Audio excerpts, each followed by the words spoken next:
right, I'm gonna go set up at the. What else do they need from here? Or else I'm gonna go to the triangle.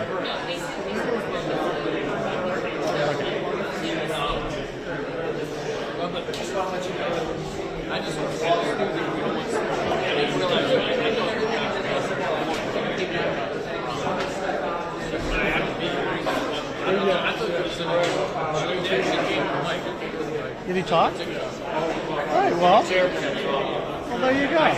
And remember, I was telling you, I gotta get your she's at the I'm sorry. All right. I gotta go. Huh? Yeah, I was not prepared unusually. I gotta go get some gear out of the car. Did I check the forecast? It's gonna be. I don't think so. You're doing great work. But now I gotta go back. At least they go out the park because you can't go in the park. You gotta come in this way. Why? They don't let you go walk through the park. Oh. So I gotta go back there, but then I gotta drive up and come back down here and get my pass back. If you're getting tagged this house triangle, this is great. Well, it should stop by 11. I think that's funny, man. Coming in, yes. I see something. Yeah, don't say anything. Don't just say I'm good. I trust you. I just there was enough to go. Hey. Great. All right. yeah, man. Yes, yeah. I'm using your truck. Your hot pods in the hideaway. The baby sticks in the center. Keep it filled.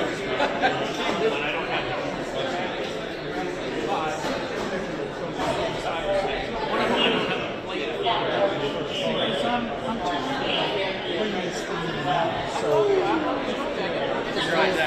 But I can't get into the hideaway. I can get into the. Please. I don't want to bring these in anymore. All right. Did you get your pass? Yeah, they're white. Yeah. Oh, yeah. Yeah. Did you do?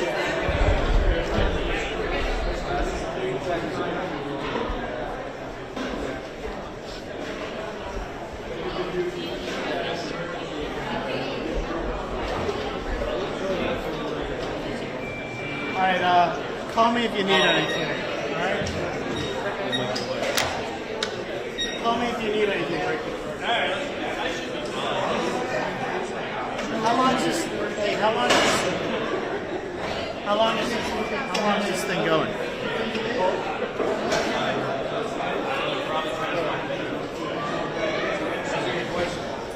I'll ask these guys. They should know. How long was this?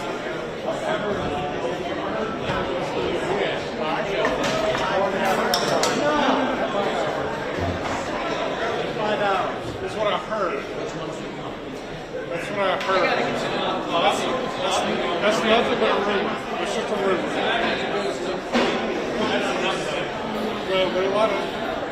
Well, it's not like the Senate. It's not as many old people, so you don't need a break every 30 minutes for somebody to go to the bathroom or take their pills or. He's got to get an injection. It's got to be done. It's got to be regulated. With his kidneys like that. In the Senate, it's a lot shorter, a lot more breaks because they're all freaking 80 years old. They can't last that long. They can't last that long. Yeah. I mean, I guarantee you some of them have Tupperware. Yeah, probably. Like G. Gordon Liddy. He did that radio show. Remember he had that show on 106?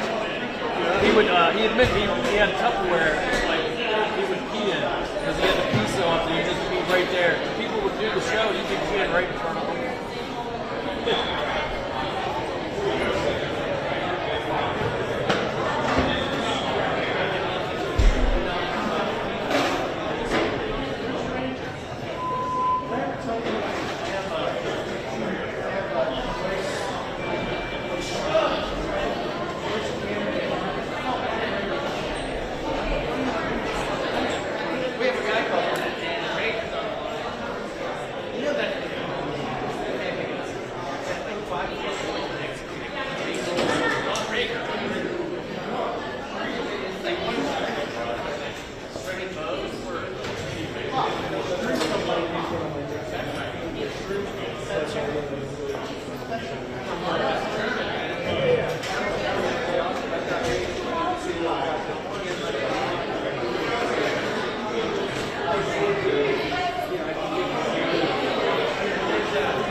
Maybe it's something.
He's ready. Okay.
I found him, but I let me ask him about it, like the Bible, because I asked him, he said, probably not speech.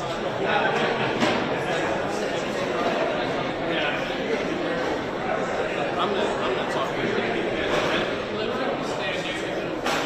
Right. Exactly.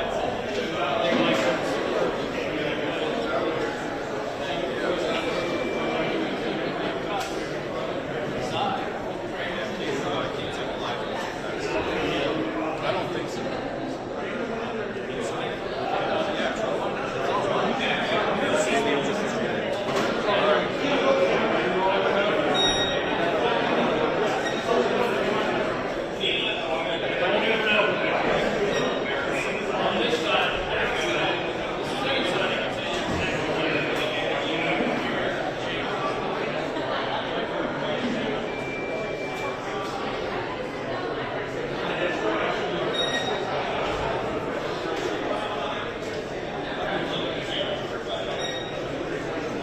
All right, guys, last chance. Anybody else coming in? Anybody else hanging out? Hang it out. You good?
come down and ramp around.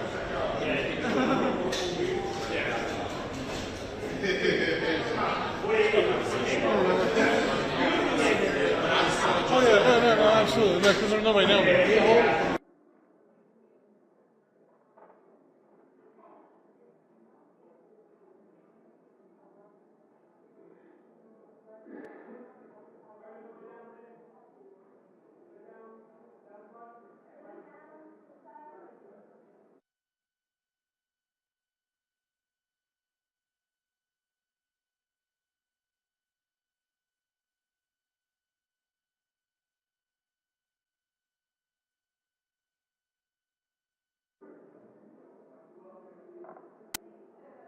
Here we go. The committee will come to order. Before I begin, I'd like to take a moment to address the guest in the audience. First of all, thank you for coming. We think engaged citizens are welcome and a valuable part of the political process. I do want to remind the guest in the audience that the chair is obliged under the House rules and the rules of the committee to maintain order and preserve decorum in the committee room. I know that we have deep feelings on these issues and that we all may not agree on everything, but I ask that we abide by these rules and be respectful of our audience members, our viewers, and our witnesses. The chair appreciates the audience cooperation in maintaining order as we have a full discussion on these important issues. The chair recognizes herself for 5 minutes for an opening statement. Mr. Chu, you are here because the American people need the truth about the threat TikTok poses to our national and personal security. TikTok collects nearly every data point imaginable, from people's location to what they type and copy, who they talk to, biometric data, and more. Even if they've never been on TikTok, your trackers are embedded in sites across the web. TikTok surveils us all. And the Chinese Communist Party is able to use this as a tool to manipulate America as a whole. We do not trust TikTok will ever embrace American values, values for freedom, human rights, and innovation. TikTok has repeatedly chosen the path for more control, more surveillance, and more manipulation. Your platform should be banned. I expect today you'll say anything to avoid this outcome, like you are 100% responsible for what TikTok does, that you suddenly endorse a national data privacy standard, that Project Texas is more than a marketing scheme, that TikTok doesn't harm our innocent children, or that your ties to the Chinese Communist Party through ByteDance is just a myth. We aren't buying it.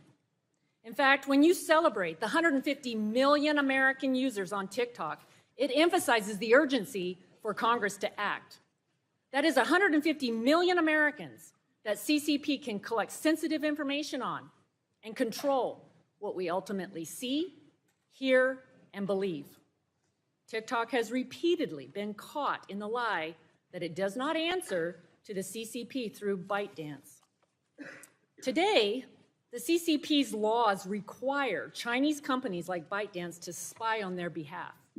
That means any Chinese company must grant the CCP access and manipulation capabilities as a design feature.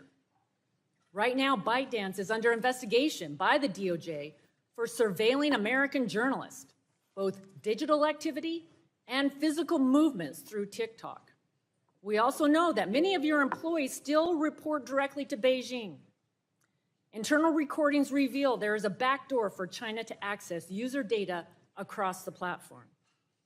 Your employees said, quote, "Everything is seen in China." A gateway to spy is not the only way TikTok and ByteDance can do the bidding of the CCP. TikTok has helped erase events and people China wants the world to forget. It's even censored an American teenager who exposed CCP's genocide and torture of Uyghur Muslims. The facts show that ByteDance is beholden to the CCP, and ByteDance and TikTok are one and the same. TikTok also targets our children. The For You algorithm is a tool for TikTok to own their attention and prey on their innocence. Within minutes of creating an account, your algorithm can promote suicide, self-harm, and eating disorders to children. It encourages challenges for them to put their lives in danger and allows adults to prey on our beautiful, beloved daughters. It's also a portal for drug dealers to sell illicit fentanyl that China has banned, yet is helping Mexican cartels produce, send across our border, and poison our children. In China, the CCP proactively prohibits this type of TikTok content that promotes death and despair to kids. From the data it collects to the content it controls, TikTok is a grave threat of foreign influence in American life. It's been said it's like allowing the Soviet Union the power to produce Saturday morning cartoons during the Cold War, but much more powerful and much more dangerous. Banning your platform will address the immediate threats. Make no mistake, this committee is also looking to the future. America needs to be prepared to stop the next technological tool or weapon China will use for its own strategic gain. We must prevent any app, website, and platform like TikTok from ever spying on Americans again. And we must provide the strongest protections possible for our children. That is why this committee is leading on a national privacy and data security standard. It restricts sensitive American data from reaching our adversaries to begin with, and what big tech and data brokers collect, process, store, and sell. It makes it illegal for any platform to track and target children under 17. Mr. Chu, the committee has requested that TikTok appear before us for a long time. For those we serve, we're glad the day has finally come. Today, the world is watching. ByteDance is watching. The Chinese Communist Party is watching. But the answers you owe are to the American people, a free people who cherish their God-given, unalienable rights to life, liberty, and the pursuit of happiness for all. They deserve the truth. Complete honesty is the standard and the law you are being held to before this committee, as we seek to get answers and a full understanding of what happens at TikTok under your watch. Thank you.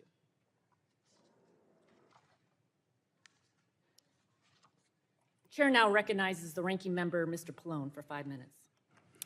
Thank you, Madam Chair. And let me say that I agree with much of what you just said, and I certainly appreciate your enthusiasm and your commenting on being a mother and concerned about children. And I am glad that we are having this hearing today. Big tech has transformed the information superhighway into a super spreader of harmful content, invasive surveillance practices, and addictive and damaging design features. Data is big tech's most valuable commodity, and by collecting far more user data than they need, big tech platforms can use, share, and sell information to generate billions of dollars in revenue.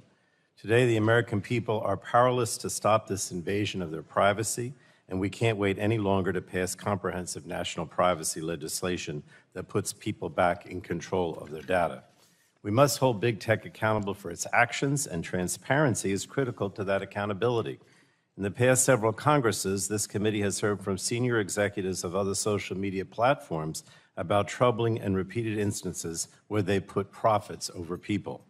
Now, today we intend to bring more transparency to TikTok, which is controlled by its Beijing communist-based parent company, ByteDance. And while TikTok videos provide a new fun way for people to express their creativity and enjoy the videos of others, the platform also threatens the health, privacy, and security of the American people. And I'm not convinced that the benefits outweigh the risks that it poses to Americans in its present form. More than 130 million people in the United States use TikTok every month, including 2/3 of American teenagers.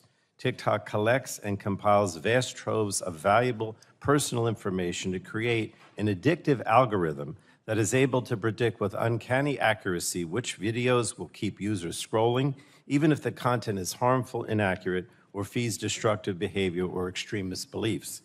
Now, the combination of TikTok's Beijing communist-based China ownership and its popularity exacerbates its danger to our country and to our privacy. The Chinese Communist government can compel companies based in Beijing, like TikTok, to share data with the communist government through existing Beijing law or coercion. National security experts are sounding the alarm, warning that the Chinese communist government could require TikTok to compromise device security, maliciously access American user data, promote pro-communist propaganda, and undermine American interests. Disinformation campaigns could be launched by the Chinese Communist government through TikTok, which has already become rife with misinformation and disinformation, illegal activities, and hate speech. A recent report found that 20% of TikTok search results on prominent news topics contain misinformation. Social media's profitability depends on growth and engagement. More eyes on their content for longer time leads to more advertising dollars and revenue generation. Addictive algorithms are fine-tuned to optimize growth and engagement without necessarily taking into account potential harms to users. Children and teens are particularly vulnerable. Frequent online use of interactive media on digital devices is associated with increased levels of depression among middle and high school students. Research has found that TikTok's addictive algorithms recommend videos to teens that create and exacerbate feelings of emotional distress, including videos promoting suicide, self-harm, and eating disorders. Public outrage and hollow apologies alone are not going to rein in big tech. Congress has to enact laws protecting the American public from such online harms. And we simply cannot wait any longer to pass the comprehensive privacy legislation that I authored with then-ranking member, now Chair Rogers, last Congress, that overwhelmingly advanced out of the committee. It ensures that companies, wherever they live, it ensures, I should say, that consumers, wherever they live in this country, will have meaningful control over their personal information. Our legislation establishes baseline data minimization requirements, ensuring that companies only collect, process, and transfer data necessary to provide a service. And it provides heightened privacy protections for children and teenagers. So I think it's time to make this legislation the law of the land. And we also have to examine the reforms needed to Section 230 of the Communications Decency Act. The liability shield for social media platforms has for too long been abused and led to a lack of accountability for social media platforms. So I hope we can find a bipartisan path forward on that issue too, and I think you're having a hearing next week on it, so we can stop the very real harms to our country and democracy under the current law. I look forward to the discussion today as we continue to bring accountability to big tech. And let me say to Mr. Chu, I know this is about TikTok, but I am focusing all my attention not only on TikTok, but on these concerns, wide concerns about social media and the protection of privacy. And with that, I yield back. Thank you again, Madam Chair, for having this very important hearing. Our witness today is Mr. Shou Chu, Chief Executive Officer of TikTok. You're recognized for 5 minutes. Thank you. Chair Rogers, Ranking Member Pallone, members of the committee, thank you for your time. I am Shou Chu, and I'm from Singapore. That's where I was born, as were my parents. And after serving in Singapore's military, I moved to the UK to attend college, and then here to the US to attend business school. I actually met my wife here. By the way, she was just born a few miles away from here in Virginia. 2 years ago, I became the CEO of TikTok. Today, we have more than 1 billion monthly active users around the world, including over 150 million in the United States. Our app is a place where people can be creative and curious, and where close to 5 million American businesses, mostly small businesses, go to find new customers and to fuel their growth. Now, as TikTok has grown, we've tried to learn the lessons of companies that have come before us, especially when it comes to the safety of teenagers. While the vast majority of people on TikTok are over 18, one of our fastest growing demographics are people over 35. We spent a lot of time adopting measures to protect teenagers. Many of those measures are firsts for the social media industry. We forbid direct messaging for people under 16, and we have a 60-minute watch time by default for those under 18. We have a suite of family pairing tools so that parents can participate in their teens' experience and make the choices that are right for their family. We want TikTok to be a place where teenagers can come to learn, which is why we recently launched a feed that exclusively features educational videos about STEM. STEM videos already have over 116 billion views on TikTok. And I think TikTok is inspiring a new generation to discover a passion for math and science. Now, I would also like to talk about national security concerns that you have raised, that we take very, very seriously. Let me start by addressing a few misconceptions about ByteDance, of which we are a subsidiary. ByteDance is not owned or controlled by the Chinese government. It's a private company. 60% of the company is owned by global institutional investors. 20% is owned by the founder, and 20% owned by employees around the world. ByteDance has 5 board members. 3 of them are American. Now, TikTok itself is not available in mainland China. We're headquartered in Los Angeles and in Singapore, and we have 7,000 employees in the US today. Still, we have heard important concerns about the potential for unwanted foreign access to US data and potential manipulation of the TikTok US ecosystem. Our approach has never been to dismiss or trivialize any of these concerns. We have addressed them with real action. Now, that's what we've been doing for the last 2 years, building what amounts to a firewall that seals off protected US user data from unauthorized foreign access. The bottom line is this: American data stored on American soil by an American company, overseen by American personnel. We call this initiative Project Texas. That's where Oracle is headquartered. Today, US TikTok data is stored by default in Oracle servers. Only vetted personnel operating in a new company called TikTok US Data Security can control access to this data. Now, additionally, we have plans for this company to report to an independent American board with strong security credentials. Now, there's still some work to do. We have legacy US data sitting in our servers in Virginia and in Singapore. We're deleting those, and we expect that to be complete this year. When that is done, all protected US data will be under the protection of US law and under the control of the US-led security team. This eliminates the concern that some of you have shared with me that TikTok user data can be subject to Chinese law. This goes further, by the way, than what any other company in our industry have done. We will also provide unprecedented transparency and security for the source code for the TikTok app and recommendation engine. Third-party validators like Oracle and others will review and validate our source code and algorithms. This will help ensure the integrity of the code that powers what Americans see on our app. We will further provide access to researchers, which helps them study and monitor our content ecosystem. Now, we believe we are the only company that offers this level of transparency. Now, trust is about actions we take. We have to earn that trust with decisions we make for our company and our products. The potential security, privacy, content manipulation concerns raised about TikTok are really not unique to us. The same issues apply to other companies. We believe what's needed are clear, transparent rules that apply broadly to all tech companies. Ownership is not at the core of addressing these concerns. Now, as I conclude, there are more than 150 million Americans who love our platform, and we know we have a responsibility to protect them, which is why I'm making the following commitments to you and to all our users.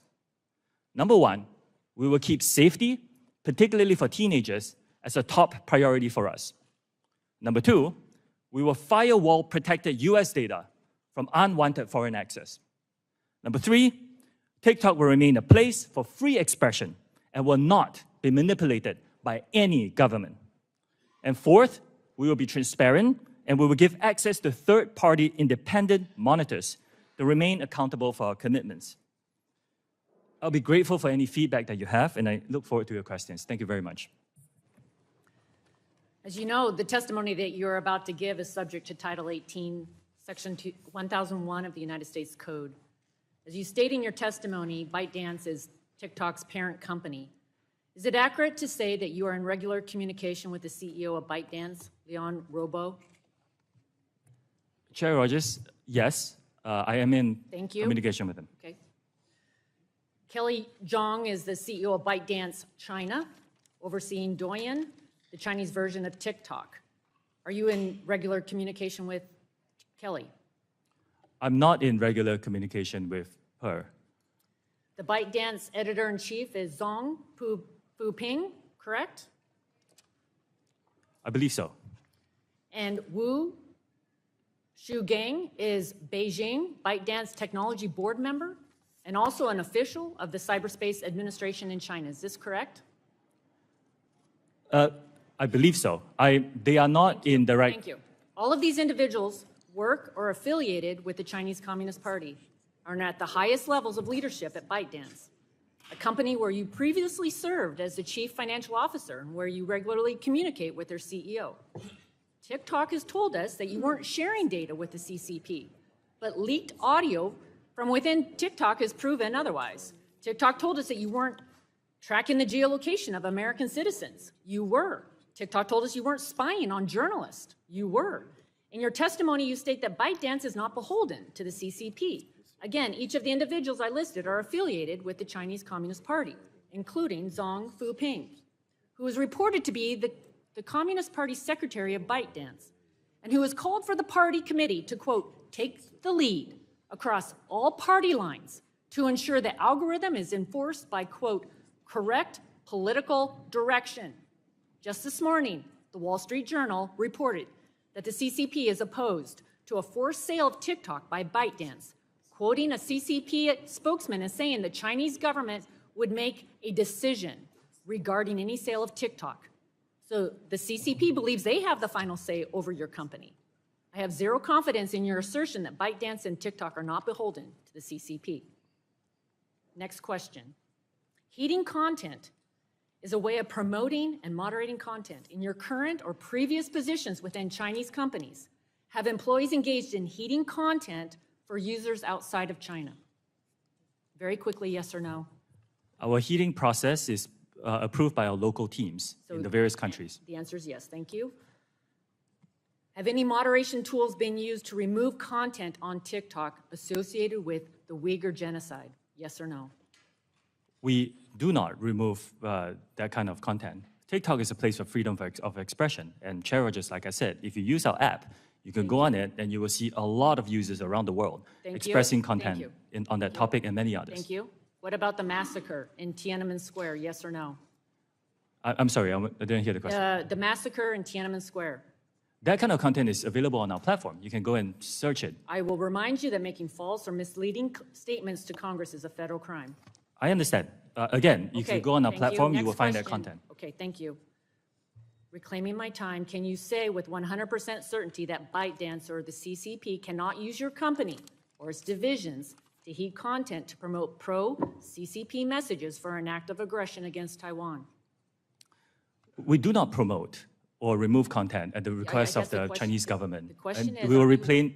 The question is, are you 100% certain that they cannot use your company to promote such messages? It is our commitment to this committee and all our users that we will keep this free from any manipulation by any government. If you can't say 100% certain, I take that as a no. As I previously referenced, TikTok spied on American journalists. Can you say with 100% certainty that neither ByteDance nor TikTok employees can target other Americans with similar surveillance techniques? Chair Rogers, I first of all disagree with the characterization that is spying. It was an internal investigation. Yes or no? Can you do surveillance of other Americans? We will protect the U.S. user data and fire it all from all unwanted foreign access. It's a commitment that we've given to the committee. So I guess my question is, I wanted to hear you say with 100% certainty that neither ByteDance nor TikTok employees can target other Americans with similar surveillance techniques as you did with the journalist. Again, I don't disagree with the characterization is surveillance, and we have given our commitments, Chair Rogers. The 4 commitments, I think it's our commitment that we will not be influenced by any government on these issues. DOJ is investigating this surveillance right now.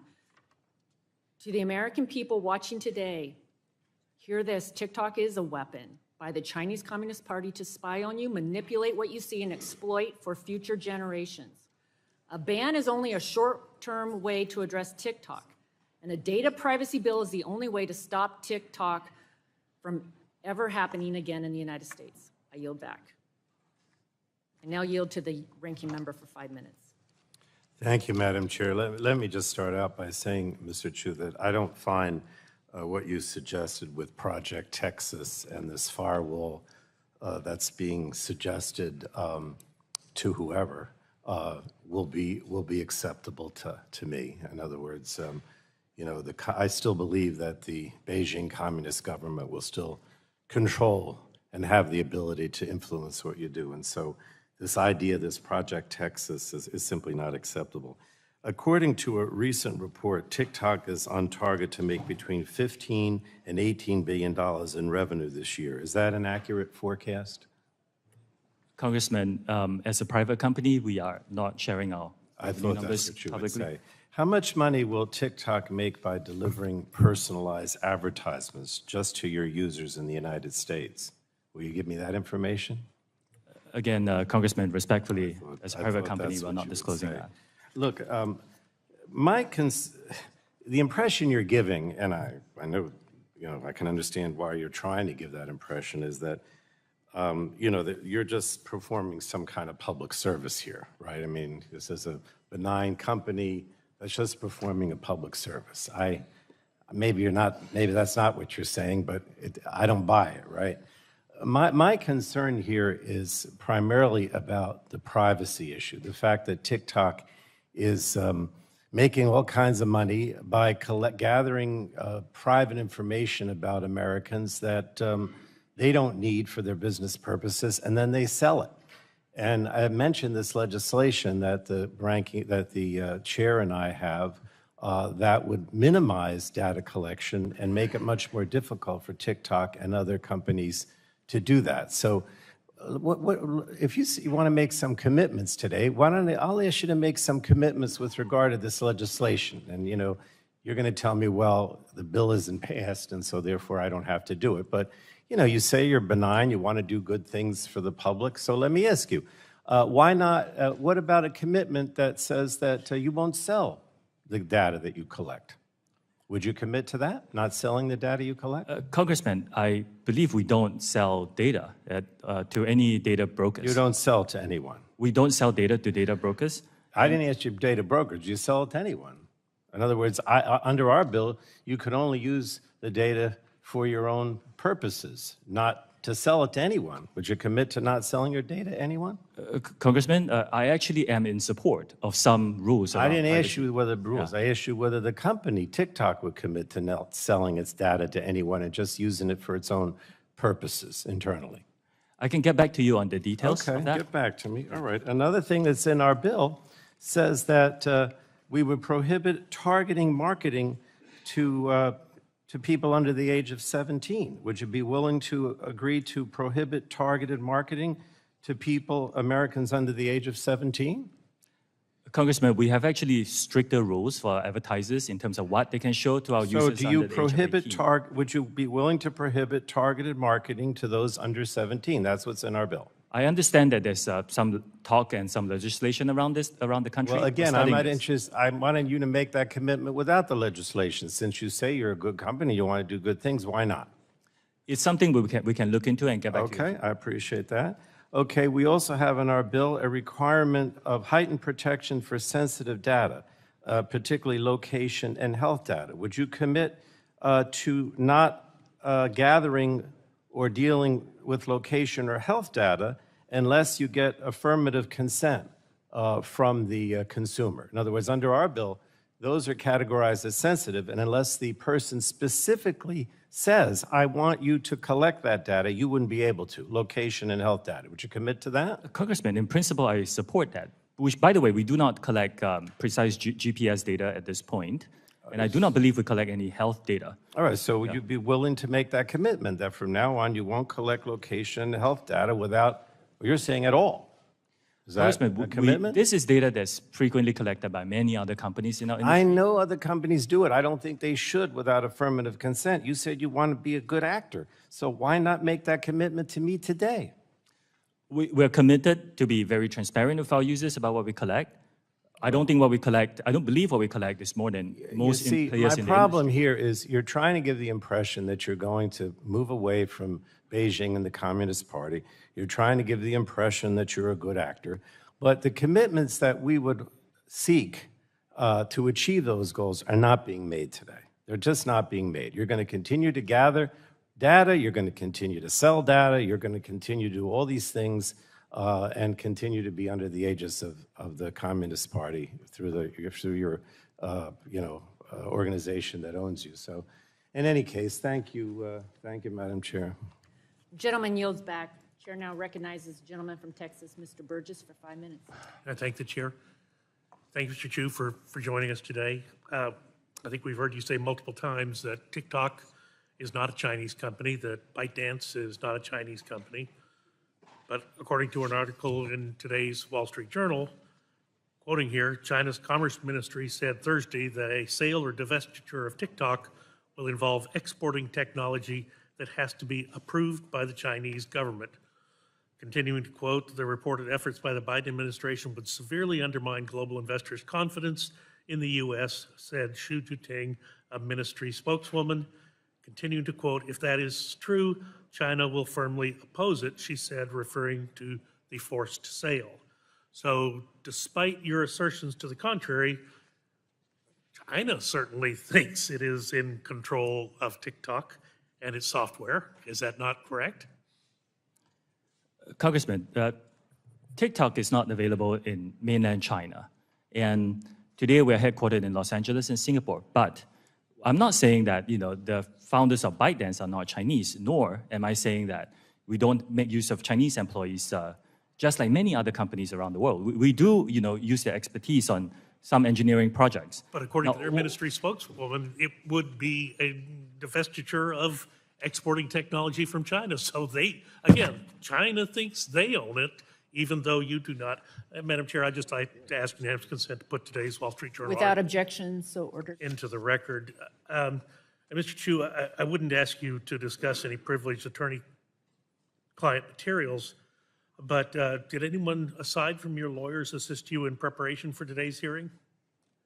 I prepared for this hearing with my team here in DC. Did anyone at ByteDance directly provide input, help, or instruction for your testimony today? Congressman, this is a very high-profile hearing. My phone is full of well wishes. But I prepared for this hearing with my team here in DC. Are you willing to share who helped prepare you for this hearing with the committee? And you can do that I can in writing. follow up with you if Okay. you like. Can you guarantee that no one at ByteDance had a role in preparing you for today's hearing? Like I said, Congressman, this is a high-profile hearing. A lot of people around the world were sending me wishes and unsolicited advice, but I prepared for this hearing with my team here in DC. Are the attorneys representing TikTok also representing ByteDance? Yes, I believe so. What percentage of TikTok revenue does ByteDance retain? Just give me a ballpark estimate if you don't precisely know. Congressman, like I said, as a private company, we are not prepared to disclose our financials in public today. But can we ask you to get back to us with a ballpark? We're not asking for the precise figures, but so the committee can have some understanding of the percentage of TikTok revenue that ByteDance retains. I understand the question. Respectfully, as a private company, we are not disclosing our financials today. Prior to today's hearing, did anyone affiliated with the Chinese Communist Party discuss this hearing with you, or anyone else on TikTok senior management? Congressman, since I've been CEO of this company, I have not had any discussions with Chinese government officials.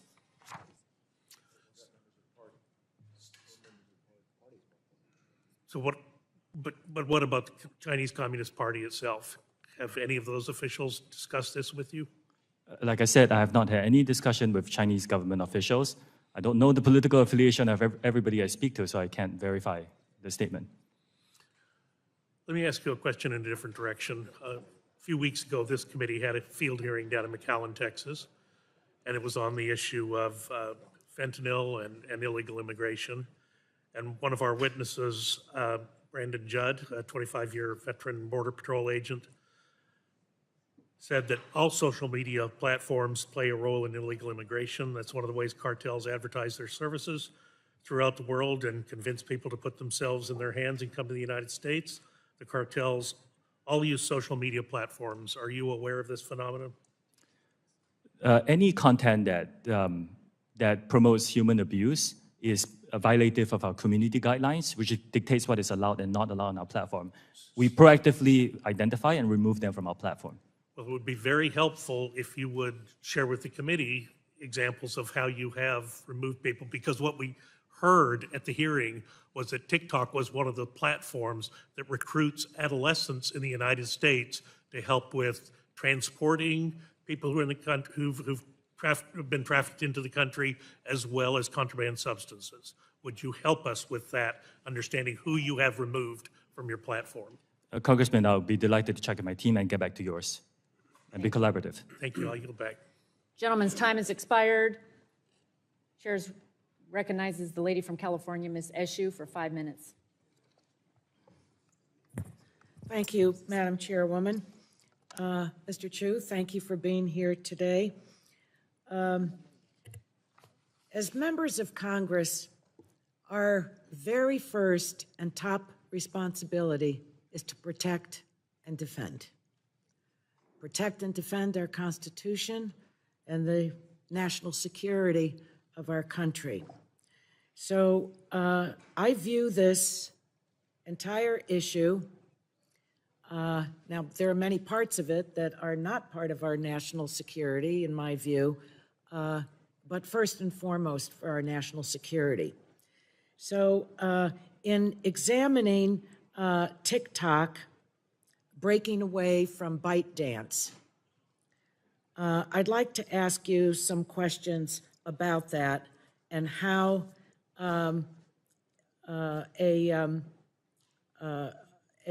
severance in terms of the relationship with ByteDance, how user data, American user data, would be protected.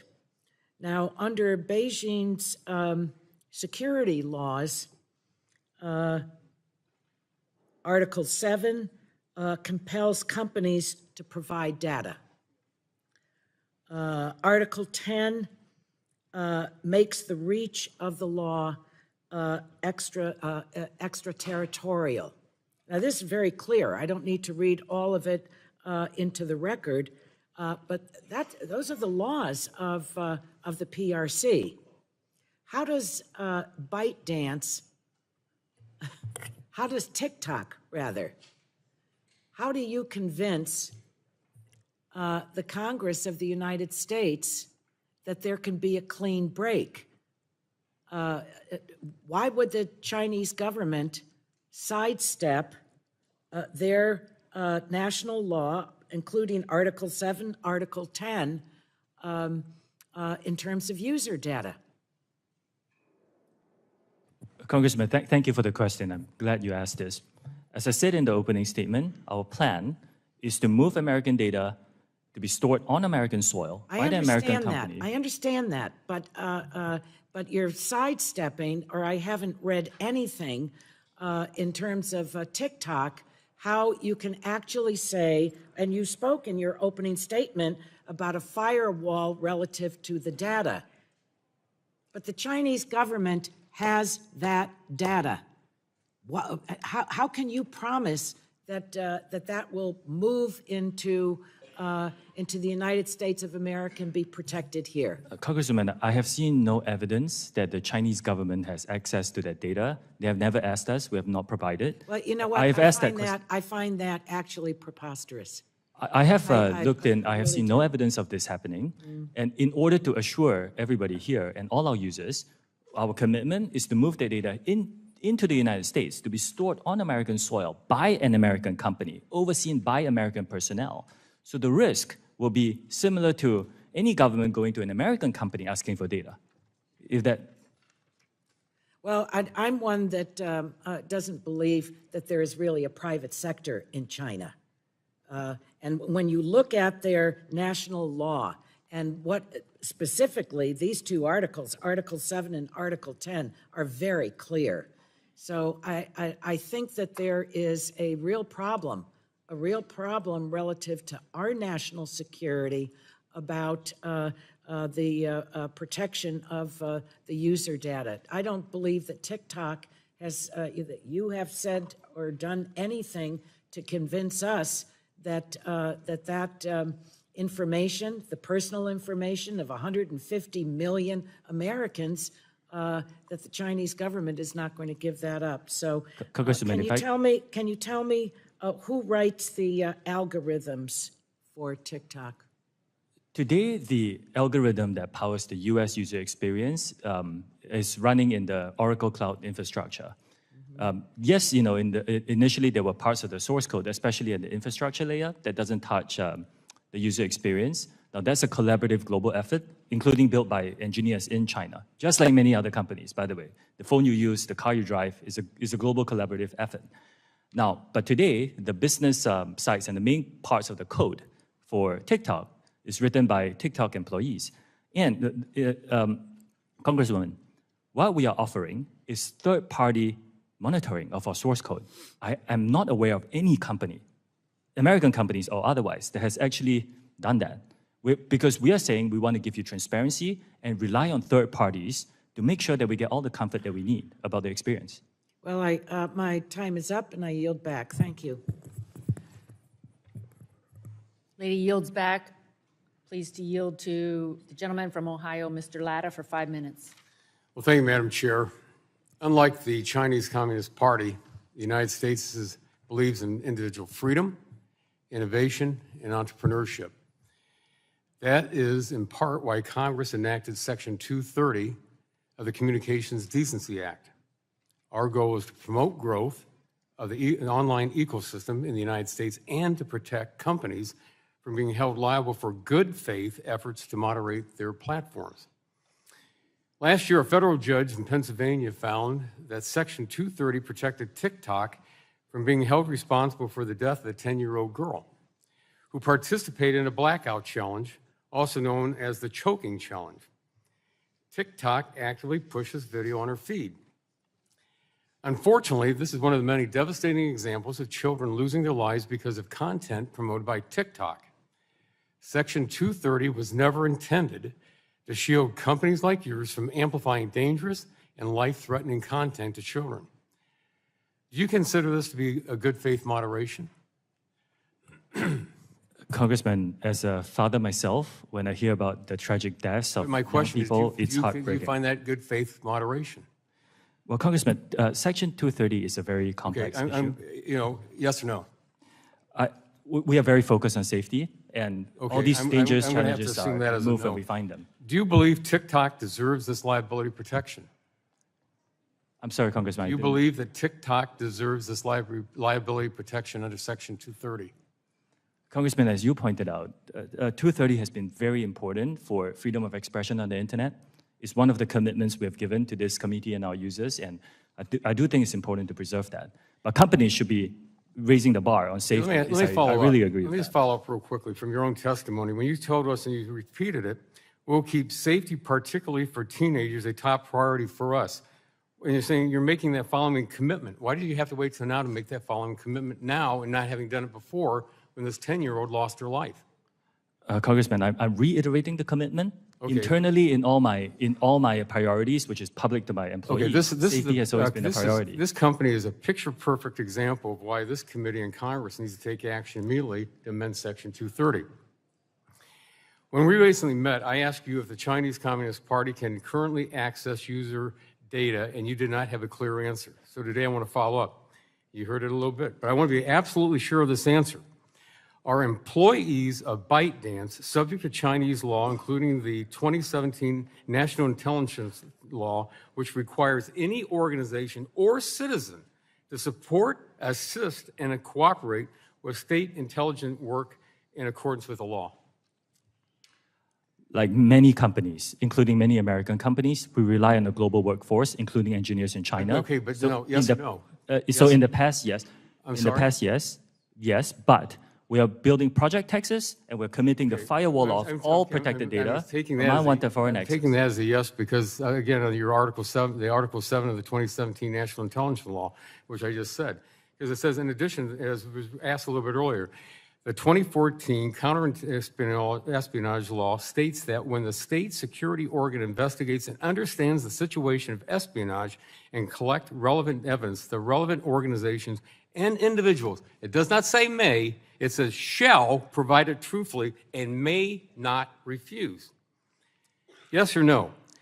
Do any ByteDance employees in China, including engineers, currently have access to U.S. user data? Today, all US user data is stored by default in the Oracle Cloud infrastructure, and access to that is controlled do any by American ByteDance personnel. employees in China, including engineers, currently have access to U.S. data? Congressman, I would appreciate this is a complex topic. Today, all data is stored by no, default. it's not that complex. Yes or no, do they have access to user data? We have, after Project Texas is done, the answer is no. Today, there is still some data that we need to delete. But we've heard from already from Virginia the ranking member that he doesn't, that he doesn't really see that Project Texas is going to be useful.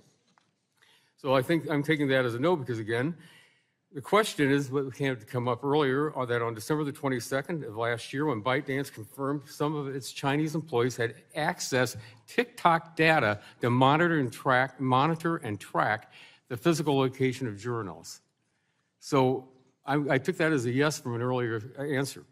You know, earlier this week, you posted a TikTok videos asking American users to mobilize in support of your app and oppose the potential U.S. government action to ban TikTok in the United States. Based on the established relationship between your company and the Chinese Communist Party, it's impossible for me to conclude that the video is anything different than the type of propaganda that the CCP requires Chinese companies to push on its citizens. Now yield back. Yields back.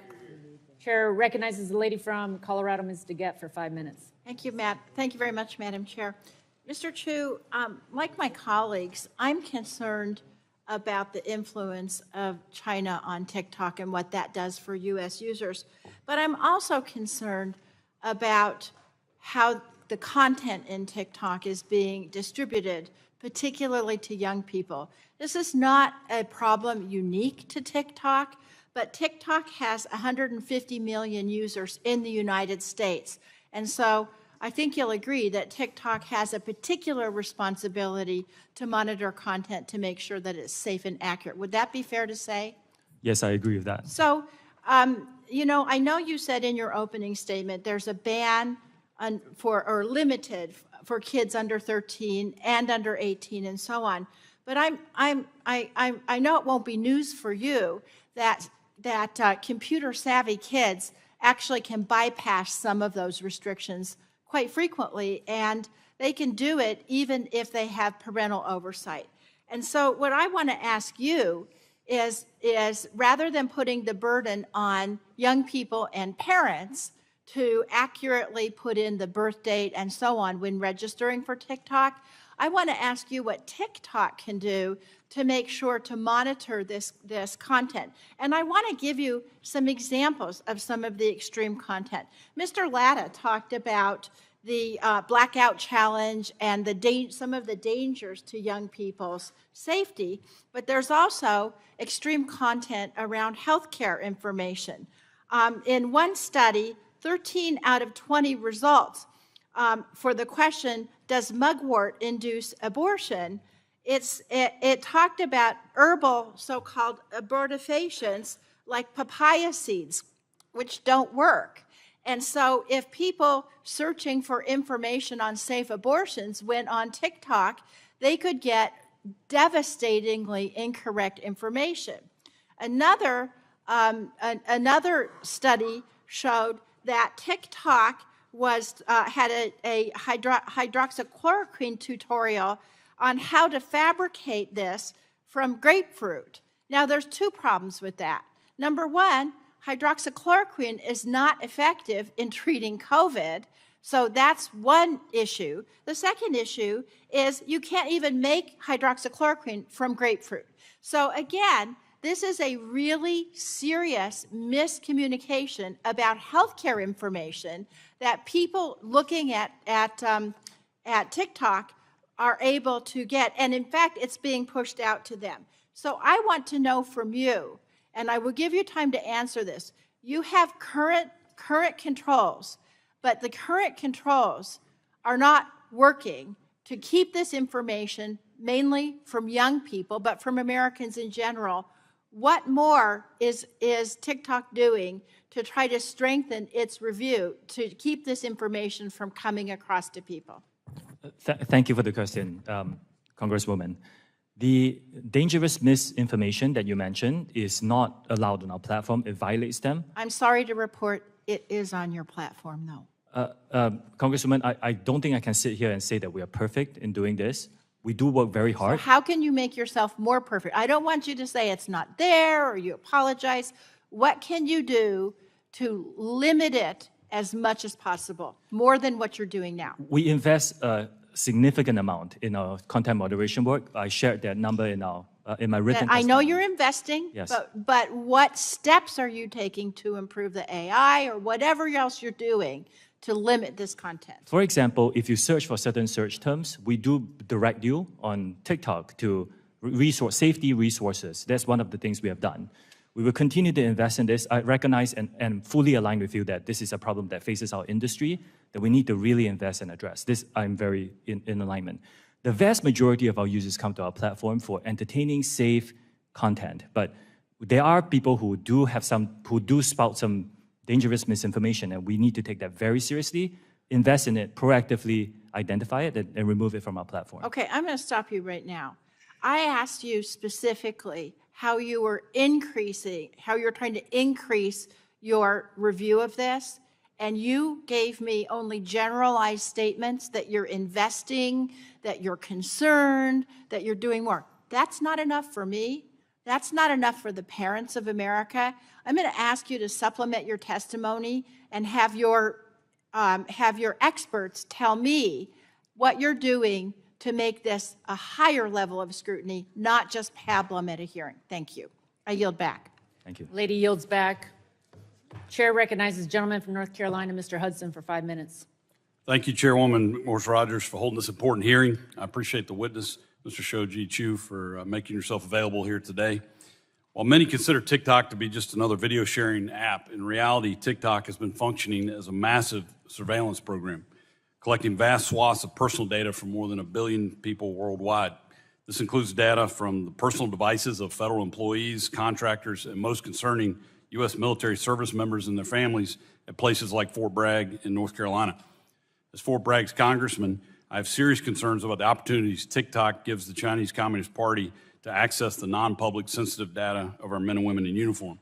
This personal data and location information can be harvested and could be used for blackmail, to conduct espionage, and to possibly even reveal troop movements. While the Department of Defense and most agencies have banned TikTok on government-issued devices, I believe more needs to be done at the command level to urge troops and their dependents to erase the app from the personal devices and keep them off home Wi-Fi. Having an app banned on a device in one pocket but downloaded on your device in the other doesn't make a whole lot of sense to me. I believe Congress and DoD should address the continued use of TikTok on military installations as well as any use that depicts U.S. military operations. Mr. Chu, does TikTok access the home Wi-Fi network? Only if the user turns on the Wi-Fi. I'm sorry, I may not understand the So if I have question. TikTok app on my phone and my phone is on my home Wi-Fi network, does TikTok access that network? It will have to access the network to get connections to the internet, if that's the question. Is it possible then that it could access other devices on that home Wi-Fi network? Congressman, we do not do anything that is beyond any industry norms. I believe the answer to your question is no. It could be technical. Let me get back to you. Okay, I'd appreciate it if you could answer that. I'd like to change directions real quick. Do you receive personal employment, salary, compensation, or benefits from ByteDance? Yes, I do. What is your salary from ByteDance? Congressman, if you don't mind, I would prefer to keep my compensation private. Okay. Do you personally have any company shares or stock in ByteDance or Douyin? Congressman, if you don't mind, I would like to keep my personal assets private. Is TikTok the company your only source of employment compensation? Where's your other source of income outside of TikTok? It's my only source of compensation. Do you have any financial debts or obligations to ByteDance, Douyin, or any other ByteDance affiliated entity? Personally? No, I do not. Does your management team receive separate salary, compensation, or benefits from ByteDance?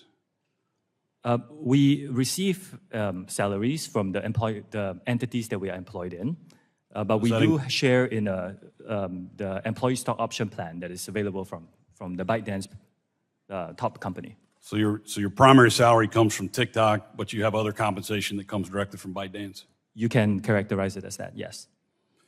Does your management team have company shares or stock in ByteDance or Douyin? Yes, some of our employees are compensated in shares in ByteDance. Does TikTok share technological resources with Douyin? Are the two technology systems or IT systems interconnected in any way? There are, as with many companies, some shared resources on some services, but it doesn't include anything that involves US user data, Congressman, is in Project Texas, as we talked about, stored by default in American soil by an American company. But currently there is shared technology or interconnected IT systems. Congressman, with respect, I have to get back to you. This could be a very broad question. Like, for example, we could all be using Microsoft Windows. Yeah, if you could get back with details on that, I'd appreciate it. Can Douyin personnel or employees access TikTok user data? Not after Project Texas, this is not allowed. Are there employees who are employed by both Douyin and TikTok? I do not believe so. Okay. I don't believe so. Is that again, I'll allow you to come back in a written response if you could give me a definitive answer. I will go back and check to be very sure. Okay, thank you. I'm also concerned about an issue that our chairwoman brought up about an apparent pattern of misinformation or misrepresentation from your company in regards to the amount and extent of data that you're collecting, as well as how much has been accessed from inside China. There are dozens of public reports that conclude individuals in the People's Republic of China have been accessing data on U.S. users, directly contradicting several public statements by TikTok employees. And I'm referencing Project Raven, which was first reported on by Forbes last October. Their investigation revealed, I'm sorry, I'm about out of time. Do you want to respond to that? Yes, Congressman. We do not condone the effort by certain former employees to access U.S. TikTok user data in an attempt to identify the source of leaked confidential information. We condemn these actions. After learning about them, we found a highly reputable law firm to thoroughly investigate the incident. We took swift disciplinary action against employees who were found to be involved and are implementing measures to make sure this doesn't happen again. We have made this team available to you. I think they have briefed many of you in this committee very extensively, and I will continue to make them very available to you as part of our transparent commitment.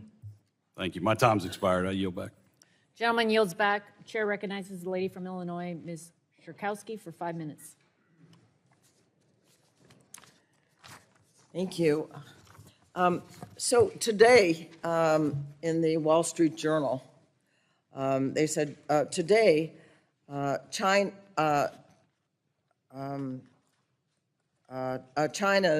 commerce minister said that China opposes the sale of TikTok because it would involve exporting China's technology and would, and this is the important part, and would need to be approved by the Chinese government. Would need to be approved by the Chinese government. So all of what you've been saying about the distance between TikTok and China has been said to be not true in the paper today, and I would like to see what you have to say in response. Congresswoman, I do disagree with that characterization. I think we have designed Project Texas to protect U.S. user interests and to move forward here in the U.S. Again, it's the protections of storing American data on American soil by an American company looked after by American personnel. And I do not think that our commitments to this committee and all our users is impacted by any event that you mentioned. Now, the whole discussion on this, the resolution of this is an ongoing and developing event. So we will continue to pay attention to this, and we'll get back to you when we have more specifics. So if my it's commitment stand. Yeah. Okay, so if it's an ongoing debate, apparently with China, so it's hard to say with any certainty that China would not have any influence. But let me ask another question. Last fall, along with Gus Bilirakis, who were chair and co-chair of the subcommittee together, were told that TikTok had surveilled, was involved in surveillance of users, very personal information. And you might say, well, not more than other companies, and I agree with Ranking Member Pallone that I really don't want to go by that standard particularly, but that TikTok's in-app browser surveilled everything from Americans, including passwords and credit card numbers, et cetera. So I just want to ask you if TikTok did track and collect this sensitive data that Americans don't want to have disclosed. Congressman, thank you. I'm glad you asked this question because, like you pointed out, we actually do not believe we collect more data than any other social media company out there. A lot of these reports, and we can talk about which specific one you're talking about, a lot of them are not that accurate. Some of them we have we have actually gotten in touch with the authors to help them understand the data that we're collecting. A lot of it is speculation. This is something they could do. But if you look at the subtext, this is something that every company could do. I'm running out of time. Let me just say that if TikTok chose not to take this sensitive information that you don't need for a transaction and support our comprehensive privacy bill, that would be very helpful. The other thing I wanted to ask, really this is a yes or no, that does TikTok share user information from companies, from parent companies, from affiliated, or send user information to overseas? In the past, yes, for interoperability purposes. Now, after Project Texas, all protected U.S. data will be stored here with the access controlled by a special team of U.S. personnel. Again, Congresswoman, this is something that, as far as I understand, no other company, including American companies, are willing to go. So maybe this is something that we can ask the industry to provide, not just us, to protect U.S. user interests. In the case of sharing information, I do want to quote from employees that you had, and here's the quote. Everything is seen in China, is really what they said. People who were in touch with this sensitive data were saying that. How do you respond to that? I disagree with that statement. Well, I know you disagree with that statement, but my point is, how does that happen that employees of the company are saying that, in fact, that's not true?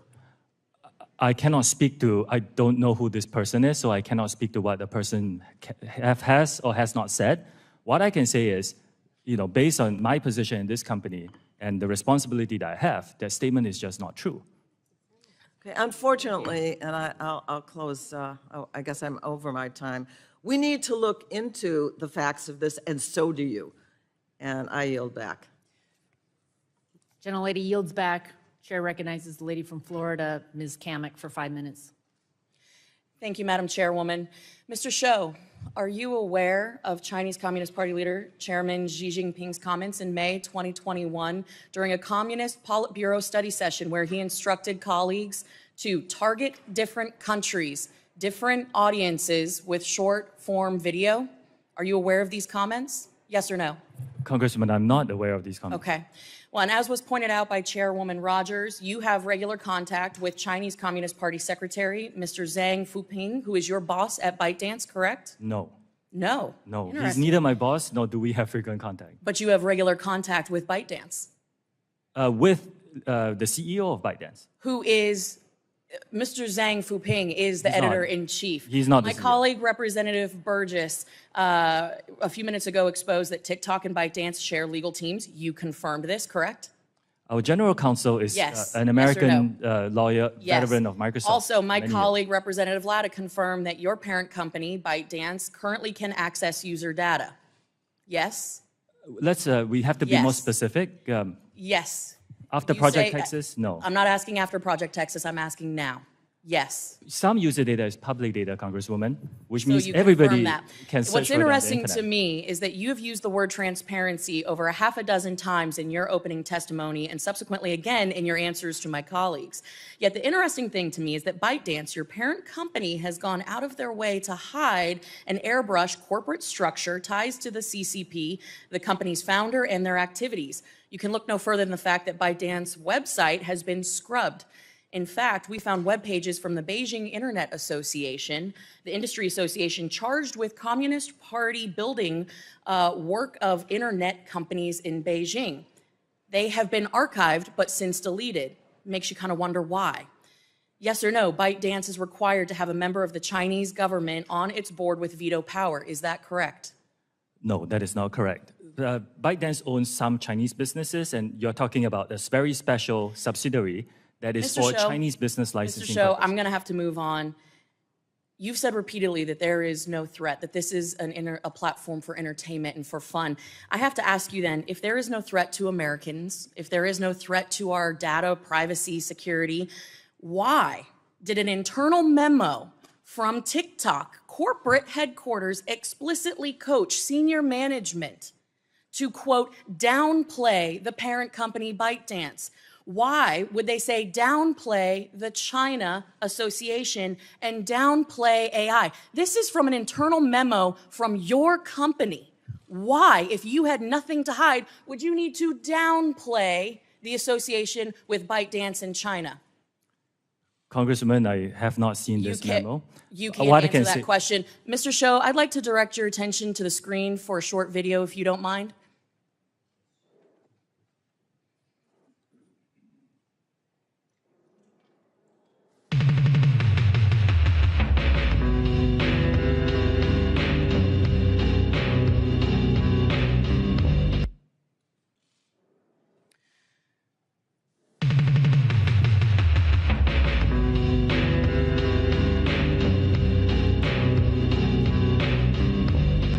Mr. Shou, that video was posted 41 days ago. As you can see, it is captioned me as F at the House Energy and Commerce Committee on March 23rd of this year. This video was posted before this hearing was publicly noticed. I think that's a very interesting point to raise. But more concerning is the fact that it names this chairwoman by name. Your own community guidelines state that you have a firm stance against enabling violence on or off TikTok. We do not allow people to use our platform to threaten or incite violence or to promote violent extremist organizations, individuals, or acts. When there is a threat to public safety or an account is used to promote or glorify off-platform violence, we ban the account. This video has been up for 41 days. It is a direct threat to the chairwoman of this committee, the people in this room, and yet it still remains on the platform. And you expect us to believe that you are capable of maintaining the data security, privacy, and security of 150 million Americans where you can't even protect the people in this room? I think that is a blatant display of how vulnerable people who use TikTok are. You couldn't take action after 41 days when a clear threat, a very violent threat to the chairwoman of this committee and the members of this committee was posted on your platform. You damn well know that you cannot protect the data and security of this committee or the 150 million users of your app because it is an extension of the CCP. And with that, I yield back. Can I respond, Chair? No, we're going to move on. Gentlelady yields back. Chairman recognizes the lady from California, Ms. Matsui, for 5 minutes. Thank you very much, Madam Chair. And I'm really glad that we're having this very important hearing here today. And let me just say, make no mistake, the Chinese government represents a real and immediate threat. Look no further than even the vulnerable gear still in our telecom networks that needs to be ripped and replaced. But we can't lose sight of the important internet governance issues TikTok and other social media companies represent. I'm especially committed to demanding transparency from large platforms about the algorithms that shape our online interactions, especially for teenagers and young users. And that's why I introduced the Algorithmic Justice and Online Platform Transparency Act to bring greater visibility into this ecosystem. My bill would prohibit algorithms that discriminate on the basis of race, age, gender, ability, and other protected characteristics. It also would establish a safety and effectiveness standard for algorithms while requiring new forms of oversight. Now, this bill would require online platforms to publish annual public reports detailing their content moderation practices, which I believe should be a baseline requirement to enable meaningful oversight and consumer choice. Mr. Chu, just yes or no, do you believe a requirement for annual content moderation practices for social media platforms would be beneficial? Yes or no? Yes. This transparency bill would also require online platforms to maintain detailed records describing their algorithmic process for review by the Federal Trade Commission in compliance with key privacy and data identification standards. Mr. Chu, does TikTok currently maintain records describing their algorithmic processes? Yes or no? Congressman, I will need to check and get back to you on what kind of specific records you are talking about. I wait for that. Over the past few years, alarming information brought to light by whistleblowers have shown that social media companies are intimately aware of the effect their products have on young women, political extremism, and more. Despite this, they withheld those studies or declined to investigate further. In either case, it shows a pattern evasive or negligent behavior that I find concerning in the extreme. Mr. Chu, does TikTok conduct its own studies on the effect of its algorithms and content distribution models on mental health or safety? And if so, how and when are those findings made public? And if not, do you believe they are necessary? Congresswoman, we rely on external third parties and fund their research to help us understand some of these issues. For example, we worked with the Digital Wellness Lab at the Boston Children's Hospital to understand the 60-minute time limit that we put for all our under 18 users. And we are supportive of legislation that provides more funding for research, like, for example, for the NIH. Okay. Yeah. TikTok tailors its recommended content based on user activity to encourage people to spend more time on the app. While this practice is by no means unique to TikTok, given the prevalence of young users and the digestible nature of short-form video, I'm concerned about the app's tendency to exacerbate existing mental health challenges. Mr. Chu, does TikTok have different policies for amplifying content that would be related to depression or dieting versus content like gardening and sports?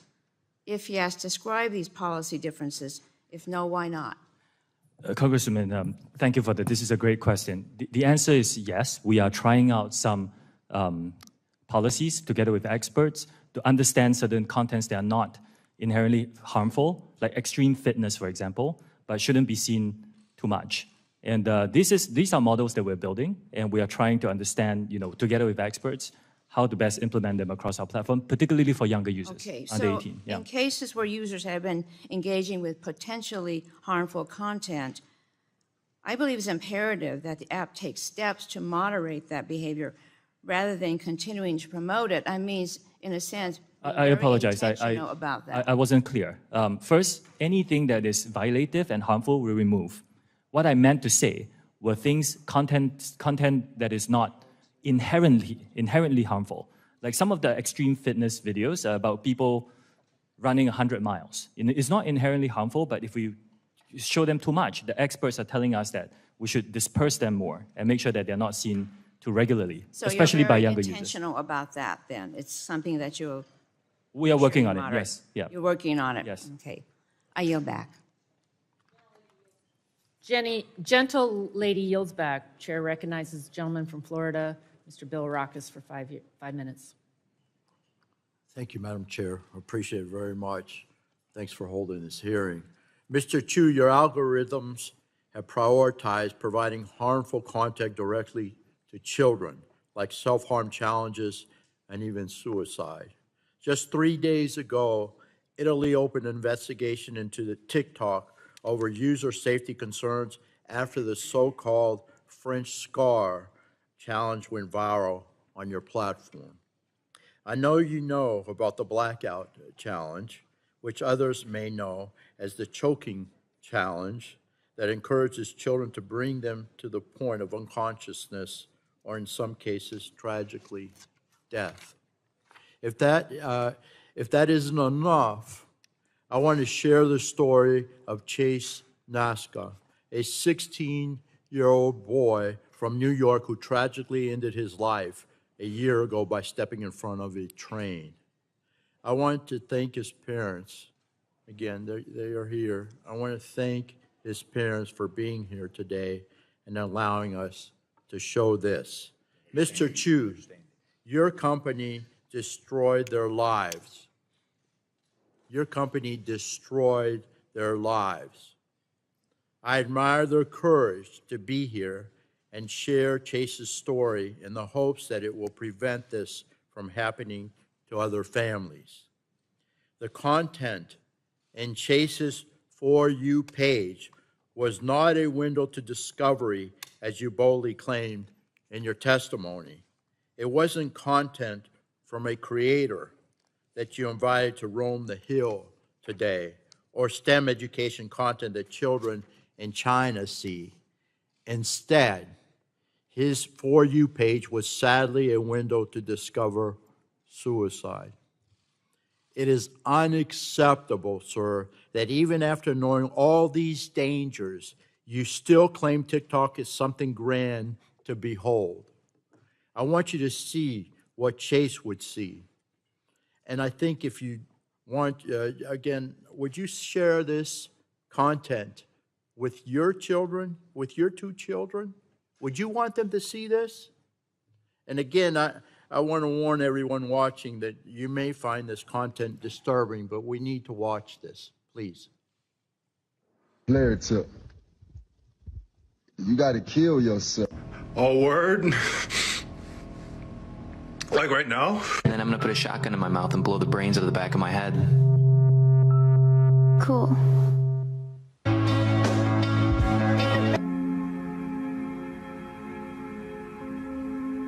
This is a cute story.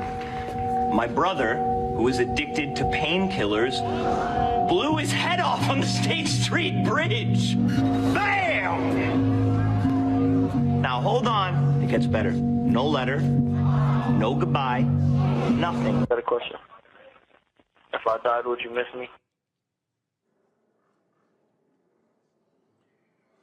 Mr. Chu, please. Your technology is literally leading to death. Mr. Chu, yes or no?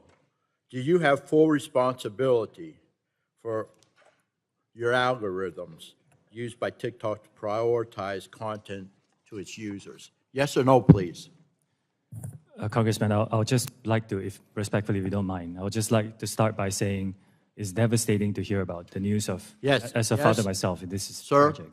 Yes or no? I'll repeat the question.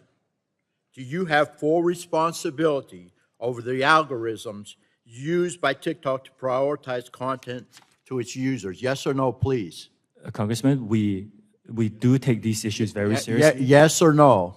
And we do provide resources for anyone who types in anything that Sir, is suicide yes or related. no? I see you're not willing to answer the question or take any responsibility for your parents' companies, the technology, and the harms it creates. It's just very, very sad. Very sad. It's very sad. This is why Congress needs to enact a comprehensive privacy and data security law to give Americans more control over their information and to protect our children. We must save our children from big tech companies like yours who continue to abuse and manipulate them for your own gain. And I'll yield back, Madam Chair. Gentleman yields back. Chair recognizes the lady from Florida, Ms. Castor, for 5 minutes. Well, thank you, Madam Chair. Colleagues, it is urgent that the Congress pass an online data privacy law that protects the personal privacy of Americans online, and particularly our kids. While this hearing shines a light on TikTok, this hearing also should serve as a call to action for the Congress to act now to protect Americans from surveillance, tracking, personal data gathering, and addictive algorithmic operations that serve up harmful content and has a corrosive effect on our kids' mental and physical well-being.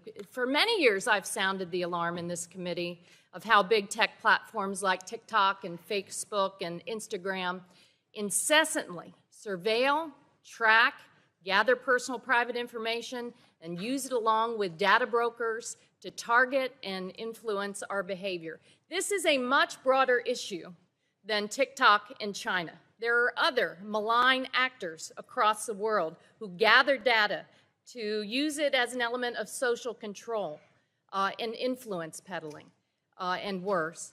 And as I detailed in this committee last year when we passed our online privacy law, the harms to children are very serious and demand swift action. Big tech platforms profit immensely from keeping children addicted. They do not care about the privacy, safety, and health of our kids. They are the modern-day tobacco and cigarette companies that for so long resisted and misled Congress. And it took action by the Congress to actually protect our kids and to outlaw smoking by young people. In early 2020, based upon the growing body of evidence to harm to kids online, I introduced the Kids Privacy Act and the Kids Act. And I want to thank all of the researchers, the young people, the parents, the Surgeon General of the United States who have explained the correlation between social media usage and body dissatisfaction, disordered eating habits, anxiety, depression, self-injury, suicide ideation, and cyberbullying. Heck, Frances Haugen, the Facebook whistleblower, was right here and testified to us that Facebook and Instagram conducted research on this topic. They knew and understood the harms, but they continued to elevate profits over the well-being of children. And TikTok does the same. Last Congress, when we passed the ADPPA, the committee incorporated many of these important child online privacy and safety provisions from my bills, but we can make the 118th Congress's version of this bill, of this new law, even more protective of children, and I look forward to working with the chair and the ranking member to make that happen. Mr. Chu, TikTok has incredible sway over children in the U.S., but you don't have a very good track record. In 2019, TikTok was hit with the largest civil penalty by the Federal Trade Commission in a children's privacy case. 4 years later, TikTok still has not taken sufficient action to fix the problems. I assume because child users are incredibly profitable to your bottom line. So answer me this. TikTok allows advertisers to specifically target advertising to children aged 13 to 17, correct? Congresswoman, I do want to disagree Yes with the or no? statement that child Yes. abuses are not allowed on our Just platform yes at all. or It's no? deplorable Do you conduct do you and it's not target- allowed on our do you platform. target advertising to young people aged 13 to 17? We do serve personalized Okay, thank advertising at this point, And but the how policies much are very money- safe for How them. much money does TikTok make selling ads targeted to minors. Congressman, can I clarify minors in what age? From just say age 13 to 17. For the teenage population, I want to clarify that we do have a under 13 experience and zero advertising on that platform. For those, Well, that's a whole other topic. between 13 and 17, if you don't mind, I'll check into my team and get back to you on those answers. You know, TikTok could be designed to minimize the harm to kids, but a decision was made to aggressively addict kids in the name of profits. And it's our responsibility, members, to act swiftly to address this. This has gone on for too long. We've dilly-dallied too much. This committee, thankfully, we've taken responsibility and acted, but we have an enormous responsibility to act swiftly and get this bill to the floor of the House and passed into law as soon as possible. Thank you. I yield back my time. Gentlelady yields back. Chair recognizes the gentleman from Ohio, Mr. Johnson, for 5 minutes. Thank you, Madam Chair. Mr. Chu, I'm an information technology professional, been doing it for the most of my life. You've been evasive in many of your answers. I'm going to talk to you in some language that maybe you'll better understand, ones and zeros, okay? Let's talk about the Citizen Lab report. This is something your team frequently mentions in hearings as a way to exonerate yourself. For example, in the limitations section, it reads, we could not examine every source code component and test in the apps in every circumstance, which means our methods could not find every security issue, privacy violation, and censorship event. So it's an incomplete assessment. The report notes that TikTok's data collection using third-party trackers was in apparent conflict with the GDPR and that multiple themes were censored by TikTok. What is shocking to me is the shared source code between TikTok in the United States and the CCP-censored Douyin. The Citizen Labs report says that many of the functions and classes were identical and that the differences in behavior between TikTok in the United States and Douyin in China are slight changes in hard-coded values. Incredibly, specific censorship parameters from Douyin are present in TikTok, but just turned off. The authors say that for unknown reasons, the parameter variable itself is preserved. So while Citizen Lab may have been afraid to say the obvious conclusion, Mr. Chu, I am not. TikTok's source code is riddled with backdoors and CCP censorship devices. Here's the truth. In 1 million lines of code, the smallest shift from a 0 to a 1 on just one of thousands of versions of TikTok on the market will unlock explicit CCP censorship and access to American data. Mr. Chu, as CEO of TikTok, why have you not directed your engineers to change this source code? Congressman, thank you for the question. Have you directed them to change the source code? Like what we are offering and Yes my or fourth no? commitment? Have you directed them to change that source code? Congressman, if you give me a bit of time to just No, explain this. I don't. It's a yes or no question. Have you directed your engineers to change that source code? I'm not sure I understand. Why are you allowing TikTok to continue to have the capacity for censorship, and yet you claim here that you don't? Let me remind doesn't. you of something. Do you realize that making false and misleading statements to Congress is a federal crime? Yes, I do. Okay. So have you directed your engineers to change that source code? I am giving third-party access monitoring by experts. And Congressman, you are an expert on this. You could agree with me that no other company TikTok does source this. code is the same as Douyin?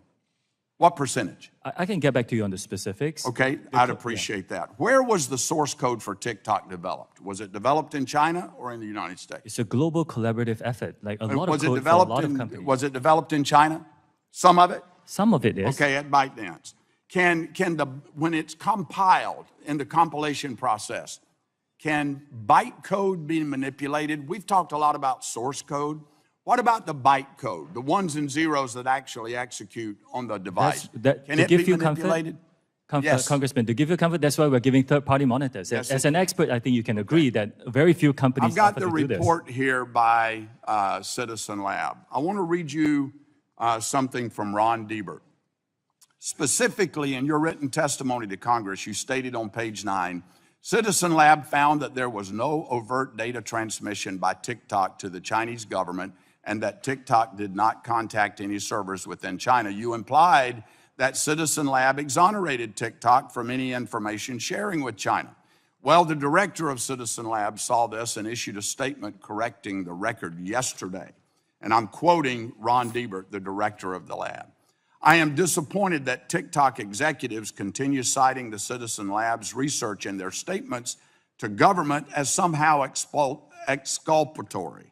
I've called them out on this in the past, and it's unfortunate that I have to do it again, unquote. He goes on to say, and I quote, we even speculated about possible mechanisms through which the Chinese government might use unconventional techniques to obtain TikTok user data via pressure on ByteDance, end of quote. Mr. Chu, you sent Congress written testimony citing this lab as a support of your claim that China cannot access user data, U.S. user data. And now this lab has come out to say, we never said that. That's misleading, Mr. Chu. I hope you understand what that is. That's misleading. Mr. Chu, this is yet another instance of TikTok attempting to mislead Americans about what their technology is capable of and who has access to their information. Madam Chair, I'd like to Madam Chair, I would enter like the to respond to statement that by very Ron quickly, Diebert please. and the Citizens Lab into the record. Without objection. With so that, I ordered. yield back. Gentleman yields back. Chair yields to the gentleman from Maryland. Mr. Sarbanes, 5 minutes. Thanks very much, Madam Chair. Mr. Chu, I'm going to pick up on a theme we've already covered here, which is the effect that your platform, along with many other social media platforms, by the way, has in terms of mental and behavioral health in this country. I won't speak to what's happening elsewhere in the world, but we've talked about the impact that it's having on children, on teens. We took some action last year in this committee to try to improve access to resources, reauthorize critical programs to address mental health needs, but we need to do even more than that. And we got to address what the big tech companies like TikTok are doing, because those are platforms that expose children and teens to additional risks. The more time that middle and high schoolers spend on social media, the evidence is the more likely they are to experience depression and anxiety. And this is particularly troubling since apparently 16% of American teenagers report that they use TikTok, quote, almost constantly. That's, I think, about 5 million teenagers in this country that are on TikTok all the time. And we know that big tech, including TikTok, uses design features that can manipulate users, including children and teens, to keep them engaged, designed to feed them a never-ending stream of content, keep their attention for hours on end, which includes capitalizing on the desire for others' approval through like features, preying on the fear of missing out through push notifications and so forth. Again, you're part of an industry that's set up to do this. You, in some sense, don't appear to be able to help yourselves in reaching out and finding that new user and then holding on to them. TikTok itself has acknowledged that these features and others, like the endless scroll feature, can have an outsized effect on teens. And we've been discussing today how your app only intensifies that harm by amplifying dangerous content and misinformation. I don't want to be too paternalistic here because we have young people in the audience. We've got TikTok users that are watching this hearing, and I'm sure they have their own ideas about how this technology is being managed by TikTok and other social media platforms. They like to access the platforms, and they should be able to do that safely, so it's certainly in their interest, and they can drive this conversation, I think, perfectly well, but it's not a fair fight, is it? I mean, the algorithms are on one side of the screen, the human brain is on the other side of the screen, drowning in these algorithms, in many instances at an age where the brain's not even fully developed yet. So those addictive impulses are being sort of perfected by the technology, and again, it leaves the users sort of helpless in the face of that. Are you looking at ways to redesign core features like the ones I mentioned to be less manipulative manipulative, and addictive for users? And can you commit to making some of those modifications here today? Congressman, thank you. We do want to be leading in terms of safety of our users, particularly for teenagers. We were the first to launch a 60-minute watch limit. Yeah, let's talk about the 60-minute launch. And I'm very glad to see people, others in our industry follow. For many of your recommendations, we'll study them very seriously. We actually have a series of features. Like, for example, if you're under 16, you cannot use a direct messaging feature because we want to protect those younger users. If you're under 16, you cannot go viral by default. If you're under 18, you cannot go live. And let me go back to the 60-minute limit because my understanding is that teens can pretty easily bypass the notification to continue using the app if they want to. I mean, let's face it, our teens are smarter than we are by half, and they know how to use the technology, and they can get around these limits if they want to. Are you measuring how many teens continue to exceed the 60 minutes of time on that app? We understand sense how that's working. We understand those concerns. Our intention is to have the teens and their parents have these conversations about what is the appropriate amount of time for social media. That's why we give the parents what we call family pairing. Let me ask you this question before I run out of time. If you concluded that putting some reasonable limits in place and trying to find a way to enforce them would lead some percentage of your users to leave TikTok and go somewhere else, is that something that you're prepared to accept? Yes. Really? Well, I'd love to get the research on how these limits are being implemented, how they're being bypassed, and the things that you're taking, the measures you're taking to address those issues going forward. Please bring that information back to our committee as we move forward. I'll be happy to. I yield back. Gentleman yields. Chair recognizes the gentleman from Kentucky, Mr. Guthrie, for 5 minutes. Thank you, Madam Chair, for yielding. I appreciate the time. Mr. Chu, your terms of service specifically state that TikTok does, and I quote, not allow the depiction, promotion, or trade of drugs or other controlled substances.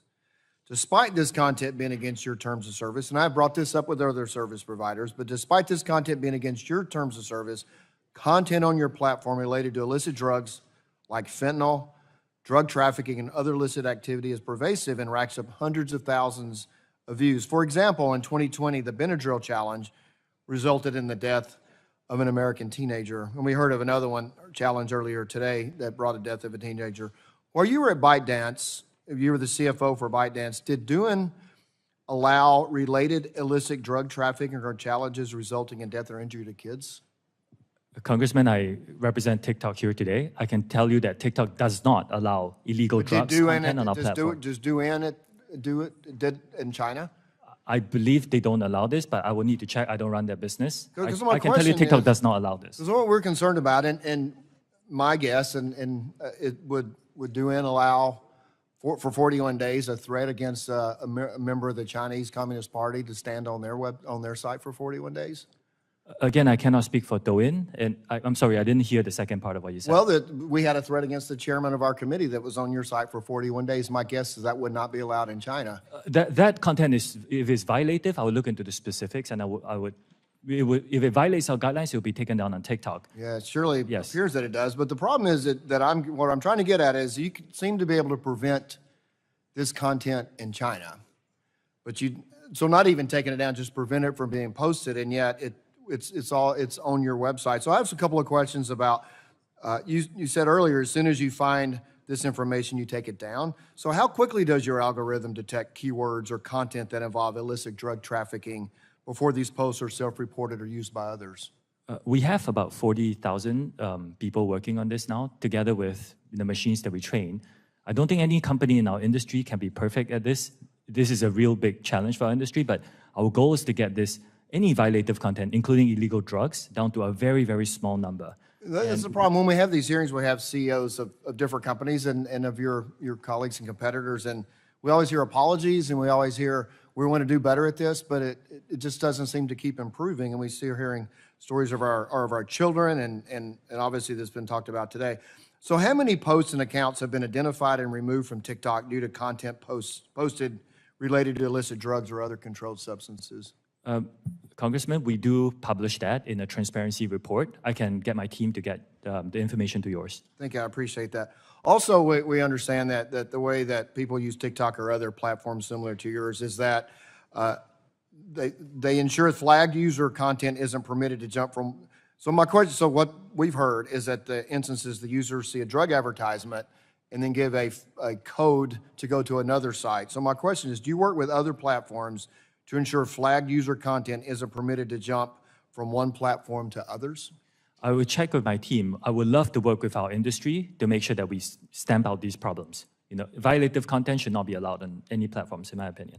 Well, so what's kind of frustrating to all of us here is that we look at what's happening on your sites and others, and particularly that we know, because we've done a research, that you can't have access to illicit drug information or others on Douyin, which is a sister company, as you say, in China. And so it absolutely, if you can prevent it on one and not the other, you obviously have the ability to stop it from moving forward, and yet you don't. Would you like to expand how one of your sister companies can prevent that and you're not? I know you don't represent Douyin, but they don't allow it, but it happens on your platform. What's the difference? First of all, the majority of the content on TikTok is fun, entertaining, informative, and very positive for our users. Like other companies that operate in this country, we have to deal with some bad actors who come and publish some content on illegal drugs. Other the bad actors don't seem to be able to access Douyin. The TikTok U.S. experience should be compared to other U.S. companies because this is a common challenge. But your parent company has the technology to prevent it because you prevent it in China, but you can't prevent it here. What's the difference? That's why I'm asking. Oh, Congressman, there is no technology that is perfect in doing this. We have to deal with the reality of the country that we're operating in. And here in the United States, as with other companies, we share this challenge. We are investing a lot to address the challenge, but we are, it's a shared challenge. But you invest a lot to seem to be able to address it in China, but not here. Again, I think the comparison has to be within the single country. We face the same set of challenges here in the U.S. What's the difference? I'm sorry, I'm out of time, but what's the difference in China and here? Let me give you an example, Congressman. In my home country, Singapore, there is almost no illegal drug content because Singapore has very strict drug laws. Thank you. My time's expired, now yield back. Gentleman yields back. Chair recognizes the gentleman from New York, Mr. Tonko, for 5 minutes. Thank you, Madam Chair. I'm concerned that TikTok's algorithm preys on vulnerable people, including those struggling with addiction, eating disorders, and other mental health conditions. The platform is designed to push content to users that will watch more frequently and for longer periods of time. Unfortunately, for many people suffering from certain mental health disorders, videos that reinforce their fears or negative self-image are more engaging. On top of that, TikTok has received sensitive patient health information and records of browsing activity from multiple telehealth companies like BetterHelp, and Cerebral. People's personal struggles should not be fuel for TikTok's profits. People should be able to seek help to address serious medical concerns without being afraid that their information will be shared with social media companies trying to push more products, services, or content at them. So, Mr. Chu, will TikTok continue to get information from third parties on its users' health, including their mental health? Yes or no? We will continue to work with experts, yes, if that's the question, to identify these issues. Will you continue to get information from these third parties, including their mental health? Yes or no? Congressman, I'm sorry, I may not understand your question. If your question is if I'm working with them on these issues, the answer is yes. It's not the question, it's will you continue to get information from these third parties on its users' health? Get information. We do not get any user health information from third parties, Congressman. You have talked a lot about user privacy and safety. Will you commit here today to no longer using data about users' health, particularly their mental health, to push them content or sell ads? Yes or no? We take our users' mental health very seriously. Yes or no? As far as I'm aware, we don't do that, Congressman. It's not what the... So the answer is no, you will no longer use data about users' health. TikTok systematically exploits users' anxieties by pushing alarming and distressing content onto their For You page. For example, in May of 2022, the LA Times found that some pregnant users searching for information about their pregnancies on TikTok were then shown information about miscarriages, stillbirths, and delivery room traumas. Your company knows that distressing content can have the perverse effect of feeding user engagement. And for TikTok, engagement means money. In the course of a week, what percentage of content that a user sees is considered potentially harmful or distressing content? Congressman, we work with a lot of experts on this.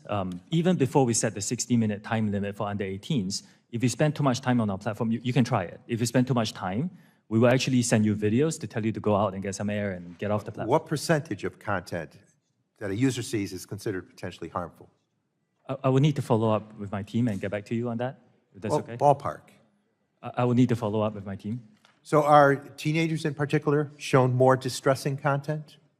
The opposite is true. We actually put in more restrictions to make sure that our teenagers get a better experience. Are expectant or new parents shown more distressing content?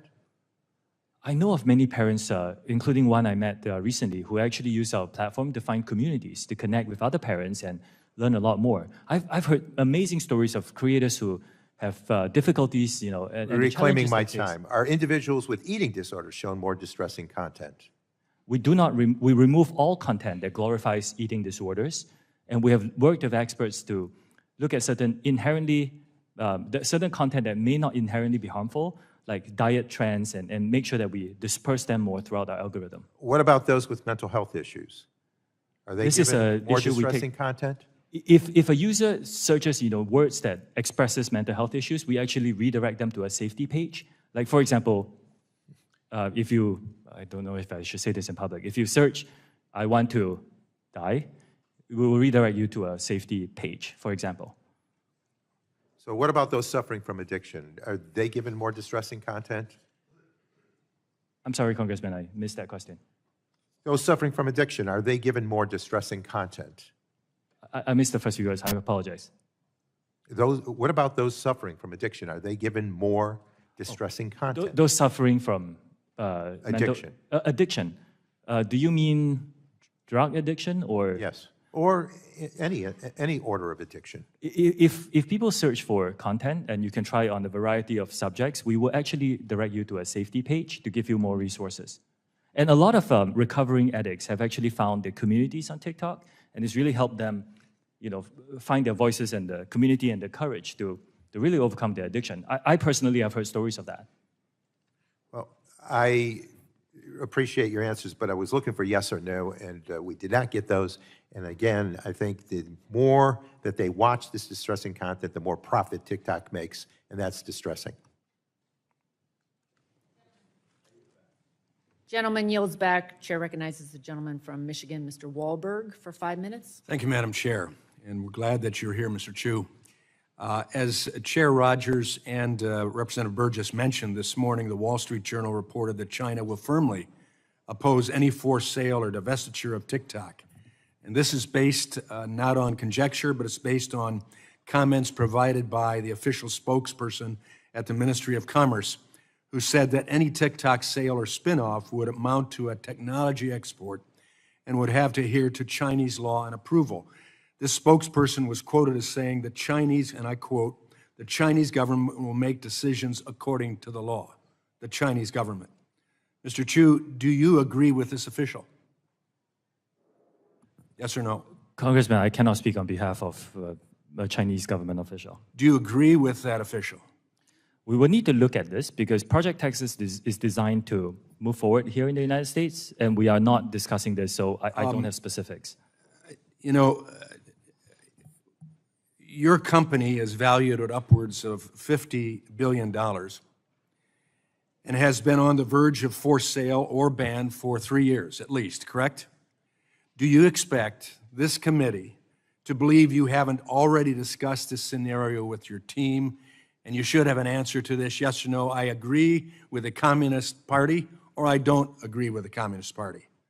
So, I guess I would say at that point, you disagree with the Communist Party. Explain your discrepancy. Congressman, for 2 years, we spent $1.5 billion US to build Project Texas. This is after very extensive discussions with relevant folks. Project Texas is just something expanded for the future. We're talking about now.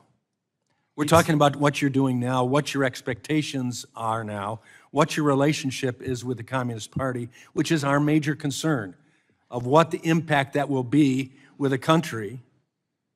Let me rephrase that. With a Communist Party that doesn't care about America and sees us as standing in their way for superpower. That's our concern, and for you to have direct relationship, direct ownership with ByteDance, and to not have a characterization or an agreement or disagreement that you say explicitly with this party policy, it's hard for us to believe what you're saying. Let me move on. Following up on what Mr. Latta asked about data accessed by Chinese engineers. In responding to Mr. Latta, you talked about where American user data would be stored in the future. But the question was about access today, storage in the future versus access today. This is total redirection. This blows up any trust we could desire to develop. So to be clear, Mr. Chu, today, do ByteDance employees in Beijing have access to American data? Congressman, we have been very open about this. We have relied on global interoperability. You have access to American data. Congressman, I'm answering your question if you give me just a bit of time. We rely on global interoperability, and we have employees in China. So yes, the Chinese engineers do have access to global data. You have access to global data. We have heard. Not concerns. storage. No, storage has always been in Virginia and Singapore. The physical service. You have no access to storage, to American data today. That's not what I said. I said. So you do have access to American data, and you have storage of American data. The American data has always been stored in Virginia and Singapore in the past. And access of this is on an as-required basis by our engineers globally. By engineers for business purposes. By engineers, this is a private ByteDance? ByteDance. The Communist Party? No. Why? How can you say that? This is a private business. This is a private business, and is like many other businesses, many other American companies, we rely on the global workforce. So the global workforce that includes ByteDance, which is connected directly to the Chinese Communist Party, that is a access. characterization that we disagree with. Now, in the future... That's not what we can disagree with. That's a fact. It's not, unfortunately. With the CEO of ByteDance and your relationship to them. Congressman, respectfully, in my opening statement, I said this is a private company. It's owned 60% by global investors. 3 out of the 5 board members on ByteDance are Americans. This is a private business. And you report directly to ByteDance with the CEO who is a member of the Communist Party. Let me move on. He's not. I think we got the answer. Sadly, at this point. I believe my time has expired, so I yield back.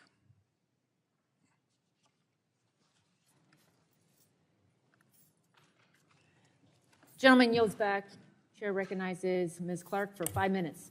Thank you, Chairwoman Rogers. Thank the ranking member, Pallone, for holding today's hearing. Throughout this hearing, I also want to thank our witness for being here to testify on what are very important issues before us today.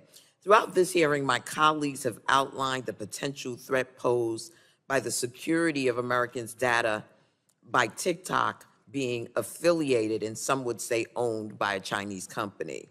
Foreign adversaries having direct access to Americans' data, as well as the ability to influence this content Americans see on a prolific social media platform, represents an unprecedented threat to American security and to our democracy. However, the problems of social media platforms, content moderation, algorithmic discrimination, and safety are neither new nor unique to TikTok. Mr. Chu, I share the concerns raised by my colleague, Congresswoman Matsui, related to algorithms. I believe that without mitigation against bias, platforms will continue to replicate, exacerbate discrimination that is illegal under civil rights law, as well as exclude important dialogue about sensitive topics like race from occurring on the platform. For example, I was disturbed by reports that TikTok content moderation algorithm flagged words like black or Black Lives Matter as inappropriate content. So my first question, Mr. Chu, is do you agree that platforms like TikTok should be subject to regular audits or transparency requirements to identify whether policies have a disparate impact on communities that are protected classes like race, religion, national origin, or gender? I think, Congresswoman, I think platforms should be very transparent on what they do there and disclose a lot of information. We can get back on the specifics of what we mean by an audit, but I do agree very strongly that platforms should be very transparent, and it's a commitment that we're giving to this committee and all our users, that our platform will be a place of freedom of expression. We embrace all diverse points of view, all ethnic minorities. You can come and say whatever you want, as long as you don't violate the rules of safety that were put in place. And we also commit to be free of all and any government manipulation. So I think I'm in strong agreement with a lot of what you said. Well, thank you. My bill, the Algorithmic Accountability Act, would require platforms to be transparent about their algorithms, measure disparate impact, and require risk mitigation.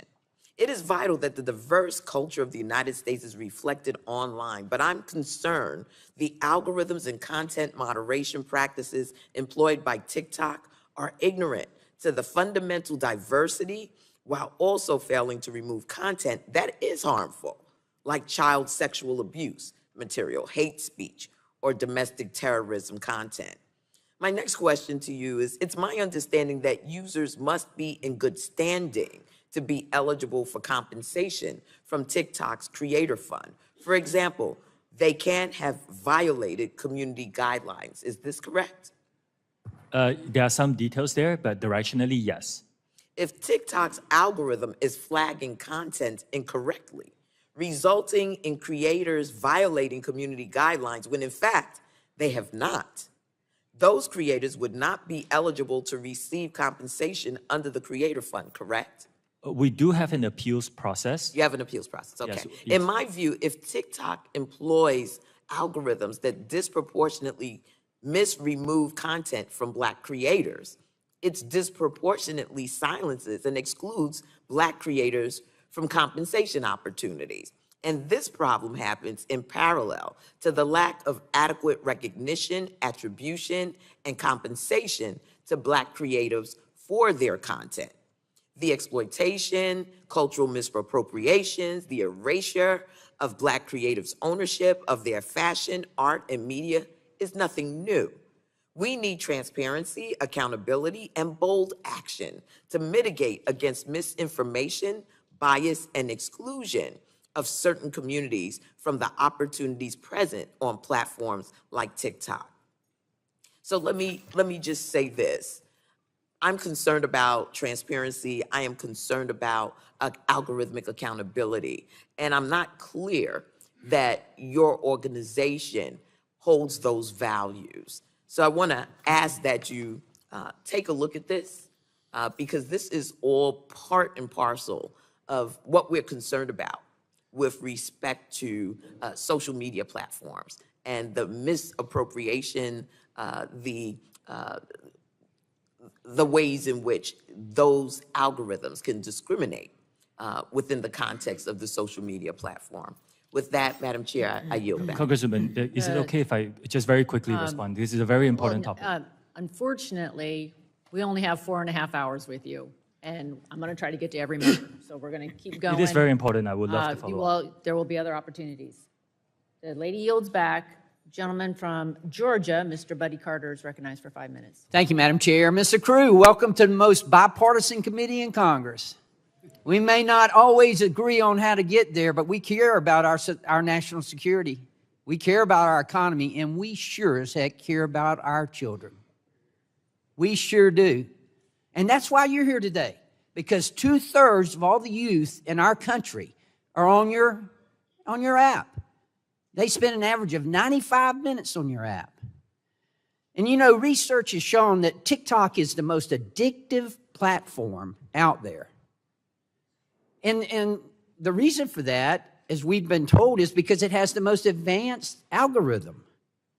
And the Chinese Communist Party knows this, and I don't speak for everyone, but there are those on this committee, including myself, who believe that the Chinese Communist Party is engaged in psychological warfare through TikTok to deliberately influence U.S. children.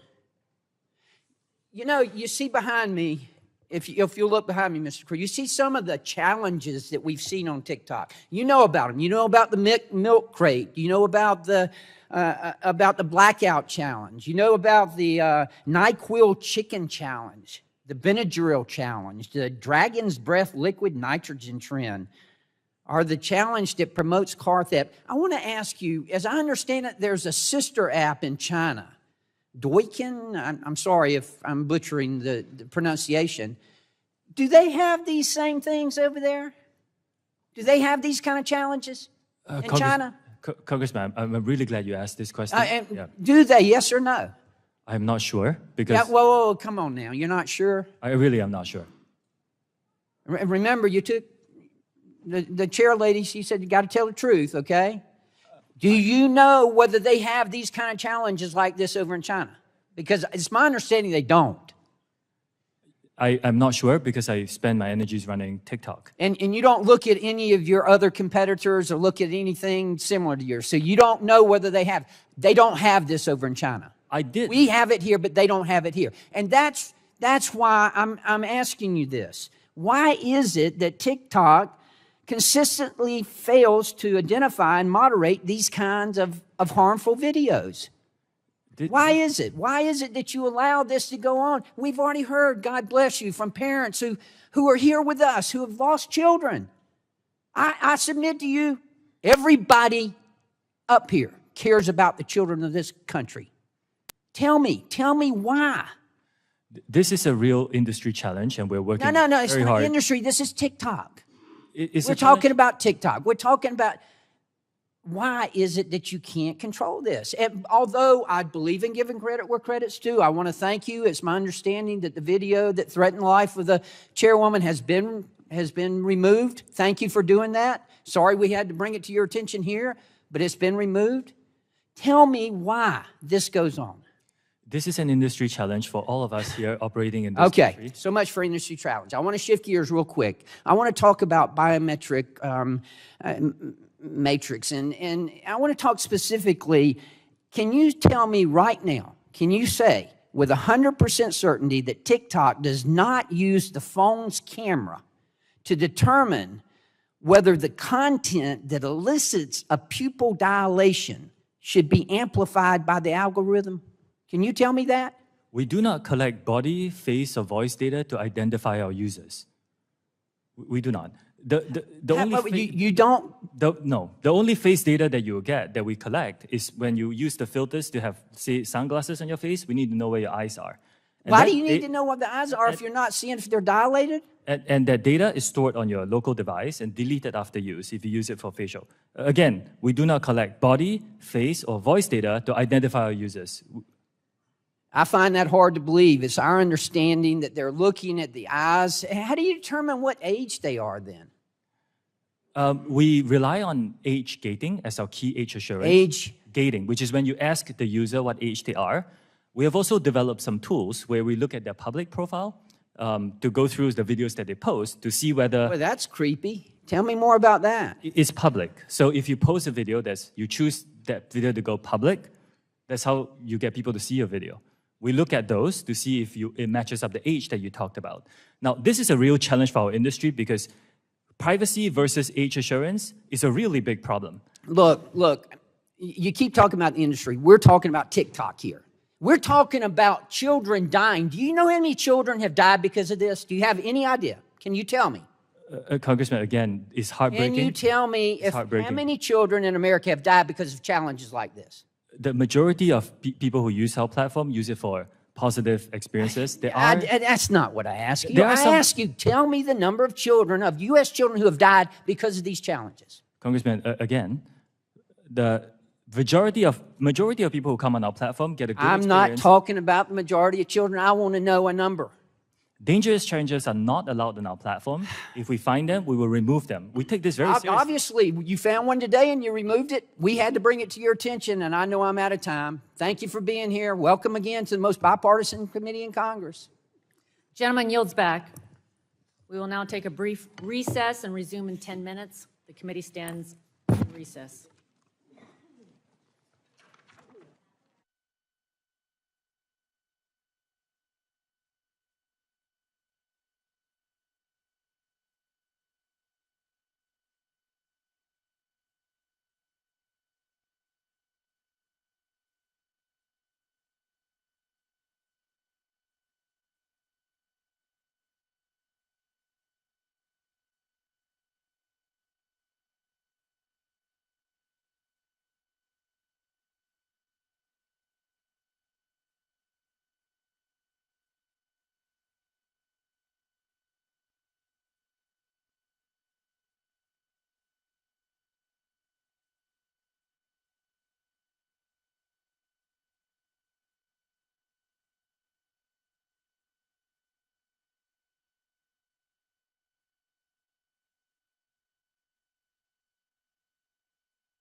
The president of show business.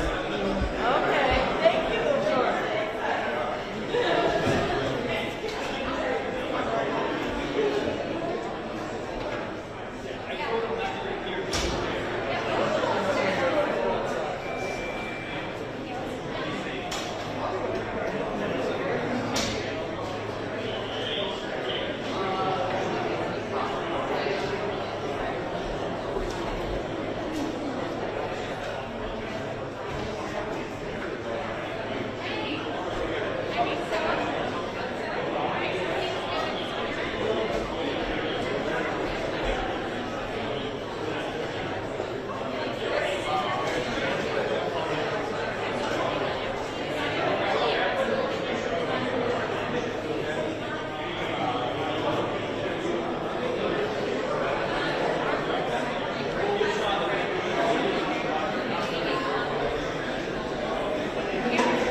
literally life and death issues that TikTok is right in the middle of. And also, what I'd like the witness to acknowledge is that it appears that Ms. Kamek, my colleague, brought up those two posters, and since then, TikTok has taken them down since then, not before then. Are you aware of that, Mr. Chu? I was briefed during the break that they are taken down. Okay. How do you feel about the fact that it was up for apparently 40-some days, 41 days, and yet in the middle of this hearing, it was brought directly to your attention, and as a result, it has been taken down so quickly? It goes to show the enormous challenge that we have to make sure that although the vast majority of our users come for a good experience, we need to make sure that bad actors don't post violative content. And the way, Mr. Chu, that you can make sure is that you can make sure that you choose to invest more resources, more money into more ability to pull down damaging and deadly information from your platform. Are you investing more and more and more every day into bringing down that kind of content? That's my question. Are you?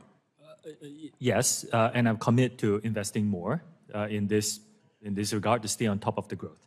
Right here in the United States, many, many languages are used and spoken. For example, TikTok in the United States is being used in many languages. Specifically, when it comes to Spanish language, are you dedicating more resources today than you did months ago, years ago, on making sure that you are combing through that content to make sure that if content is dangerous or damaging or deadly, that you are bringing it down as quickly as possible? Yes, we are investing in more Spanish language content moderation, and yes, we will, once we identify violative content, we'll take it down as soon as possible. Thank you. And your testimony today isn't the only opportunity for you to commit to answering questions to this committee. So I'd like you to forward to this committee. Again, I'm not asking for trade secrets, but I would like to get some semblance of understanding as to how much you are investing with the number of bodies, the number of people, the number of resources in making sure that you are investing more in pulling down content that is either deadly or dangerous on your platform. Can you forward that to the committee? I will check with my team and get back to you on this, Congressman. Thank you very much. Appreciate that opportunity. As was mentioned earlier, it might sound a little funny, but you have, in fact, been one of the few people to unite this committee, members, Republicans and Democrats, to be in agreement that we are frustrated with TikTok. We're upset with TikTok. And yes, you keep mentioning that there are industry issues that not only TikTok faces, but others. You remind me a lot of Mike Zuckerberg. When he came here, I said to my staff, he reminds me of Fred Astaire, good dancer with words. And you are doing the same today. A lot of your answers are a bit nebulous. They're not yes or no. So I'd like to ask you a question. Yes or no? Is your revenue going up at TikTok month over month or year over year? Yes, our revenue is going up year over year. And with that, some of the answers I'd like you to forward this committee is, are you investing more and more money into making sure that content that is dangerous and or deadly, you're investing more and more resources in that aspect of your expenditures and your commitment to your users and to your organization? Yes, I commit to that, and we are investing more, and we will continue to do that. Okay. My last question is this. Are you a Chinese company? TikTok is a company that's now headquartered in Singapore and Los Angeles. Okay. We are not available in mainland China. Our users are in other countries around the world. Okay. Is there a corporation that has any authority above TikTok? TikTok is a subsidiary of ByteDance, which is founded by a Chinese founder. Yes. And ByteDance is a Chinese company? Well, ByteDance owns many businesses that operate in China. Is it or is it not a Chinese company? Congressman, the way we look at it, it was founded by Chinese No. I'm not asking you how you look at it. Fact, is it a Chinese company or not? For example, Dell is a company, it's an American company. They have activities all over the world. Is it a Chinese company? I frequently have these discussions with others on what is a company that is now global. That's okay. I prefer you answer the question and stop dancing verbally on it. Madam Chair, my time has expired. Thank you very much. Gentleman yields back. Chair recognizes the gentleman from California, Mr. Obernolte. Well, thank you very much, Mr. Chu. It's nice to see you again. If I could just bring us back up to 30,000 feet for a second, I just want to talk about what we're afraid of here, what we fear might happen.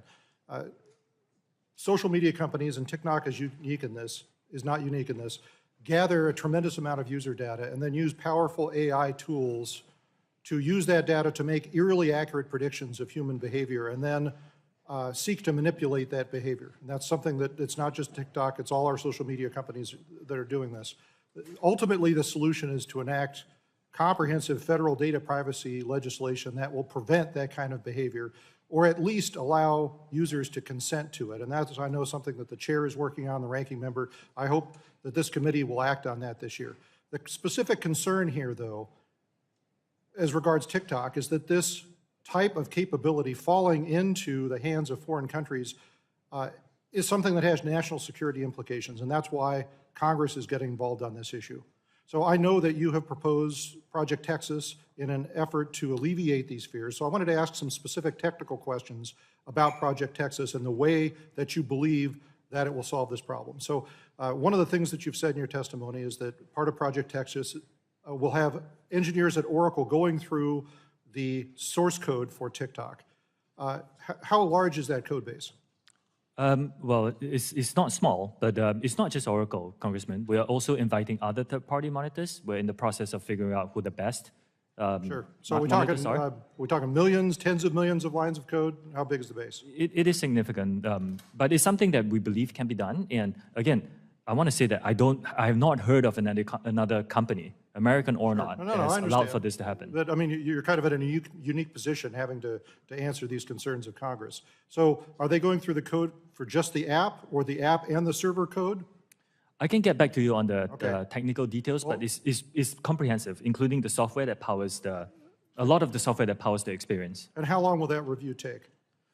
I need to get back to you on the timeline, but we are progressing quite well on Project Texas, and whenever we hit a milestone, I commit to be very transparent about it. Okay. So I'm wondering, because I'm also concerned as a software engineer about the process in which new code is introduced into the code base. Do you use a software configuration management system at TikTok? The way we plan for new code to be done is that even before the code becomes live, it has to be reviewed. The changes have to be reviewed by so the you're third-party talking monitor. about a code review. That was good. That was another question I had for you. So the code review, is it done with a team of engineers or just with a single engineer? Oh, it's going to be a team effort. Okay. Yeah. And that's going to be done at Oracle or elsewhere? It's going to be done in one of our transparency centers, so that we still need to make sure that the code itself is secure. And Okay. so yeah. What I'm hearing you say is that even though the code might be written by someone not in the United States, before the code is integrated, it'll be reviewed in a code review by a team of engineers within the United States? That's the plan. Okay, and this, back to the question about the software configuration management system, how do you manage the integration of that code change into the rest of the TikTok code base? The long and short of it is we have built a team of American personnel with security credentials. The person who leads the team used to work for the Secret Service, No, I for understand, example. but I mean, there's a software solution for integrating those code changes into the code base. What solution is that? I will Use need a to check commercial and one? get back to you on the Okay, details. well, Yeah. specifically what I'd like to know is to make sure that this isn't something that TikTok has created custom, which many companies do, because that would mean that you'd have to review the source code for that as well for security. How do you protect against threats like a malicious actor being hired not by TikTok, but by Oracle, for example, or by USDS? The approach that most companies take for these things is to have several layers of monitoring to make sure that everything that somebody has reviewed, there's a secondary review, so that one malicious actor is not able to create the damage that the malicious actor can do. But you rightly pointed out, these kind of problems are industry-wide problems. Right. Every company has to deal with them. Okay, well, let me ask a specific question about that. I mean, in thinking about if I were a malicious actor, a software engineer on one of your projects, how I would go about writing a malicious code. I wouldn't put it right there and say, hey, I'm malicious. I would put unrelated lines of code in different sections of the code that work together to do something malicious. How do you think that could get caught? Again, we have to rely on third-party experts to help us with that. I think there are enough experts who can catch a lot of these things. The work on security globally, on all data security, is never perfect. Yeah, I understand. But we can have a lot of oversight to keep it safer than any other experience. I appreciate the effort. My concern, Mr. Chu, is I don't believe it is technically possible to accomplish what TikTok says it will accomplish through Project Texas. I just think that there are too many back doors through that process to allow that to be possible, and I think a malicious actor would succeed in inserting malicious code in there if they wanted to. But I see we're out of time. I hope we get an opportunity to talk some more about this. I yield back, Madam Chair. Gentleman yields back. Chair recognizes the gentlelady from Michigan, Mrs. Dingle. For 5 minutes. Thank you, Chairman Rogers and Ranking Member Pallone for holding this hearing, and to Mr. Chu for testifying here today. Your good news, you're halfway through with me. As screen time increases, so do inherent risks. And with the proliferation and popularity of new social media platforms, so does the potential reach of dangerous, provocative, and often harmful content. And my fear, the abuse of collected data. As a representative from the state of Michigan, I can speak from experience on how social media has been used to target members of the Michigan delegation, including a plot to kidnap our governor, and how it can be weaponized to perpetuate harms towards individuals and communities. And you saw firsthand how it targeted the chair of this committee. Today, many of my colleagues on both sides of the aisle have raised legitimate concerns about protecting children online, misinformation, and securing our data. Concerns that I share, and has been said by many of my colleagues, are bipartisanly shared. I think in many ways, these myriad of issues highlight the need for comprehensive data privacy, legislation that would ensure the safety and integrity of every American's data on every social media platform and mitigate potential harms.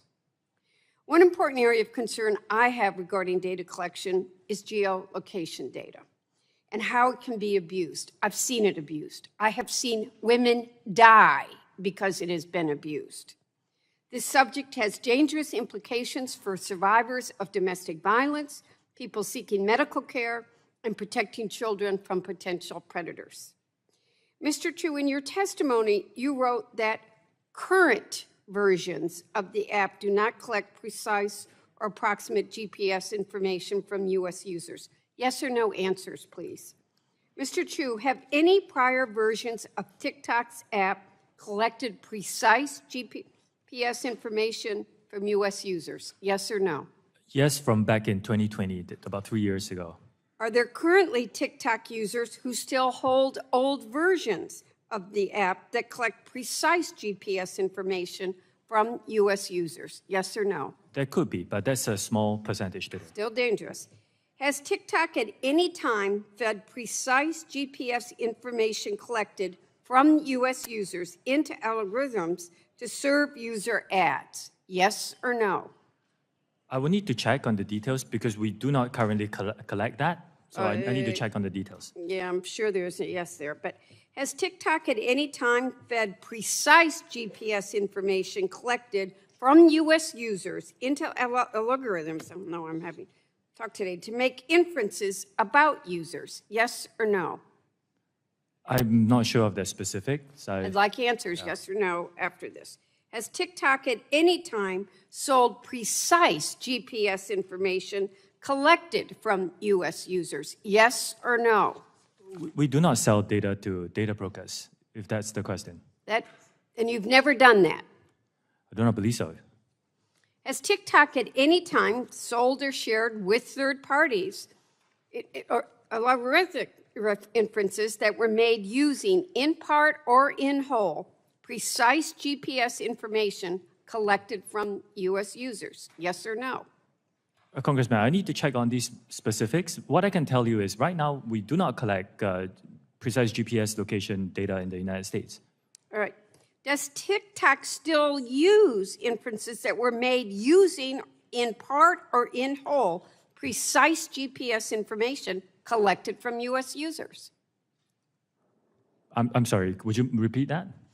Does TikTok still use inferences that you've gained that were made using, in part in or whole, precise GPS information collected from U.S. users in your algorithms? That will be a very technical question. I will have to check and get back to you. Has TikTok at any time provided the Chinese government with either precise GSP information collected from U.S. users or inferences made from that data? That I can give you a straight no. Mr. Chu, even if Congress were to ban TikTok, I'm concerned that China or others would still have access to U.S. consumer data by purchasing it through data brokers. Will you commit not to sell any of TikTok's data to data brokers now or in the future? We do not do that. We do not sell data to data brokers now. Will you commit to not do it in the future? There are certain members of our industry who do this. I think this has to be broad legislation to help us, the whole industry, address this problem. I think I'm out of time. Thank you, Madam Chair. I'll yield back. Gentlelady yields back. Chair yields 5 minutes to the gentleman from Alabama, Mr. Palmer. Thank you. When the Chinese Communist government bought a share of ByteDance, it's been described as the Chinese Communist government's way of quieter form of control, and that companies have little choice in selling a stake to the government if they want to stay in business. And what I'd like to know is when the Chinese Communist government moved to buy shares of ByteDance, were you informed beforehand, yes or no? No. Okay. Congressman ByteDance... Were you or anyone with TikTok asked for your opinion about the sale of shares of ByteDance to the Chinese Communist government? Yes or no? This hasn't happened. Did you or anyone employed by or affiliated with TikTok state any objections or concerns about the possibility of the Chinese Communist government, once they had shares in ByteDance, exercising control over content, using your platform for conducting misinformation campaigns, or restrictions ensuring nothing is posted that reflects badly on the Chinese Communist government, or for surveillance and data collection for use against anyone? Did any of you or anyone affiliated with TikTok raise any concerns about that? Congressman, we do not collect, we do not promote. I didn't ask you that. We do not promote. Or no. Did you raise any concerns about it? Because that's why we're here. But we do not promote or remove any content at the behalf of the Chinese government. Did you communicate in any form or fashion with the directors of ByteDance that there might be concerns about government control over content? Yes or no? You either did or you didn't. Congressman, You didn't. I just want to make this clear. We Let me do ask not you remove this. or promote content at the request of the Chinese TikTok government. insiders have already said that the company is tightly controlled by ByteDance. It even gets down to the hours they work. So obviously, you didn't say anything. There's a serious concern by Chinese companies, privately held companies, about doing anything against what the Chinese Communist government wants. I want to ask you this. Does TikTok screen against manipulative content from child predators, yes or no? Do we screen? Do you against? screen against them?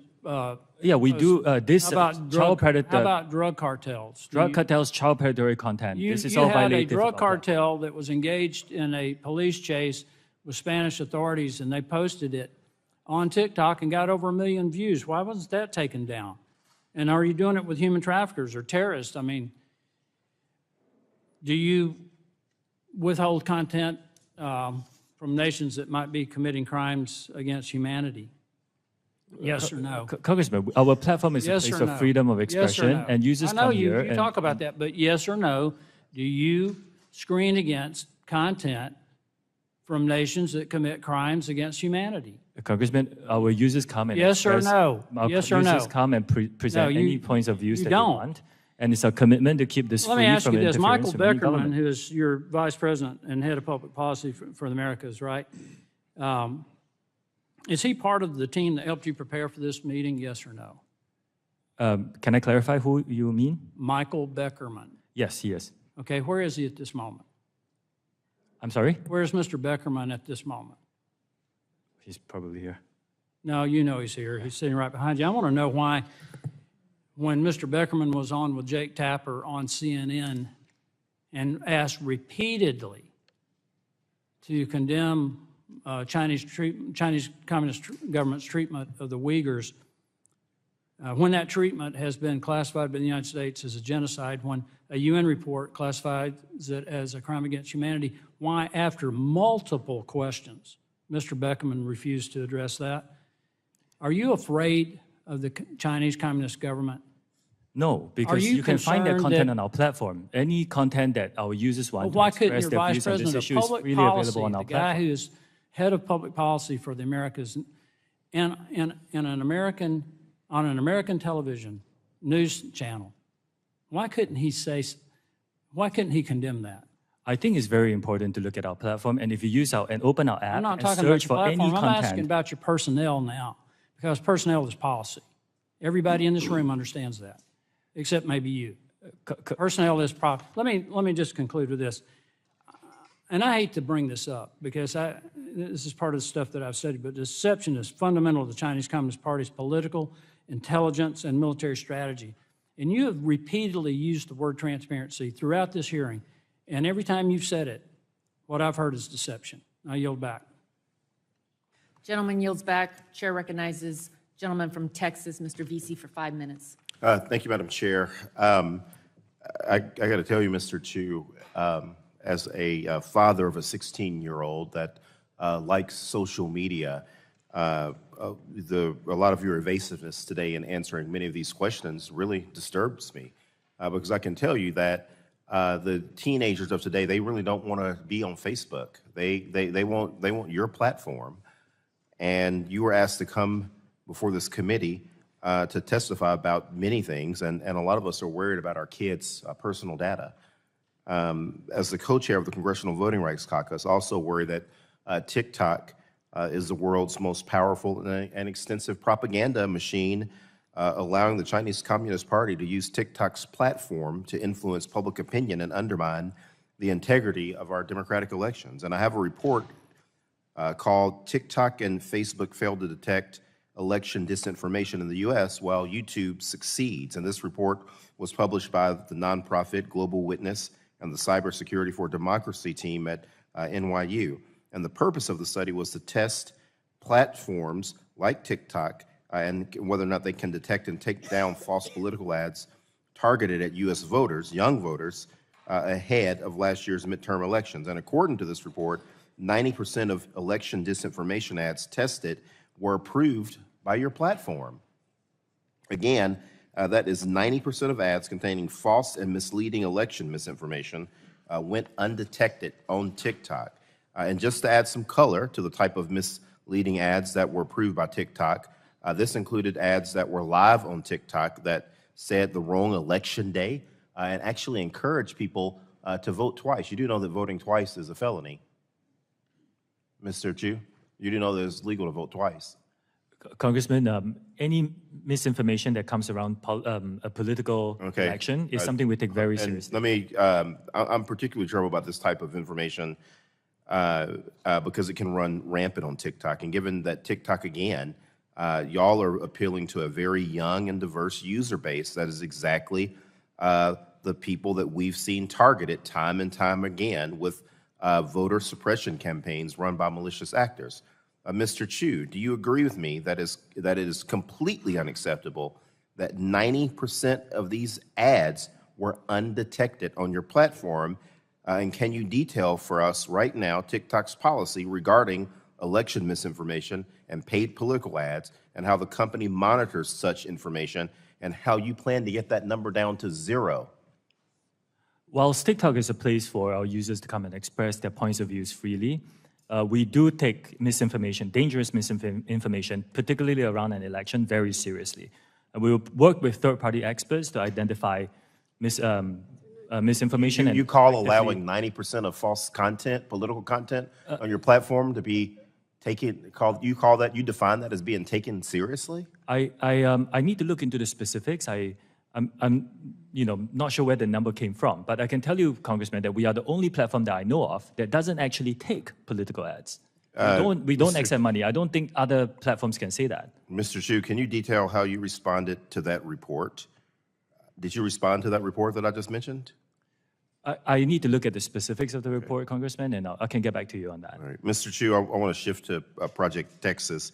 I know that we've discussed this initiative throughout today's hearing, but I want to dive deeper into your notion that promises about Project Texas should give us any confidence in TikTok's ability to localize U.S. data and discontinue access to that data to ByteDance employees in China. Why? Because we've already had a TikTok executive appear before Congress and give sworn testimony about the comfort that we should take in TikTok's U.S.-based resources.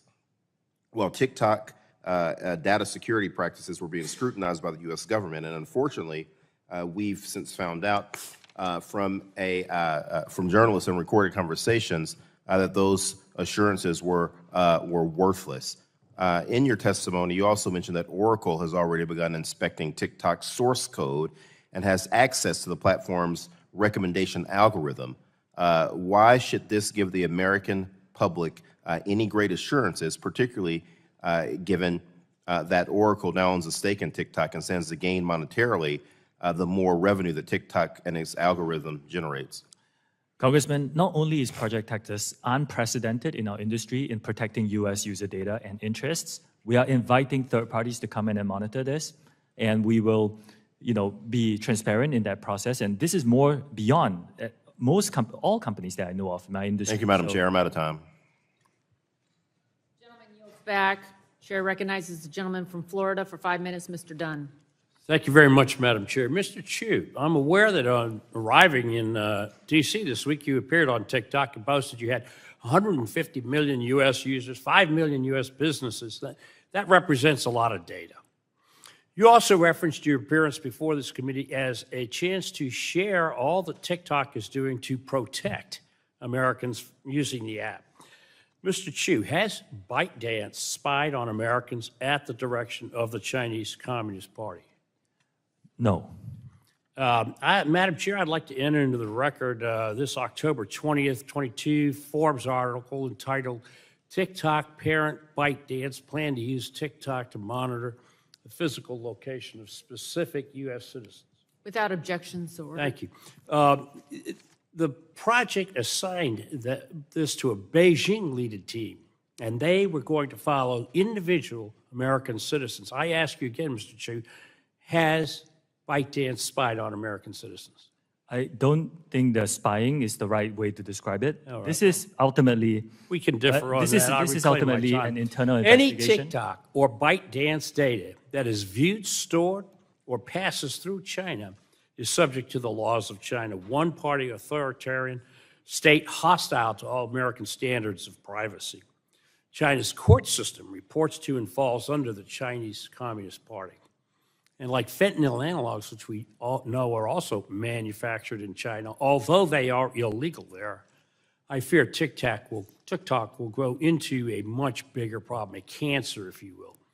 And I'm deeply worried that it may be too late to stop the spread of this cancer. Like fentanyl, another China export, which causes addiction and death, dangerous algorithms and Chinese Communist Party are not good for Americans, not good for our families, and definitely not good for the United States. Mr. Chu, prior to serving as the CFO of ByteDance, you served as a CFO and Director of Global Operations for ShowMe from 2015 to 21. Is that correct? Are you asking me in 2015? Very good. Would you mind repeating that, please? Madam Chair, I'd like to enter another article into evidence. This is from the National Cybersecurity Center in Lithuania. Without objection, so ordered. Thank you. This report outlines numerous data security risks, including how the privacy of European users was violated in clear cases of unauthorized collection of user data by ShowMe. This sounds exactly what many of my colleagues have been talking about today. Worse yet, the ShowMe phones sold to Europeans had a list of 449 words and phrases which would be automatically censored on the device. Censored phrases included the Voice of America and Democratic Movement, among others. This analysis was conducted on devices which were manufactured and sold to Europeans while you were the head of operations for ShowMe.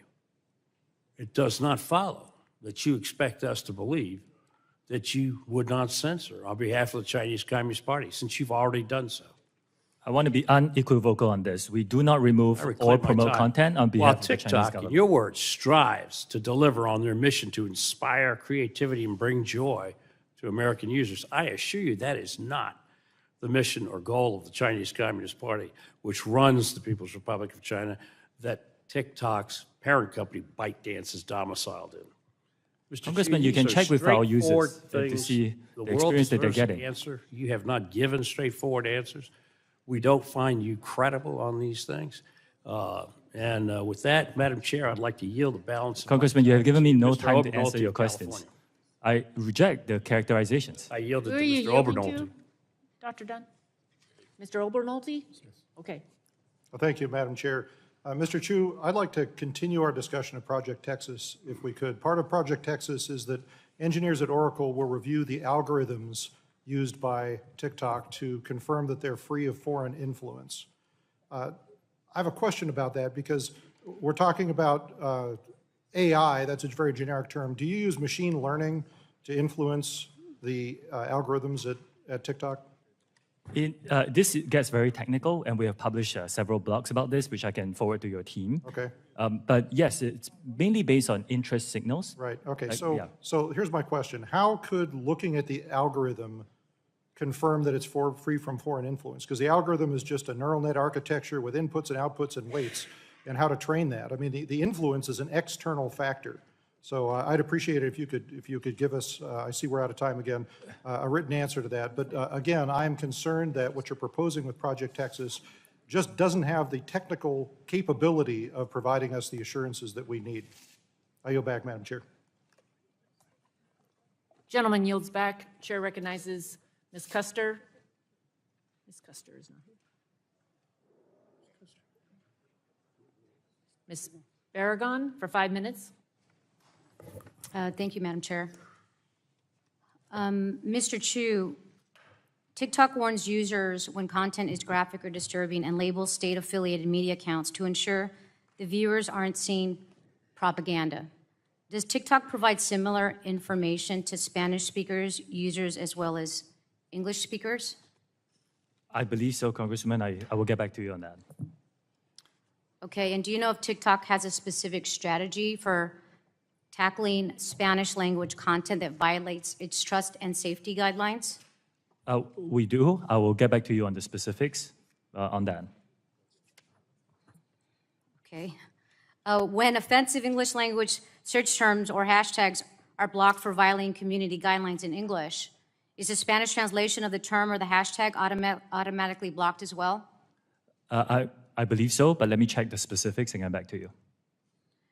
Do you have any idea how many people that you might have working at TikTok that addresses Spanish misinformation? I know ballpark it's quite a significant team, but I can get back to you on the details. You said significant, so are you saying it's, do you have a ballpark at all you can give us? Would you say it's like 10% of your force or more It's than? an important number, so I want to be precise, and I'll get back to you. Okay. Do you happen to know how if a TikTok can effectively ensure that Spanish-speaking users between the ages of 13 and 17 are not being targeted by ads promoting harmful content? We have very strict policies for our users who are in the teenage age group, and regardless of what language they speak. So we want to make sure that they are given a very safe experience on our platform, regardless of the language they Well, I know, I'm use just it. trying to I'm trying to ascertain resources you may be putting into Spanish speaking and Spanish language. Last year, the Congressional Hispanic Caucus met with TikTok. This was one of the conversations, and a source of the discussion was addressing Spanish language disinformation and misinformation. It remains an urgent priority for the Congressional Hispanic Caucus as Hispanics across the country increasingly turn to social media for vital information. We heard earlier in this hearing that there was, video, there was a TikTok post threatening the chair of the committee, and it took some 40 days to take it down. So I guess I'm a little concerned if your team doesn't have the resources and the capability to flag that, what kind of capability is it going to have to bring down misinformation, disinformation to Spanish speakers, which I'm assuming is a smaller fraction of the workers that you have at TikTok? TikTok is a place for all our users to come and express their very diverse views, and we are open to all ethnicities, and we are open to all everyone to come here and freely express their views. So it is our commitment to make sure that the safety of those users, regardless of the language, and of course, the Spanish language user base is super important to us. Okay, we so need to you make sure can't- that we continue to Okay, invest so in that. you don't have an answer then. Okay, I will look forward in your coming back. We've heard a lot about the concerns about children who may be on TikTok. Mr. Chu, at what age do you think it would be appropriate for a young person to get on TikTok?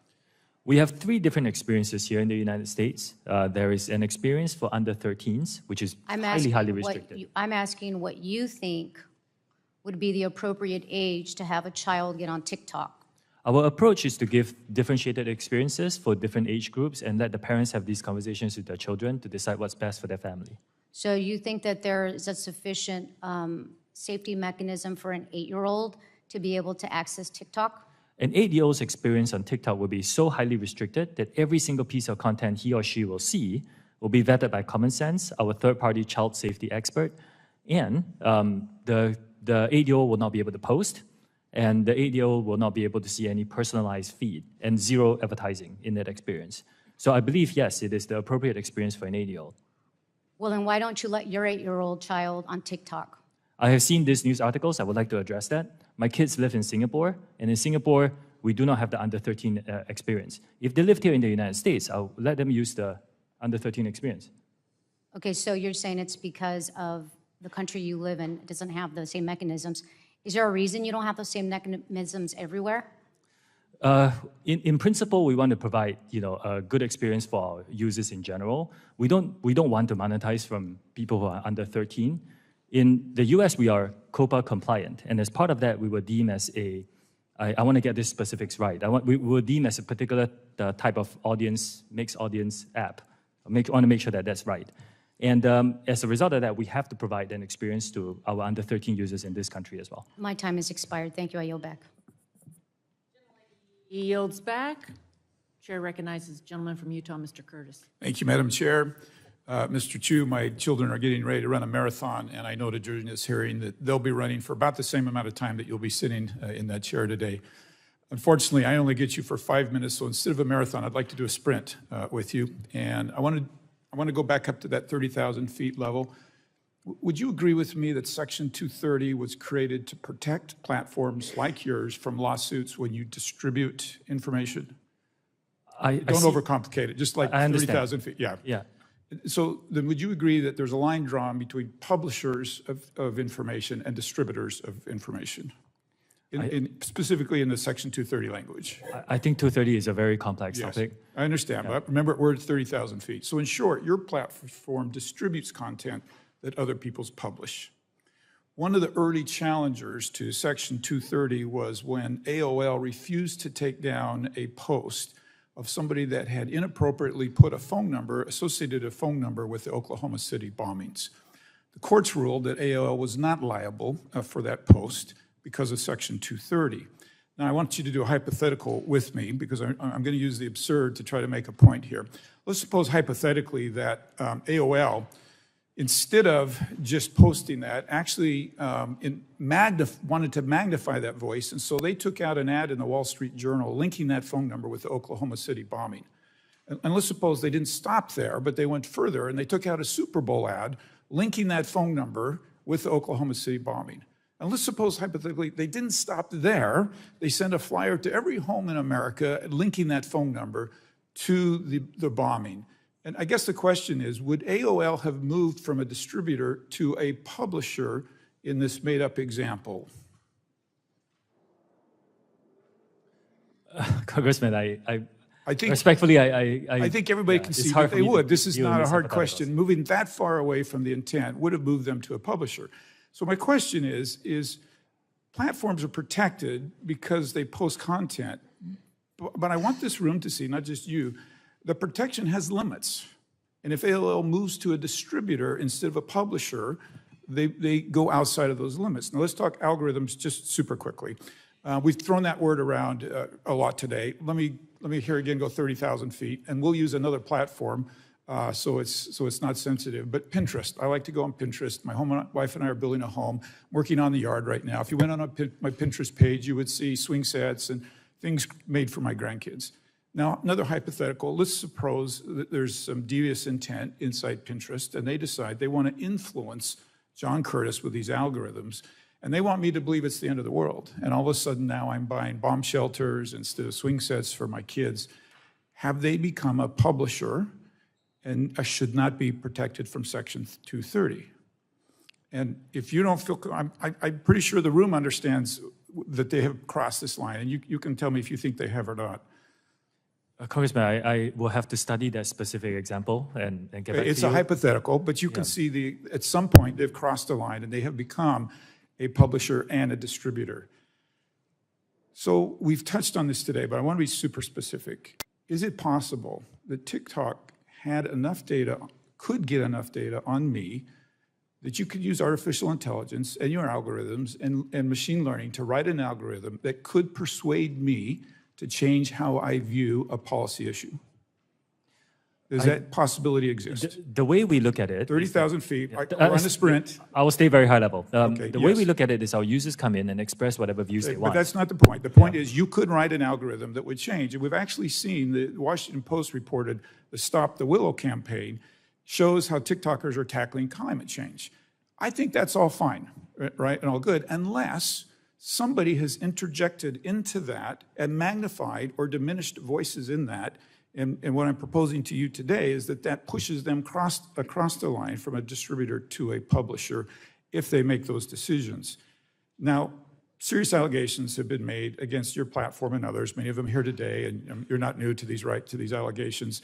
This isn't your platform, but some time ago there was an allegation that a platform recommended ISIS-related videos. We've talked about the weight loss videos. We didn't talk about it, but they're still in the elections. Whatever the motivation, I'm trying to point out that as you move from a publisher, as you manipulate this data with algorithms, that you step out from the protections of Section 230. Do you see that logic? This is a very complex I understand it's very complex, but you see the logic. In your mind, has TikTok ever stepped across the line from a distributor to a publisher? Congressman, again, this is a very complex topic. I will need to get back to you on this. I understand that. Okay, and finally, very quickly, you produced a video that now is well known about your visit here and today in Washington, D.C. Can you tell me 100% that no TikTok employees manually manipulated that to get more views? I checked, and as far as I know, there was no boosting and heating. I went viral organically. Okay, Madam Chair, I'm sorry I'm out of time. I yield my time. Gentleman yields back. Chair recognizes Ms. Blunt Rochester. 5 minutes. Thank you, Madam Chair. Mr. Chu, as I'm sure you know, this hearing is part of an ongoing effort by our committee to examine data security and other concerns with social media companies broadly. And I have to tell you, I came to this hearing interested to hear the actions that TikTok is taking to combat misinformation, protect our young people, and ensure our national security. But I've not been reassured by anything you've said so far. And I think, quite frankly, your testimony has raised more questions for me than answers. As some of my colleagues already noted, platforms like TikTok can easily manipulate and undermine user autonomy with addictive features, invasive data collection practices, and disseminating misinformation and disinformation. That's why I will be reintroducing the Detour Act to mitigate this harm. Mr. Chu, yes or no, would you oppose legislation that banned the use of intentionally manipulative design techniques that trick users into giving up their personal information?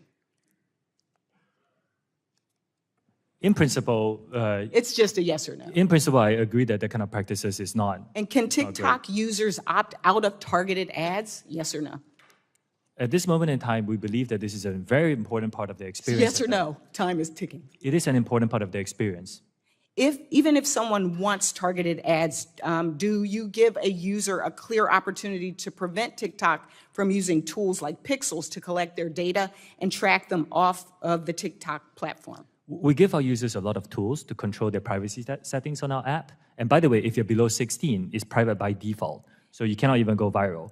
In August of 2022, response to a letter I wrote to your company on abortion misinformation, TikTok asserted several actions to address abortion misinformation. In light of recent attacks on safe and effective medication abortion, I'm remained worried by this misinformation. And following on Ms. DeGette's questioning, how many posts did you actually take down that contained abortion misinformation?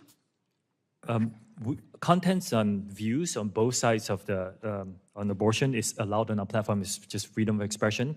If it's dangerous misinformation, we rely on third-party experts to help us identify and remove them. I can get back to you on specifics. Yes, please get back with us on the specifics. Mr. Chu, in your testimony, you indicated TikTok has taken several steps to implement Project Texas. You've said you've spent, in your testimony, $1.5 billion. You've hired 1,500 full-time employees. Can I ask for some specifics about the implementation? This $1.5 billion, what was it used for? The employees, were they people that you already had that you just transferred over? And what types of roles will they have? Oh, okay. This $1.5 billion US is spread across many things, including the infrastructure we have to build, the migration of the data to a new cloud infrastructure, and all the third-party security partners that we're hiring, and of course the new employees. Now, this team will now be run by a gentleman who used to be this, who has spent his career as a chief security officer in other companies, and another gentleman who used to work, I believe, in if you could just follow up with us, that would be very helpful. I will. Because we would really like to understand the details. Where's the money going? How many people are you, and what will they be doing? Okay. As I put just kind of a finer point on this, one of my concerns is that we came here hoping to hear some actions that would alleviate some of our concerns and our fears. We got family members. We have a lot of folks here that are constituents, that are content creators. And for us, we were looking for action. We wanted to make us feel like we really can trust, as you use the word. What I leave here with is thinking about the fact that your company is, I learned that you have personalized data advertising for kids as young as 13. And we've heard until Project Texas is supposedly stood up, engineers in China still have access to personal data. And that means engineers in China have access to personal data of 13-year-olds in the United States. And I think that really summarizes why you see so much bipartisan consensus and concern about your company. And I imagine that it's not going away anytime soon. Thank you, Madam Chair, and I yield back. Gentlelady yields back. Yield to the lady from Arizona, Ms. Lesko, for 5 minutes. Thank you, Madam Chair. Mr. Chu, do you agree that the Chinese government has persecuted the Uyghur population? Congresswoman, if you use our app and you open it, you will find our users who give all sorts of content. That's not my question. My question is, do you agree that the Chinese government has persecuted the Uyghur population? Well, it's deeply concerning to hear about all accounts of human rights abuse. My role here is to explain what our platform does on this. It's a pretty easy question. Do you agree that the Chinese government has persecuted the Uyghur population? Congresswoman, I'm here to describe TikTok and what we do as a platform. And as a platform, we allow our users to freely express their views on this issue and any other issue that matters to them. Well, you didn't answer the question. Earlier today, Chairman Rogers asked you, and I quote, "Have any moderation tools been used to remove content associated with the Uyghur genocide, yes or no?" Your answer, "We do not remove that kind of content." Yet, in 2019, TikTok suspended the account of Feroza Aziz, an American 17-year-old, after she put out a video about the Uyghur genocide. So your answer, sir, does not align with history. That particular case was a mismoderation. I believe that video had a picture of Osama bin Laden, so we thought it was content that was inappropriate. Yeah, I looked it up. That was a different posts that they banned. I can get back on the banned. specifics, yes. My next question. India banned the use of TikTok in their country in 2020. New Zealand has banned the installation of TikTok on devices connected to the country's parliamentary network. Canada banned the installation of TikTok on government devices. The United Kingdom has banned the TikTok app from government-owned devices. Belgium banned the TikTok from government phones. The European Union banned the installation of TikTok on government devices. All cited security risks with the company's data collection and connection to the Chinese Communist Party. Recently, our U.S. FBI Director Christopher Wray said about TikTok, quote, "This is a tool that is ultimately within the control of the Chinese government, and to me, it screams out with national security concerns." Mr. Chu, how can all of these countries and our own FBI director have been wrong? I think a lot of risks that are pointed out are hypothetical and theoretical risks. I have not seen any evidence. I'm, eagerly awaiting discussions where we can talk about evidence, and we then can address the concerns that are being raised. Yes, my next question revolves around an article. India banned TikTok in 2020. A March 21st Forbes article revealed how troves of personal data of Indian citizens who once used TikTok remain widely accessible to employees at the company and its Beijing-based parent ByteDance.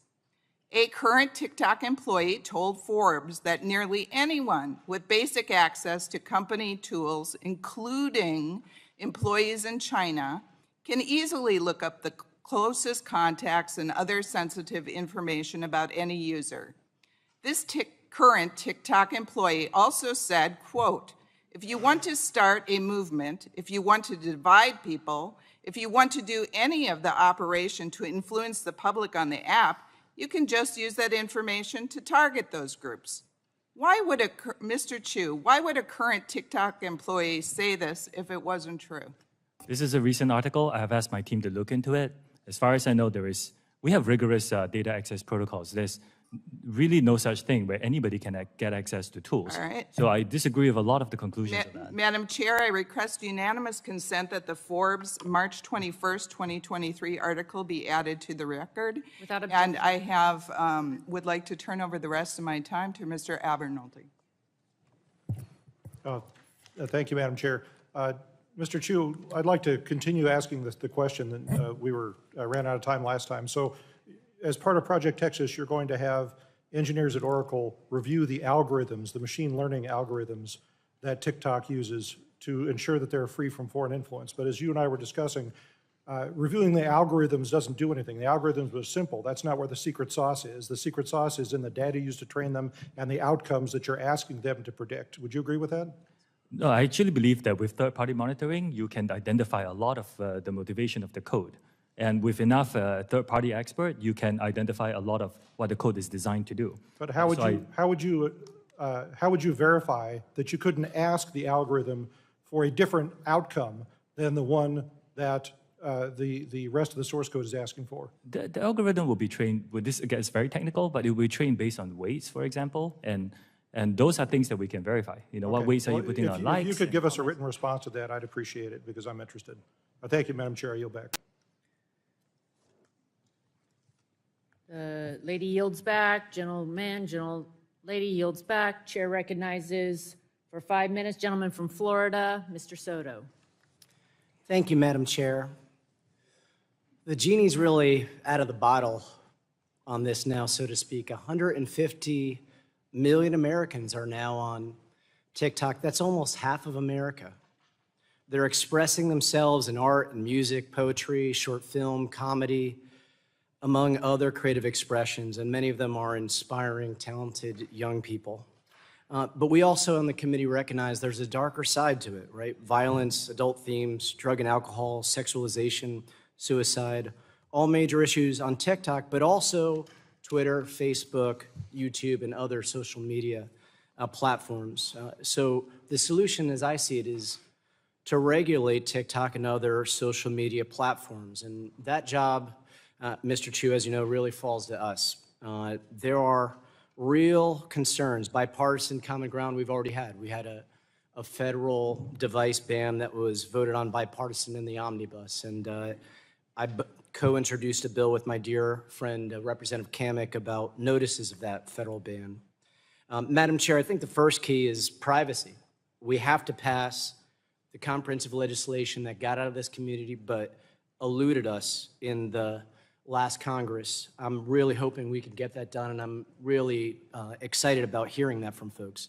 The other thing is that TikTok needs to be an American company with American values and end its ties to the Chinese Communist Party. This is something that'll be critical as we look and go forward. And then 3, we all agree we have to protect our kids. The committee should consider banning the use for children under 13 of not just TikTok, but all social media platforms, or at least empower parents. In addition, have rules of the road for teens that are 13 to 17 so that families can do what's right for their families. So for privacy, that's on us. Internet privacy is on us. As far as being an American company, Mr. Chu, as you know, the Committee on Foreign Investment in the United States at the Department of Treasury reviews foreign investment that affects national security. Right now, they've negotiated with your company about this Oracle setup that you've talked about, servers in an American company in America, in Texas, and then Oracle would monitor the algorithms. But pressure is mounting. So, Mr. Chu, would TikTok be prepared to divest from ByteDance and Chinese Communist Party ties if the Department of Treasury instructed you all to do so? Congressman, I said in my opening statement, I think we need to address the problem of privacy. I agree with you. I don't think ownership is the issue here. With a lot of respect, American social companies don't have a good track record with data privacy and user security. I mean, look at Facebook and Cambridge Analytica, just one example. So I do think that it is not about the ownership. It is a lot about making sure we have Project Texas, making sure that we're protecting and firewalling U.S. user data from unwanted foreign access, giving third parties to come in to have a look at this, and making sure that everybody is comfortable. We're giving transparency and third-party monitoring, and that's what we're doing for Project Texas. Well, I would at least encourage you all to start having the dialogue, should that be where the president and the Congress ends up going. The third thing is on parents. I had a constituent of mine, Brandy of Lake Nona, say, I'm a parent of 2 teenagers, 14 and 18 years old, both of whom have been harmed by social media. TikTok's algorithms supply my 14-year-old son with a continuous stream of inappropriate content and has negatively influenced his perception of all females. I noticed the attention span of both of my teens has changed or decreased dramatically, and social media has made my daughter insecure, leading to an eating disorder and ultimately depression. What safeguards do you have, and what should we tell Brandy of Lake Nona about how we can help her protect her children? We have a differentiated experience. I mentioned just now about the experience if you're below 13, very, very restricted. If you're below 13 to 17, Congressman, we actually have a whole series of things. First, the content that you see, we make sure that we remove things that could be mature themes from your feed. We also, by default, do not allow under 16s to use direct messaging. We do not allow under 16s to, we set their accounts to private by default. They can go viral. If you're below 18, we shut off some features for you. Like, for example, you're not allowed to post live streams. Neither are you allowed to send virtual gifts. So we take this very seriously, and we want to continue to build to ensure that we're giving our under 18 teenagers on our platform. Although today they are only a minority of our user base today, but we still take it very seriously. Mr. Chu, I'd encourage you to continue thinking about how to get the word out to parents across the nation on some of these tools, as well as we here craft a privacy law that will help provide well-needed regulation to social media companies across the nation. Thank you, and I yield back. Gentleman yields back. Chair recognizes the gentleman from Indiana, Mr. Pence, for 5 minutes. Thank you, Chairwoman Rogers and Ranking Member Pallone, for holding this hearing. I love both of your opening remarks. Like my colleagues have discussed today, our increasingly digital world leaves Hoosiers and all Americans in the dark about who has access to their information. For TikTok users, that could be third-party data brokers, advertisers, or the Chinese Communist Party. TikTok aggressively feeds addictive content to users to glean massive amounts of personal data that's worth a fortune. For Hoosiers watching at home, this isn't just data about your favorite sports team. You know, if there really are 150 million users in the U.S., this suggests to me that the CCP has a finger on the pulse of almost half our nation's population. I find that hard to believe. But this week, I decided I would ask my constituents in southern Indiana to share their stories with me. Went out Monday night, and we got 800 responses in less than 12 hours, okay? Let me share a couple of those with you. One of my constituents shared, I quote, "I'm a mental health counselor. Most of my teenage clients are on TikTok. They spend hours online being negatively influenced by others. I have seen kids experience self-harm, gender dysphoria, and many mental illnesses they have picked up from TikTok. I will not allow my children to have TikTok. The creators know the algorithms are addicting our children. They know that children are suffering more anxiety and depression from screen time, but they do not care. They will not change their algorithms because it's financially lucrative for them to keep their kids addicted." Another parent said, "We let our daughter try it out. The feed was continuously suggesting sexually explicit, stupid, and vulgar videos. We discontinued it within a week." And there's been many more. Like I said, 800, okay? In your testimony, Mr. Chu, you walked through a number of supposed actions taken by your company to create a safe environment, empower parents to oversee content shown to their children. But virtually everything we've heard reflects the opposite, and some of your answers are a little confusing.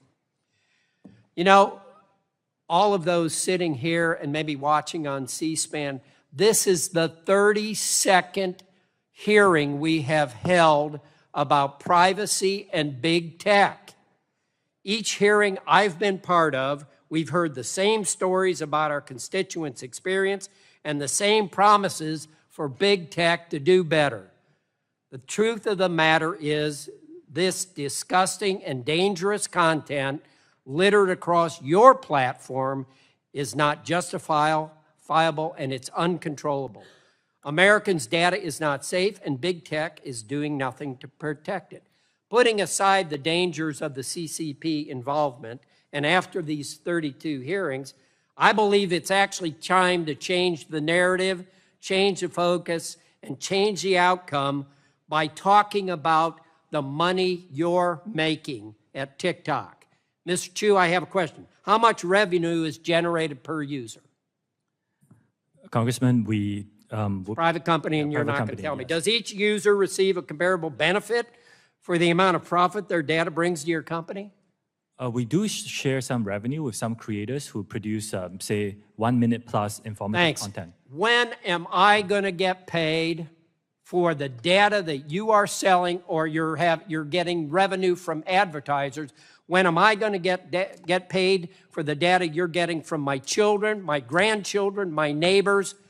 I think that's the only way to get your attention, is talk about the money you're making, and maybe that'll get you all to do what you're supposed to do. I respect and understand your opinion. The vast majority of our users have a great experience. I sent a video recently as well. I got hundreds of thousands of comments. But what am I getting? It's a great experience. What about these 800 bad experiences that people in the Indiana 6th District have been getting? We will look into them, and a lot You're of going to look into it, but this is a 30-second big tech hearing, and you're always going to look at it. Frankly, I think you're all stalling is what you're doing. You're just trying to buy time while you're making the $18 billion, perhaps, whatever you're making. The majority of our users have a great experience on our platform. It is our duty to keep it safe. I agree with you. That's why our commitment is to make sure that safety is a priority for us. I think it's your duty to pay attention to what you're doing, and maybe you paying people for the information that you're getting from her is a way to get that done. Thank you. Yield back. Gentleman yields back. Chair recognizes gentlelady from Washington, Ms. Schreier, for 5 minutes. Thank you for being here, Mr. Chu. I'm really concerned about everything that we are hearing in this conversation today, and I appreciate your good intentions, but the actions are really falling short. As a pediatrician and the parent of a teenager, I'm particularly concerned about how social media generally, and TikTok specifically, is affecting our kids and teens. We just heard a lot about this from testimony from a psychologist. Last year, the American Academy of Pediatrics sounded the alarm about our children's mental health crisis. And as a pediatrician, I know this has been going on for more than a decade. In fact, it tracks perfectly with social media engagement. And during the pandemic, teens who were missing out on in-person interactions turned even more to social media to connect with friends. Social media is designed to be addicting. That's the business model. And your platform is the most addictive of all. And this endless, mindless scrolling takes teens away from human relationships. And here's what's important. It keeps teens awake all night, well past their bedtime, at a time in their lives when sleep is critical for brain and physical development. In fact, sleep deprivation alone, ignoring even content alone, can cause depression, anxiety, social withdrawal, inattention, poor coping skills, and academic failure. So, Mr. Chu, I just want to follow up a little bit on what my colleague, Mr. Sarbanes, was discussing. It is your business model to keep eyes on the app, to keep it addictive. I know you likely have experts who have advised you on how to design this to keep those eyes on your platform for the longest possible time. So I want to know if you have psychologists or other health experts on staff looking at screen time, hours of use, and sleep. We worked with the Digital Wellness Lab, Congresswoman, and at the Boston Children's Hospital, and we came up with a 60-minute default limit for any users under 18. We were the first to do it in our industry. That is an opt-out, and I can tell you, they're going to immediately opt out. It is addictive. It's We like also give asking tools. a chain smoker not to take the next cigarette. It is not going to happen. And by the way, so first I have a question, then I'll go back to Boston Children's. Mr. Sarbanes asked earlier, what is the percentage of teens who actually adhere to the 60-minute limit? I would need to check on those numbers and get back to you on I'd specifics. appreciate those numbers. Yes. I'm guessing it is an incredibly low percentage who actually heed that. Now, as far as Boston Children's goes, I know you're referring to them as a source for these ideas about go outside, get some air, take some time out. But I can tell you as a pediatrician, I'm guessing their suggestions were a little stronger than that. And so I'm wondering what is the next step? What are you doing when you find out that almost nobody is really opting out after 60 minutes to take this burden off of the kids and off of the parents and change your algorithms to make them not so hooked? We give our parents, as you pointed out, the family pairing tool. And in that tool, if you pair it with your teenager's phone, you can actually set a restriction, how many minutes. And we believe it's very important for parents to have these conversations with their teenagers so to decide what's best for their family. I also, Congresswoman, a lot of people come to our platform to have a really informative experience. Like I said, there were 116 billion pieces of content on STEM, and we're creating a feed dedicated to that. Book Talk has 115 billion. We've also heard today that well over 20% of the information is misinformation. We heard that about medical remedies that are not really remedies. We've heard it about mental health topics. I mean, this becomes very dangerous, especially when people who are not trained to think very critically are being given information and thinking that it's true. And you've said many times that the destructive information isn't available to kids, but it is. Like, we keep seeing examples here. And so I'm just wondering, what are you going to do with the algorithms? I mean, just because you're removing something that says anorexia, bulimia, or eating disorder, that doesn't do it. If you show girls repeatedly skinny bodies and advice on how to cook meals that are less than 300 calories, that's dangerous. We have worked with, first of all, anything that glorifies eating disorders, we remove that from our platform. It's violative. We're working with experts now. It's a challenging problem for our industry, but we're actually identifying some of these themes that you're talking about and trying to build models where the kind of content is not chained up for the younger users. So it's something we take very seriously too. We're seeing eating disorders in elementary age kids now, and I need you to expedite that process as much as possible because parents out there are worried, and I'm worried as a pediatrician.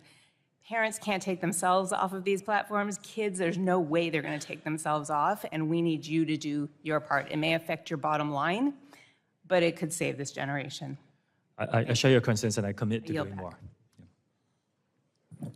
Gentlelady yields back. Chair recognizes the gentleman from Pennsylvania, Mr. Joyce. Thank you, Chair Rogers and Ranking Member Pallone, for holding this hearing.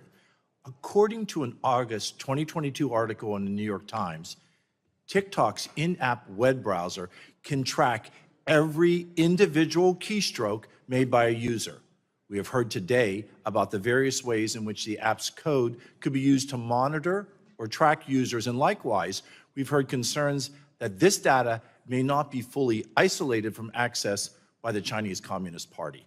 That said, I'd like to know more about the historical, non-public U.S. personal data that your company has already amassed. Mr. Chu, you have publicly stated that the non-public information of TikTok users in the United States is being transferred to an Oracle-based cloud infrastructure because of safety concerns. Will that be completed by the end of this week, by the end of this month? What's the outline for dealing with that data that you've already amassed? All new data is already stored by default in this Oracle Cloud infrastructure with the No, I'm talking about the data that you've already amassed. We are in the process of deleting. What timeline will that data be able to be stored? I believe we will be able to get it done this year. I'm hiring. This year, thank you. It's not going to occur anytime soon. To be clear, until that data transfer happens, user data remains accessible to the Chinese Communist Party. On March 1st of this year, the committee asked you when you plan to delete non-public historical U.S. user data. Are you aware of this? Congressman, I disagree with this assessment that the Chinese government can get access to the data. It's really for, look, this is a private company. This is what Chinese employees You responded. You responded in writing to this committee. I have the response that we got back from you on March 7, just 6 days later. Your attorneys wrote, the company, I'm quoting, the company plans to begin the process of deleting non-public historic U.S. user data this month and anticipates that the process will be completed this year. You came up with a supposed plan in the summer of 2022, specifically based on our concerns that the Communist Chinese government was spying on U.S. users.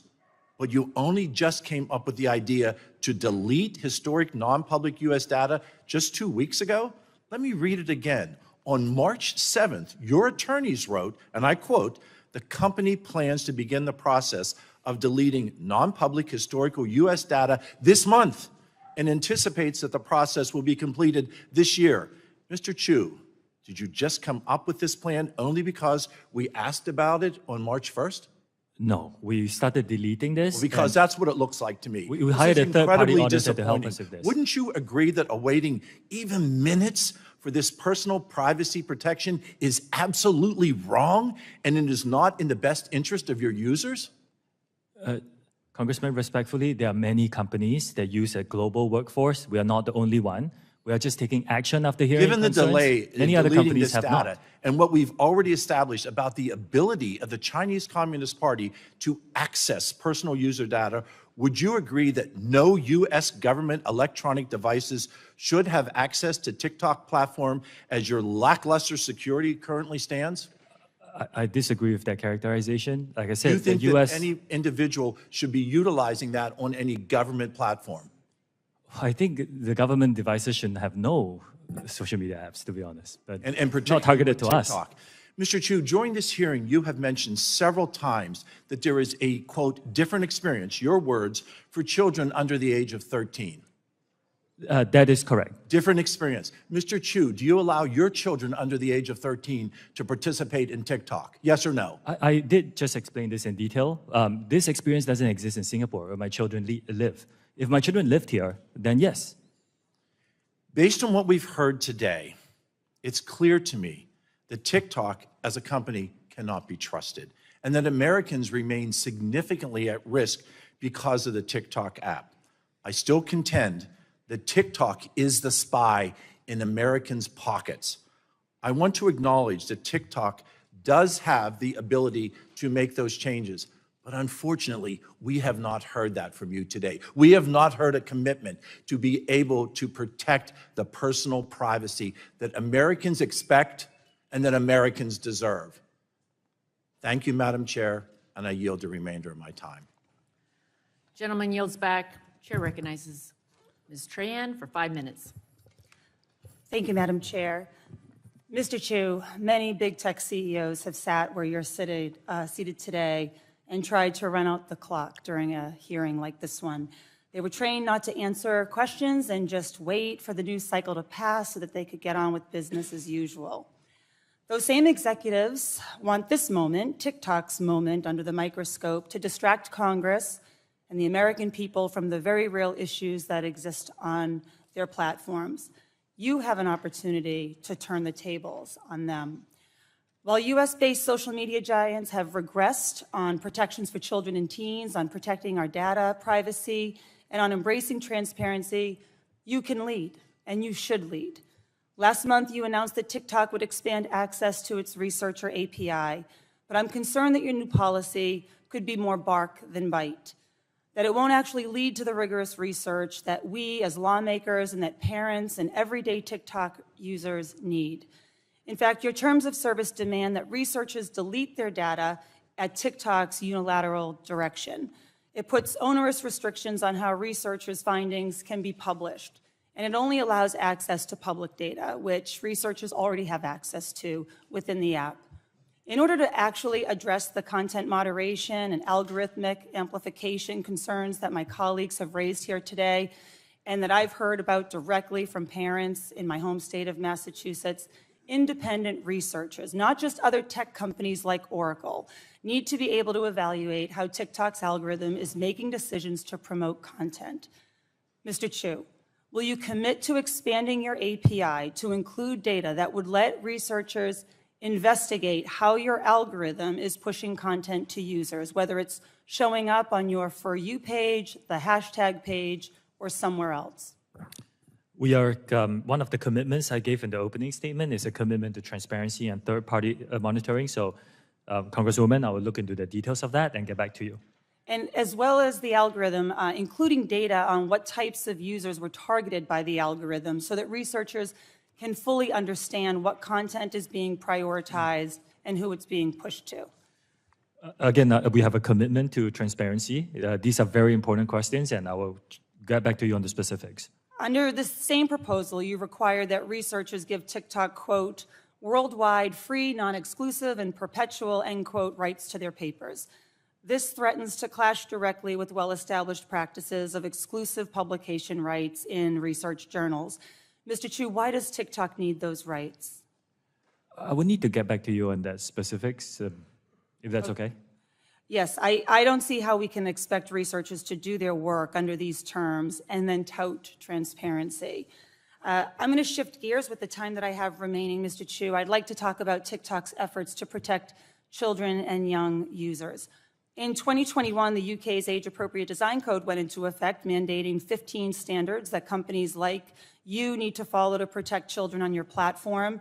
You still operate in the United Kingdom, which means you should be in compliance with this code. So my question is simple. Will you commit to extending the protections currently afforded children in the UK to the millions of kids and teens who use your app here in the United States? We take the safety of the younger users on our platform very seriously. This is a good way to prove it. Every country is a little bit different in context, and let me look at the specifics and bring some of the best practices across the world. But well, those best practices are they're being executed around the world. We just want the same for our kids here in the United States. I mean, Mr. Chu, when we spoke a couple of weeks ago, you indicated interest in taking steps to earn trust, our trust. And to me, it hasn't happened today so far.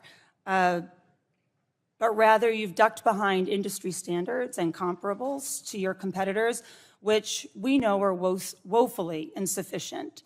I strongly urge you to consider these terms, these commitments, make the case for why you're different from your American competitors and do better than them on transparency, which you've mentioned countless times today, but which we don't really have anything tangible to point to. Yes, I don't want to make excuses for our industry or ourselves. I think there's a lot of work that needs to be done. We take this very seriously. Nothing is not perfect. We need to keep investing to stay ahead of our growth. So I agree that we need to prioritize safety and continue to do that as part of our company. And Well, I'll look forward to getting back your comments and your commitments and those updated terms of service when you write back to the committee. Thank you, Madam Chair. I yield back. Gentlelady yields back. Chair recognizes the gentleman from North Dakota, Mr. Armstrong, for 5 minutes. Thank you, Madam Chair. You know, we've heard a lot today about the procedural safeguards, independent code review, server locations, and the corporate independence between ByteDance and the CCP. But I think there's something else a little more telling. You know, when you were asked about Chinese censorship, you pivoted immediately to drug use in Singapore. You have absolutely tied yourself in knots to avoid criticizing the CCP's treatment of the Uyghur population. And I think it begs the first question, before we ever get to Project Texas, which I'll get to in a section. If the CCP demanded that ByteDance hand over all of the data that they had on U.S. users in their possession, and ByteDance refused, I wonder what would happen. I wonder if Jack Ma might have an opinion on that, and I wonder if he'd be allowed to give it. But let's talk about Project Texas for a second.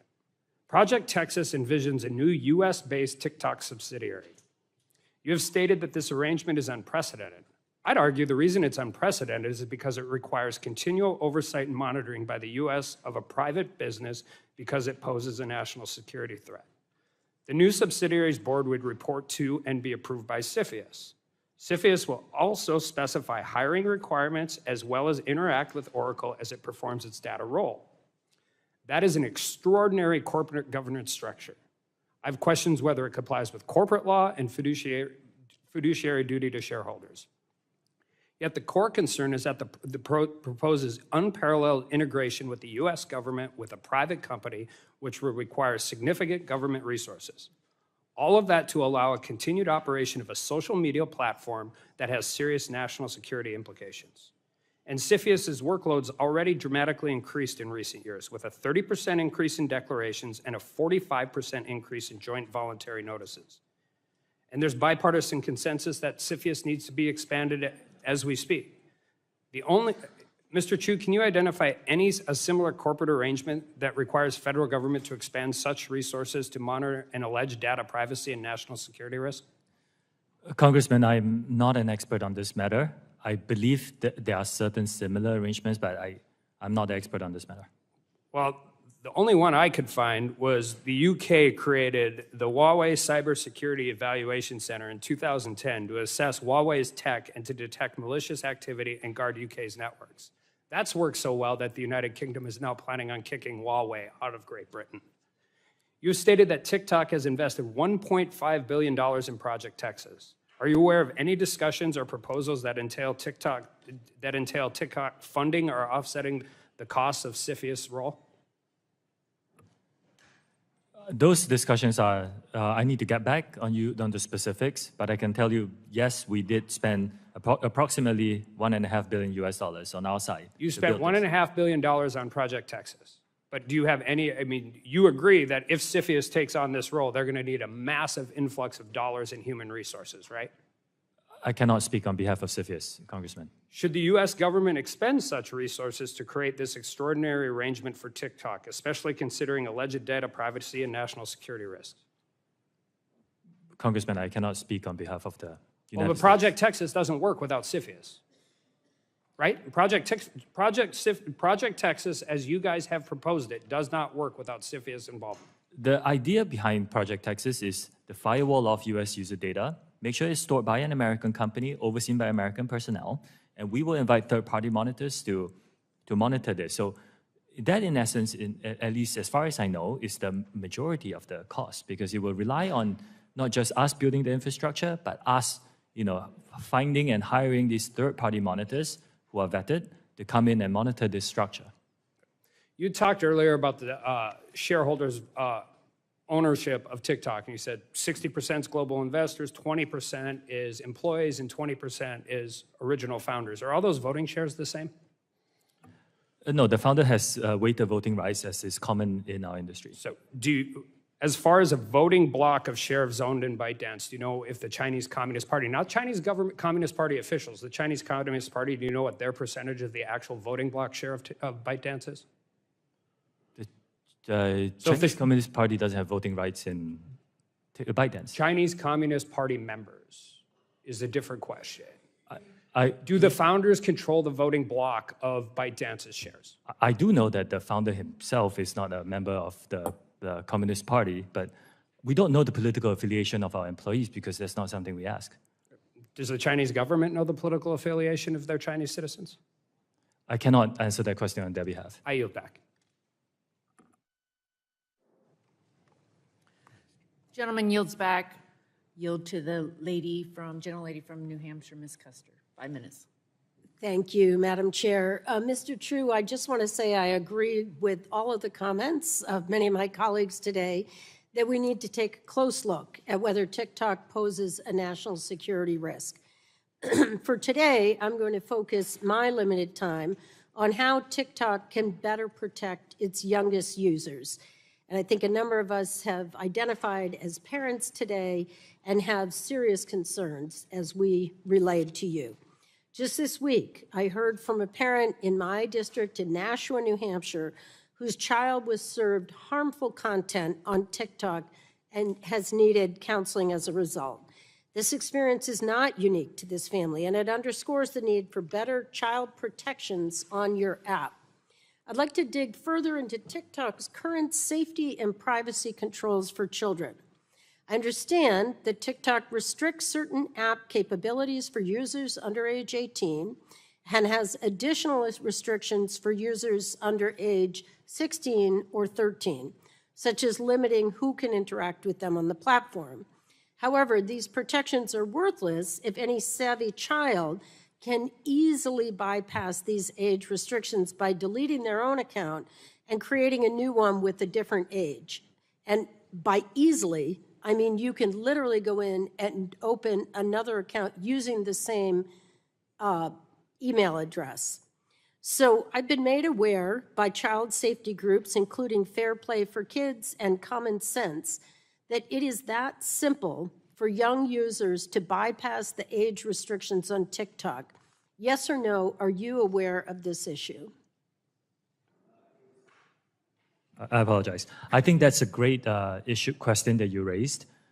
If a user inputs an age and is blocked, my understanding is that if the user tries to do it again within a short period of time, and I won't disclose publicly. We did it in our office yesterday. You can go right back in, use the exact same email address, and open a new account.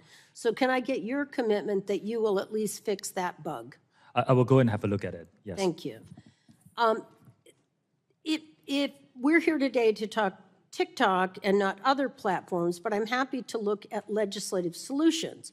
In the interim, TikTok has a responsibility to do more to protect its young users, and I will accept your commitment to take a look at fixing that issue.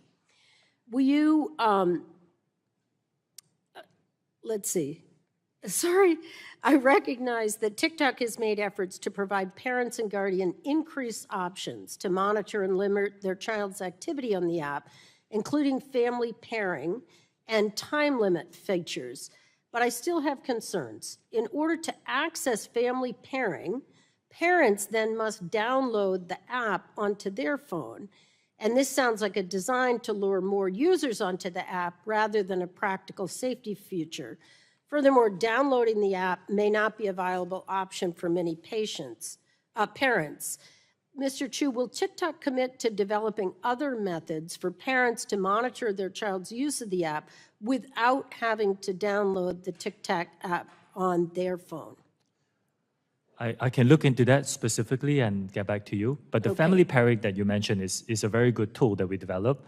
I encourage parents with teenagers to use it. But it's not a perfect tool. And let me just say, one of my concerns is that the minimum time limit TikTok lets parents set for their children is 40 minutes, which for a young child is a very long period of time. Actually, giving parents control would mean providing them the freedom to set the screen time that makes sense for their family. Now, I've got a copy of the app page that shows just the 4 options.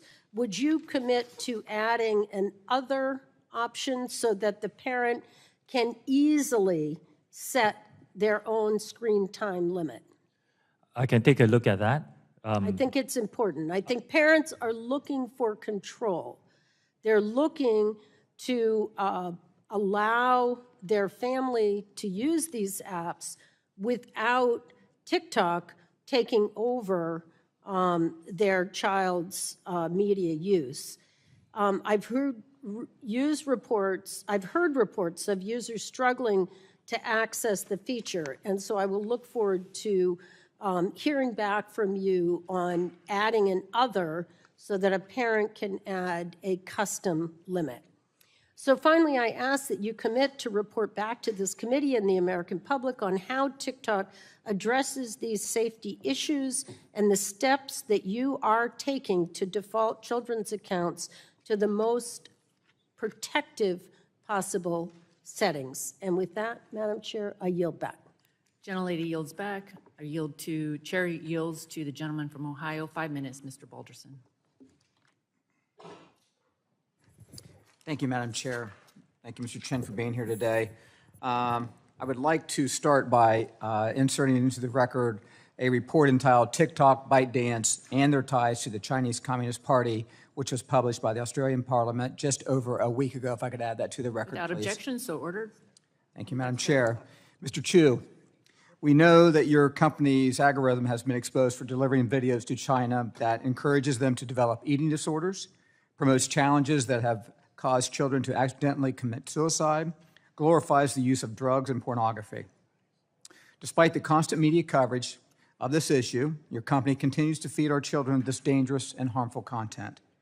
Can you explain to parents back in my congressional district why it should be their burden and not TikTok's to set up the guardian parental controls for their children so that they do not view content which encourages eating disorders or committing suicide?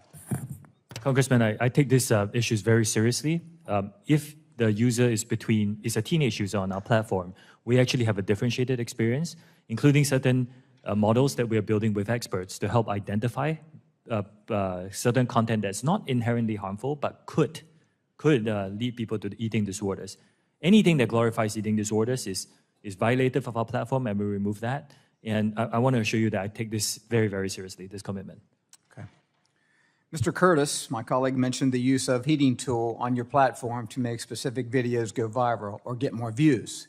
Does TikTok use a cooling tool where employees can manually limit the amplification of content that TikTok should hide, like content that promotes eating disorders, drug use, or suicide among children? The only promotion tool that we have is approved by the local teams, so in the US by the US team, and it's for commercial purposes like Taylor Swift. I think when she onboarded, we, So heated that'd a be a little. yes or no? I just want to make sure that I'm answering your question with specifics.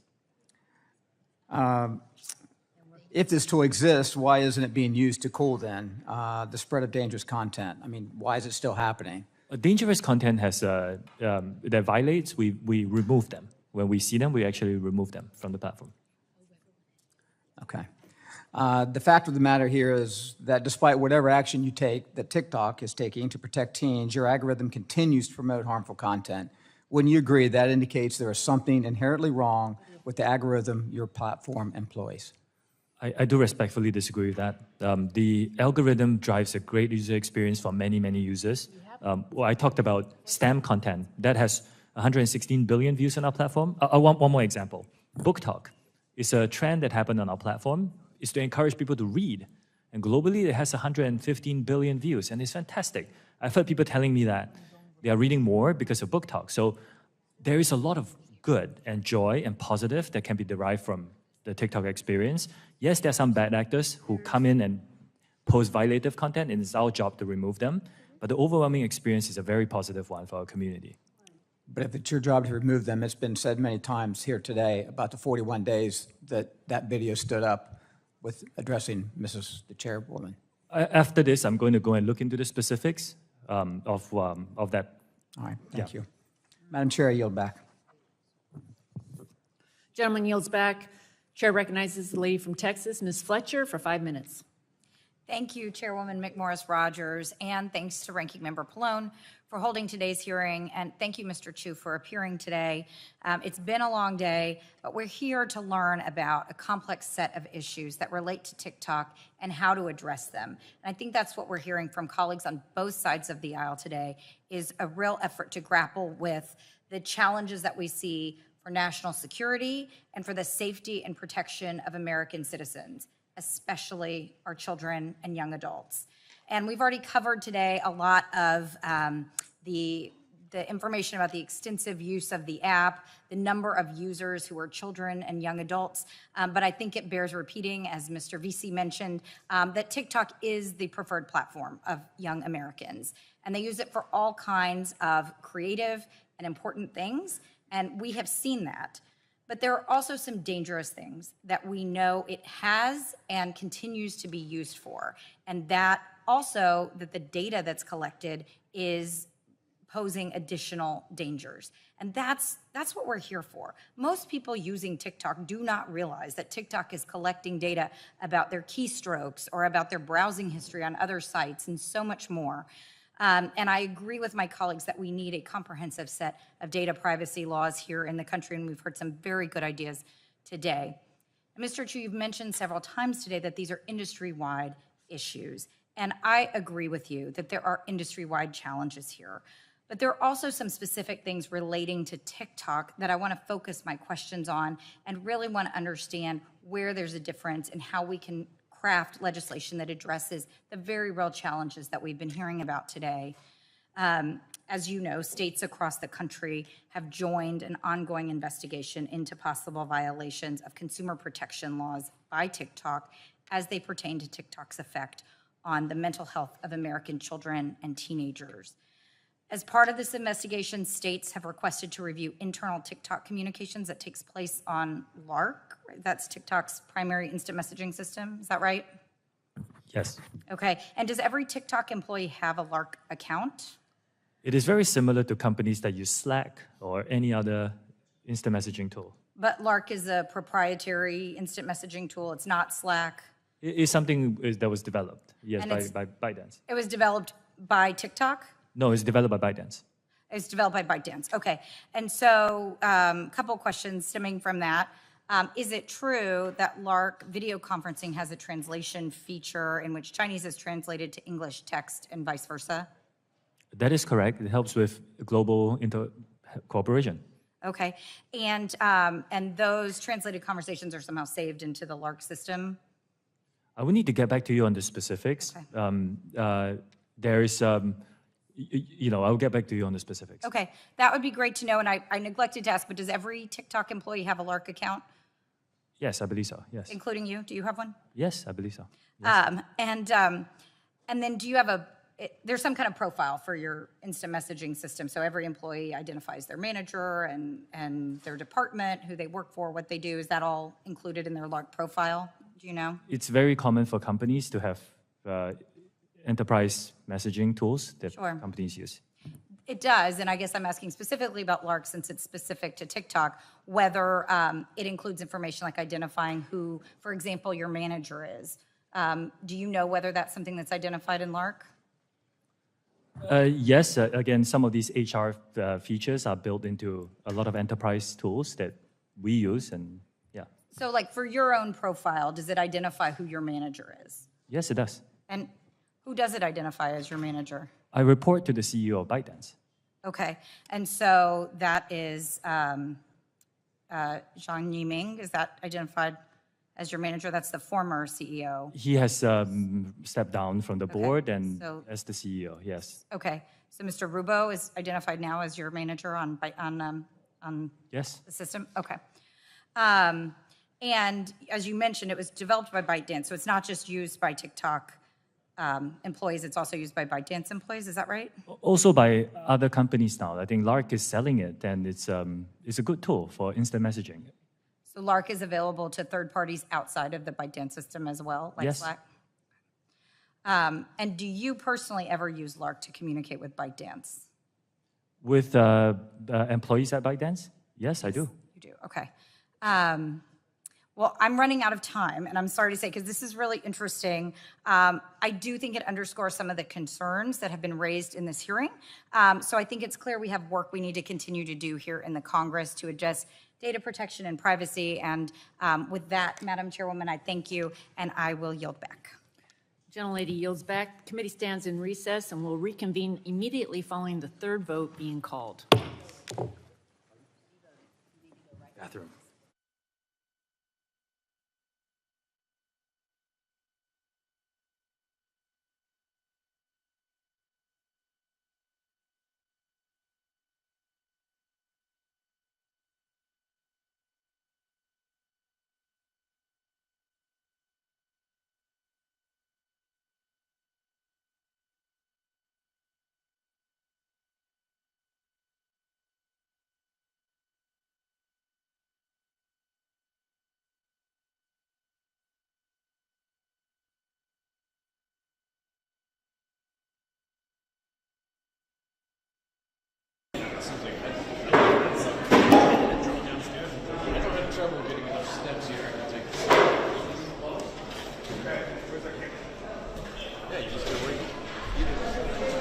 Yeah, I know there's not a place that you have for steps.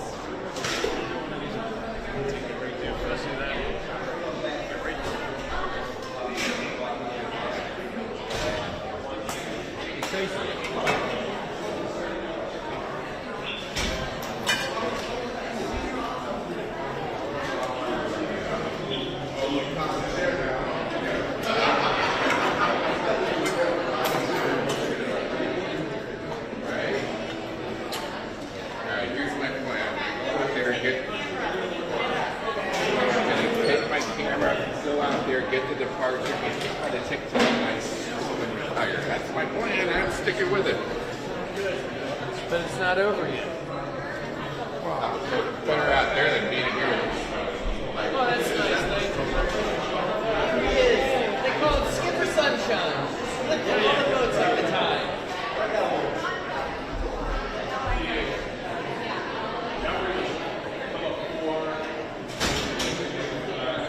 Sunshine.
probably going to speak on their way out. I don't know if they'll take questions. They may just make a statement, but they'll be accompanied by their attorney. So I told them after he departs. After he, okay. Yes, that would make it easier for everyone. That makes life much easier.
something that we audit, or if there's a valid legal order. So, okay.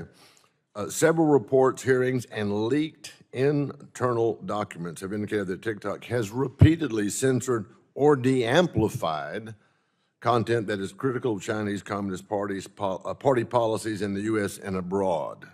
Are you aware of those reports? I don't think that's accurate, Congressman. Are you aware of those reports? There could be some reports that say that, but that action itself is not. Your testimony here today is that you can keep up with stuff and make it as clean as possible, quote unquote. Are you aware of those reports? I want to make it very clear that there is content on TikTok that's great and fun. There is content that's critical of China, and it's not there. That's not what I'm saying. Are you aware of the reports citing that fact? Again, like I said, the fact is, if you go onto our platform, you will find content that is critical of China.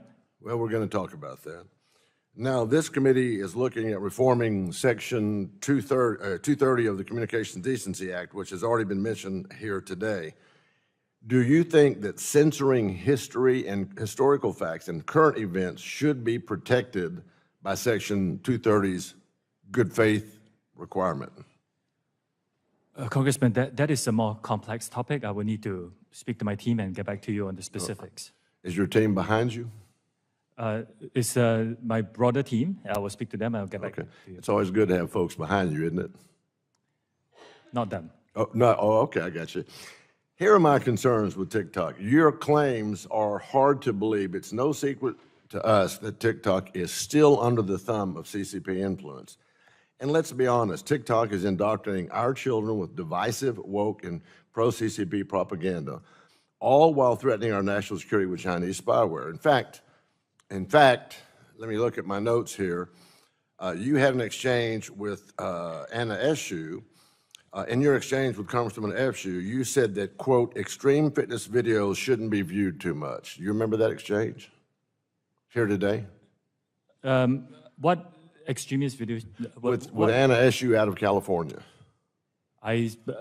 Any content that is has extremist content is not allowed on our platform. It will be, we identify them. Was that also true about the gun video that you saw today? Was that extreme content that should have been taken down? I would need to look at the specifics of the whole video. There was a bit of lag just now. We couldn't see the whole video. Okay, you know it threatened our committee chair here. That is unacceptable. Okay. And, so you're aware of that extreme video. And why did it take 40 plus days to get it down? Does it take literally an act of Congress? Should we plan to have a committee hearing every time, every day, every time there's something brought up so that we can limit the content on TikTok? Should Congress plan to do that, Mr. Hsu? Congressman, we work very hard to remove violative content on our platform. Okay, well, let me move on. With Congressman Huston, he asked you about your wages and your stocks, and you said you prefer to keep that information private. Now you know how we feel about American public's information. We prefer to keep it private as well. We don't think TikTok does that. So, Madam Chair, my time is up. And if this committee gets its way, TikTok's time is up.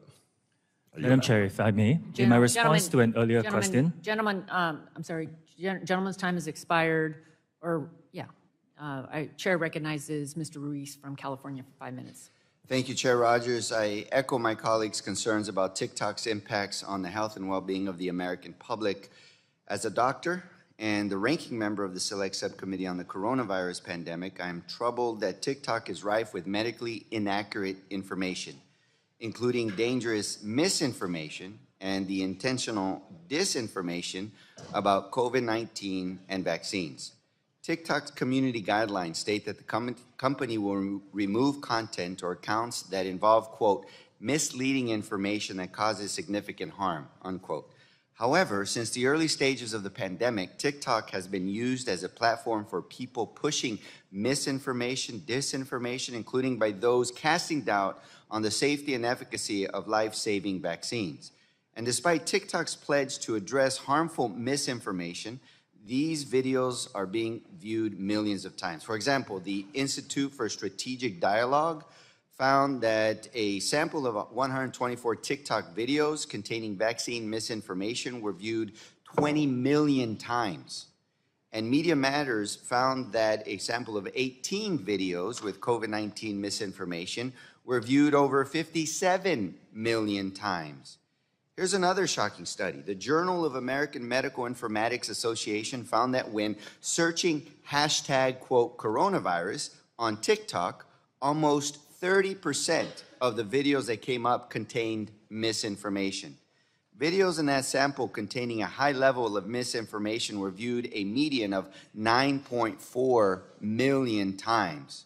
Mr. Chu, why are these dangerous videos falling through the cracks of your company's efforts to enforce its own community guidelines and remove harmful misinformation? Before I answer that, in my response to an earlier question from Representative Dunn, Mr. Chu, you're in my time. Answer my question. I understand, but if I would like to clarify something. I'm clarified. I have 5 minutes Okay. in my time. You're in my time now. Answer my question. Yes, any dangerous misinformation we partner with third-party experts to be able to identify and help us with subject domain expertise. And with the expertise that we recognize, we rely on those to develop policies to recognize and remove content that could be. Your efforts have failed, and they're dangerous. Okay? It's public health risks that you're putting millions of people's lives at risk for not being able to do a better job. And I'm concerned that TikTok's features make it users uniquely vulnerable to the spread of this misinformation. For example, TikTok makes it extremely easy to reuse audio and videos to create content, which allows misinformation to quickly spread through the platform. And TikTok's algorithm to recommend videos means that a user viewing one video containing misinformation can easily result in their quote-unquote For You page becoming filled with videos containing similar misinformation. This is a dangerous feedback loop. So is TikTok taking any action to modify these features so that they no longer facilitate the spread of this misinformation or this misinformation feedback loop? Congressman, again, like I said, any dangerous mis or disinformation, we work with third parties to recognize that, and it's proactively removed from our platform.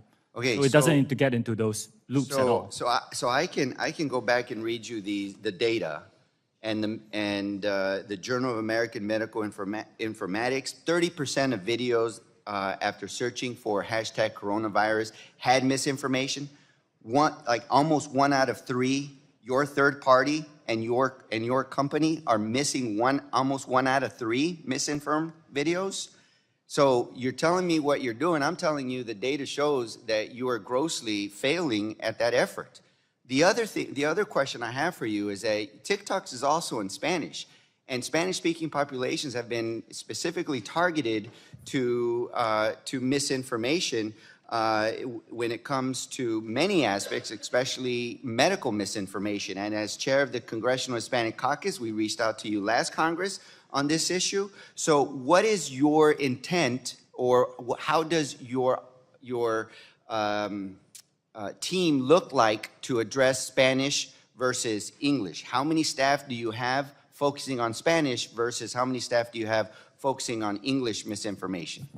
Congressman, I was, like I explained just now, the Spanish-speaking population is very important to our platform. We do have a lot of Spanish-speaking moderators, and we will continue to. So how many Spanish-speaking staff versus English-speaking staff for misinformation do you have? I can get back to you on the specifics, but dangerous misinformation is moderated regardless of language. Not to the degree that it needs to be. We can continue to work hard. And when there's misinformation, people base their decisions that oftentimes put them at risk in exposures and their families at risk. And with the coronavirus, especially prior to the vaccines, the risk was their life. Thank you. Yield back. Madam Chair, I would like to clarify something. In the follow-up question to Representative Dunn's question just now, I misunderstood the follow-up about ByteDance spying on behalf of the Chinese government. My answer to that question should be a no, because it came very rapidly. I just want to clarify that. Gentleman's time has expired. Gentleman, or the chair recognizes the gentleman from Idaho, Mr. Fulcher, for 5 minutes. Thank you, Madam Chairman. Mr. Chu, we've been going a long time here by now, and a lot of questions have been answered, and a lot of them have not been answered. And primary thing I want to do is just share some thoughts of what I've seen, learned today, been exposed to. First of all, I've got to compliment you on having a product that's impressive. It is a very influential tool. It is addictive, and that's what you want users to be exposed to, is something addictive, and it is a data gathering masterpiece. So clearly, it's got the potential to sell products, connected like-minded people with that artificial intelligence capability in a viral fashion, and perhaps spread information quicker, better than anything else that's been developed out there. Now, I'm just going to tell you, I'm not a subscriber, at least a willing subscriber, but probably in that database somewhere is my preferences with colors or foods or who I've spoken to or what I've said or my favorite newspapers. I don't know. But that's available to be sold or given to whomever or whatever. And the whatever is what bothers me. And I'll use myself as an example again. If, for whatever reason, I became a target in this, I became somebody you didn't like, and I know that'd be hard to believe because you gotta like me. But let's say you didn't, or a company didn't, or for whatever reason I became an app target. That artificial intelligence algorithm could be shared or spread selectively to a targeted audience that, with negative information that maybe has been paired up with that knowledge and that app to make me look really, really bad. Or to the converse. Same thing could be done to make me look really, really good. Here's the problem. It's someone else or some artificial intelligence algorithm that has inordinate power to subjectively combine strategic data with strategic audiences to shape whatever thoughts and news they want. And I've equipped it, not even knowing it. And that process could apply to anyone or anything. There's the danger. It could be the President of the United States. It could be their kids. It could be a company. It could be a political party. It could be a news outlet. Anything could be targeted for that selective viral spread of just some information. Mr. Chu, this may be genius, but that doesn't make it fair. It doesn't make it good, and it doesn't make it accountable. I wouldn't want my government to have that ability. I wouldn't want a company or a political party or my friend August here or my mother to have that capability. And I certainly don't want that to be accessible to anyone in China. Now, there's no question it's got immense value. And as proof of that, you're here. Because this hasn't been a fun day. I know that. Hasn't been a fun day for us either.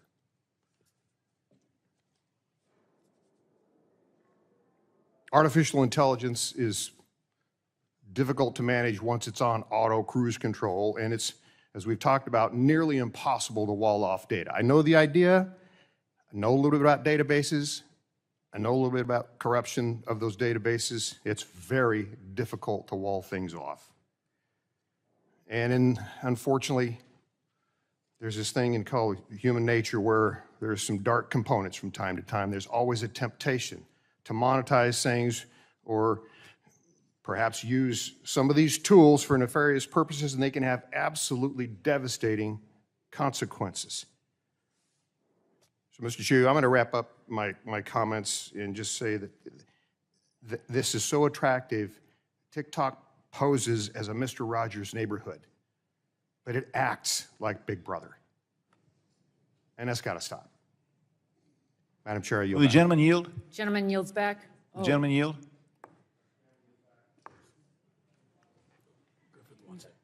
Oh, gentleman yields. Yield to Mr. Morgan Griffith. I thank the gentleman for yielding. Mr. Chu, Earlier, we had submitted into evidence the TikTok ByteDance and their ties to the Chinese Communist Party report that was filed as an exhibit last week with the Senate in Australia. If you have any comment, I'd like to get it on this paragraph out of their summary. Our research confirms beyond any plausible doubt that TikTok is owned by ByteDance. ByteDance is a PRC company, and ByteDance is subject to all the influence, guidance, and de facto control to which the Chinese Communist Party now subjects all PRC technology companies. We show in this report how the CCP and the PRC state agencies together, the party state, have extended their ties into ByteDance to the point that the company can no longer be accurately described as a private enterprise. You keep calling it a private enterprise, but all the countries in the world are saying it's not a private enterprise, it's part of the Chinese Communist Party. What say you, sir? Yes or no? Is it part of the Chinese Communist Party, as everybody thinks, or are you still living in some mystical world? I disagree with many So conclusions. you're living in the report. mystical world. I yield back. Gentleman yields back. Chair recognizes Ms. Democrat, right? Yeah. The gentlelady from Minnesota, Ms. Craig, for 5 minutes. Well, thank you so much, Madam Chair, for yielding. Mr. Chu, I'm probably like a lot of parents who are also members of Congress out here. I know a number of us, when you testified earlier today, you mentioned that the over 35 segment was a growing group of potential users. As if over 35 is old, and I realize that my own children think that I'm ancient, our 4 boys. But like a lot of us up here, we understand that there is some potential good. And of course, many of your influencers are doing what they're doing for all the right reasons. But one thing in your testimony you said a lot was safety. But as a mother and as a member of Congress and as someone who's very concerned about drug use in our country, I was surprised that that didn't come up once in your testimony, no real reference to it here today. You know, I've raised my concerns in general about social media platforms serving as an illegal marketplace for drugs in prior big tech hearings, and I plan to continue that focus during today's hearing. Mr. Chu, a March 8th, 2023 article in the Washington Post detailed the fact that TikTok has made little progress in combating the sale of illegal drugs on your platform. In fact, Colorado Attorney General Phil Weiser said that getting drugs on a platform like yours was nearly as convenient as using a phone to order a pizza or call an Uber. That same article mentions that law enforcement agencies have been frustrated by TikTok's lack of competition in the form of data sharing. In my view, TikTok has taken little action in response to this crisis. According to a May 2022 blog post from TikTok, you donated $125,000, or 0.001% of your 22 revenue, to an anti-drug effort on your platform in the form of ad credits. You also redirected #drugs, #fentanyl, and other obvious hashtags away from posts selling drugs to a community resources page, as if a teenager looking for drugs is going to look for them at #drugs. Drug dealers have easily worked their way around this, using emojis and slang to communicate that they have drugs for sale. To this day, it is possible for anyone to log into your platform and acquire drugs, and the consequences of that can be fatal. What are you doing to move past these token efforts to prevent teenagers from accessing drugs on your platform? Look, as parents up here today, we may not understand everything about your platform. I'm not a tech guru. Many of us up here may not use exactly the right language, but we know when our kids are at risk, and our kids are at risk on your platform. So what are you going to do to move past these previous token efforts? Congresswoman, we do take illegal drugs content on our platform very seriously. It violates our guidelines. We proactively identify and remove them. And as you pointed out, if anybody searches for any drugs on our platform, we do point them to point them to resources to help them with that. At the same time, we have also taken product changes. Like, for example, we don't allow our under 16 users to use direct messaging. And the reason is because, we wanted to, there was a trade-off here. And we believe that, it will protect these younger users better from getting contacts from people trying to push illegal activities. So we will continue to work on it. Again, no company can be perfect at this. We're not saying we are. Mr. Chu, I, with all due respect, the no company can be perfect line has been used way too much today. I'm going to reclaim my time. Clearly in the 3+ hours you've been before us today, what you're saying about Project Texas just doesn't pass the smell test. My constituents are concerned that TikTok and the Chinese Communist Party are controlling their data and seeing our own vulnerabilities. If you were an American company, we could look at your 10K, we could see who your shareholders are. The answer you provided earlier today, you'd rather not tell us what your compensation is or how it's derived. Well, no American CEO would like to tell us that, but they have to because they're an American company. So what you're doing down in Texas, it's all well and good, but it is not enough for us to be convinced that our privacy is not at risk. So how can you say that you're protecting American users' privacy with the CCP being so heavily involved with ByteDance? It's not possible. China won't even carry your product. How is it that you can convince us that our privacy is not at risk? And more than that, our kids' privacy is not at risk in this country. In my opening statement,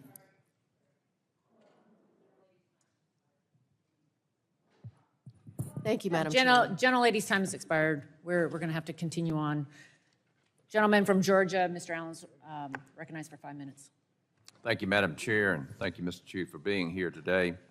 September 2021, the Wall Street Journal published an article titled "How TikTok Serves Up Sex and Drug Videos to Minors."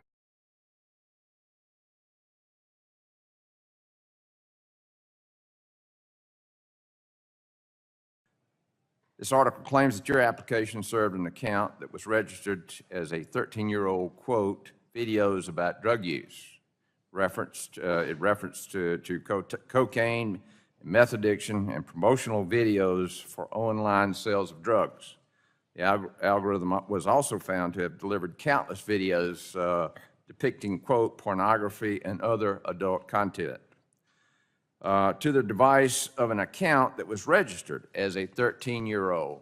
Could you please explain to the members of this committee and parents across the country why your company deems it acceptable for such inappropriate content to be prominently featured on a child's For You page?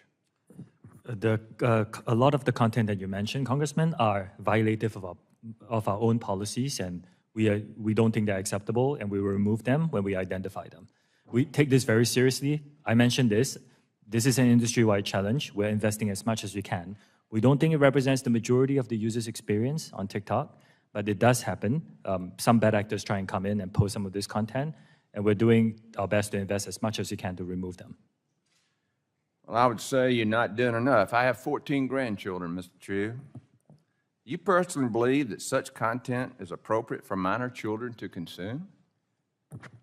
A lot of the content that you mentioned, like porn, for example, is not allowed on our platform. So no, I do not think they're acceptable for young people to consume. Earlier this week, the Wall Street Journal published an article titled, quote, TikTok's Chinese partner has another wildly popular app in the U.S. This app is called CapCut. It is a video editing tool to help users go viral on TikTok. While for obvious reasons, most of our attention is focused on TikTok and ByteDance, other companies and their applications are also continuing to exploit the privacy of Americans. TikTok, CapCut, Lark, FaceU, all of these apps are also controlled by ByteDance and pose serious privacy concerns. In 2022, it was reported that TopBuzz, an international version of ByteDance's censored Chinese news app, was used to spread pro-China messages to Americans. When it comes to the data privacy of Americans, we must have a clear set of guidelines to ensure Americans' data is protected and not passed along to unknown third-party actors who could pose a threat to our security. I urge my colleagues to continue to work together to pass a national data privacy bill, not just one out of the House Energy and Commerce Committee, but also through the House of this Congress. It is the only systematic way we can address privacy concerns. Unfortunately, I've been given no reason to believe that TikTok does not pose a threat and cannot be trusted to follow our laws when they conflict with the desires of the Chinese Communist Party. Your firewall that you're talking about, if you had a bad actor in your, what you call your Texas initiative, could get through that firewall and send any information that they wanted to send anywhere directly to the Chinese Communist Party. Would you deny that? Congressman, this risk that you talk about exists for every company, bad actors. I'm talking about TikTok, sir. In fact, the risk is lower for us because these... It is a risk, correct? The personnel will be vetted. So the Yeah. risk is actually lower than most companies in the industry. Well, that is why we have to deal with your company. And with that, Madam Chair, I yield back. Gentleman yields back. Chair recognizes the gentleman from California, Mr. Peters, for five minutes. Thank you, Madam Chair. Mr. Chu, thanks for being here today. Your testimony discusses an effort your company has named Project Texas and the investments your company has made in creating a firewall between the United States user data and entities in China susceptible to influence by China's government. And with your company's recent announcement by Testifies that Testifies has instructed TikTok to separate itself from ByteDance or face a ban, TikTok's commitment to retaining this firewall is at a crossroads. So I want to ask you some questions about your company's long-term plans to ensure the safety and security of American data. And this, for me, is the crux of the concern for me about TikTok. First of all, does the Chinese government need to approve Project Texas for TikTok to agree to it? Congressman, we have designed Project Texas to move forward in the United States. This is something that we have described at length in the written testimony and in my opening statement. The firewall of American data stored on American soil by an American company overseen by American personnel. This is designed to move forward in the United States. But does the Chinese government need to approve Project Texas for you to agree to it? We do not believe so. How is TikTok considering the future of Project Texas in the event of a sale or other ownership changes? Are there elements of the Project Texas that TikTok would change prior to, or? I cannot speak on this hypothetical or on, on potential, owners who I cannot represent. Okay, you don't know. I don't know, yes. Despite Project Texas's planned positive changes, it does include several broad exceptions that would allow large amounts of U.S. user data to routinely leave the country. I want to know a little bit more about these exceptions so I can understand whether Project Texas can live up to its promise protecting Americans' user data. I understand that under Project Texas, business data and public data will be permitted to regularly leave the United States. Is that correct? Almost all the data is under that's not public, is under the definition of protected data. This accepted data that you mentioned, I can get back to your team on this, is really for interoperability purposes, to make sure that the business can still operate and American users are still getting the benefit Can you tell us of a global platform. Where the data goes and how it's used by the company? It will travel outside of the United States, but I can get back to you on the specifics. It's data that it cannot be used to identify users, so it really is data that ensures the interoperability of the platform. And I understand that. I think we would want to have some understanding of how we would distinguish that by definition and then also how it would be enforced. I can get back to you on those specifics. How is the U.S. data used to promote certain content back in the United States market, for instance? I'm sorry? So you'll have U.S. data feed the, all right. Can you discuss, when you discuss where the data goes and how it's used by the company, how and at what points of data transfer does the U.S. data feed the PRC developed algorithm used by TikTok? How would the data that you're talking about? TikTok is not available in mainland China. The PRC developed algorithm used by TikTok. How does U.S. data get fed by that? The algorithm that leads to the U.S. app is in the Oracle Cloud infrastructure and is trained by U.S. and global data. Again, TikTok is not available in mainland China. How can we trust that these exceptions for Project Texas won't be abused by China's government or by foreign adversaries? This is the fourth commitment: transparency, third-party monitors, including the definitions of these exceptions, and we can be very transparent on how they're used.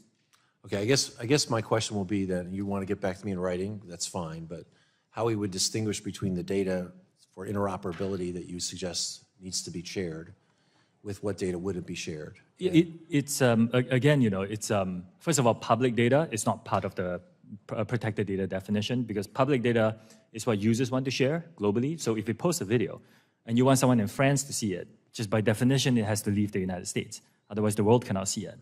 Now, there are certain aggregated and anonymized data sets that's useful for interoperability for advertising, for example. Right. And that is part of what we're talking about. Right. I can get back to you on the specifics, but I think we'd also want to know how it's anonymized and what oversight and enforcement we can count on. Okay, I can get back to you on specifics. Thank you. I yield back. Gentleman yields back. Gentleman from Texas, Mr. Pfluger, is recognized for 5 minutes. Thank you, Madam Chair. Mr. Chu, I got to hand it to you. You've actually done something that in the last 3 to 4 years has not happened, except for the exception of maybe Vladimir Putin. You have unified Republicans and Democrats. And if only for a day, we're actually unified because we have serious concerns. Does TikTok support good? I mean, is TikTok a platform for good? Just yes or no? I believe yes. Okay. Does TikTok support freedom of speech? Yes, it's one of the commitments I've given this committee. Do you personally support the First Amendment? Congressman, I'm here to talk about TikTok. As the CEO of TikTok? I'm here to talk about TikTok. As the CEO of TikTok, do you support TikTok supports freedom of speech. Thank you. Does TikTok support genocide? Again, Congressman, I'm here to talk about TikTok. Does TikTok support genocide? Does TikTok? No. Okay, thank you. Okay, but I'm here to talk about reclaiming my time. I'm going to go to a video now, and it's from Enes Kanter Freedom. And I'd like you to see Enes Kanter Freedom, who has spent his entire career post-MBA fighting against human rights violations within the Chinese Communist Party. Go ahead and play this video, which highlights a situation that allegedly shows some human rights violations inside China. Please play.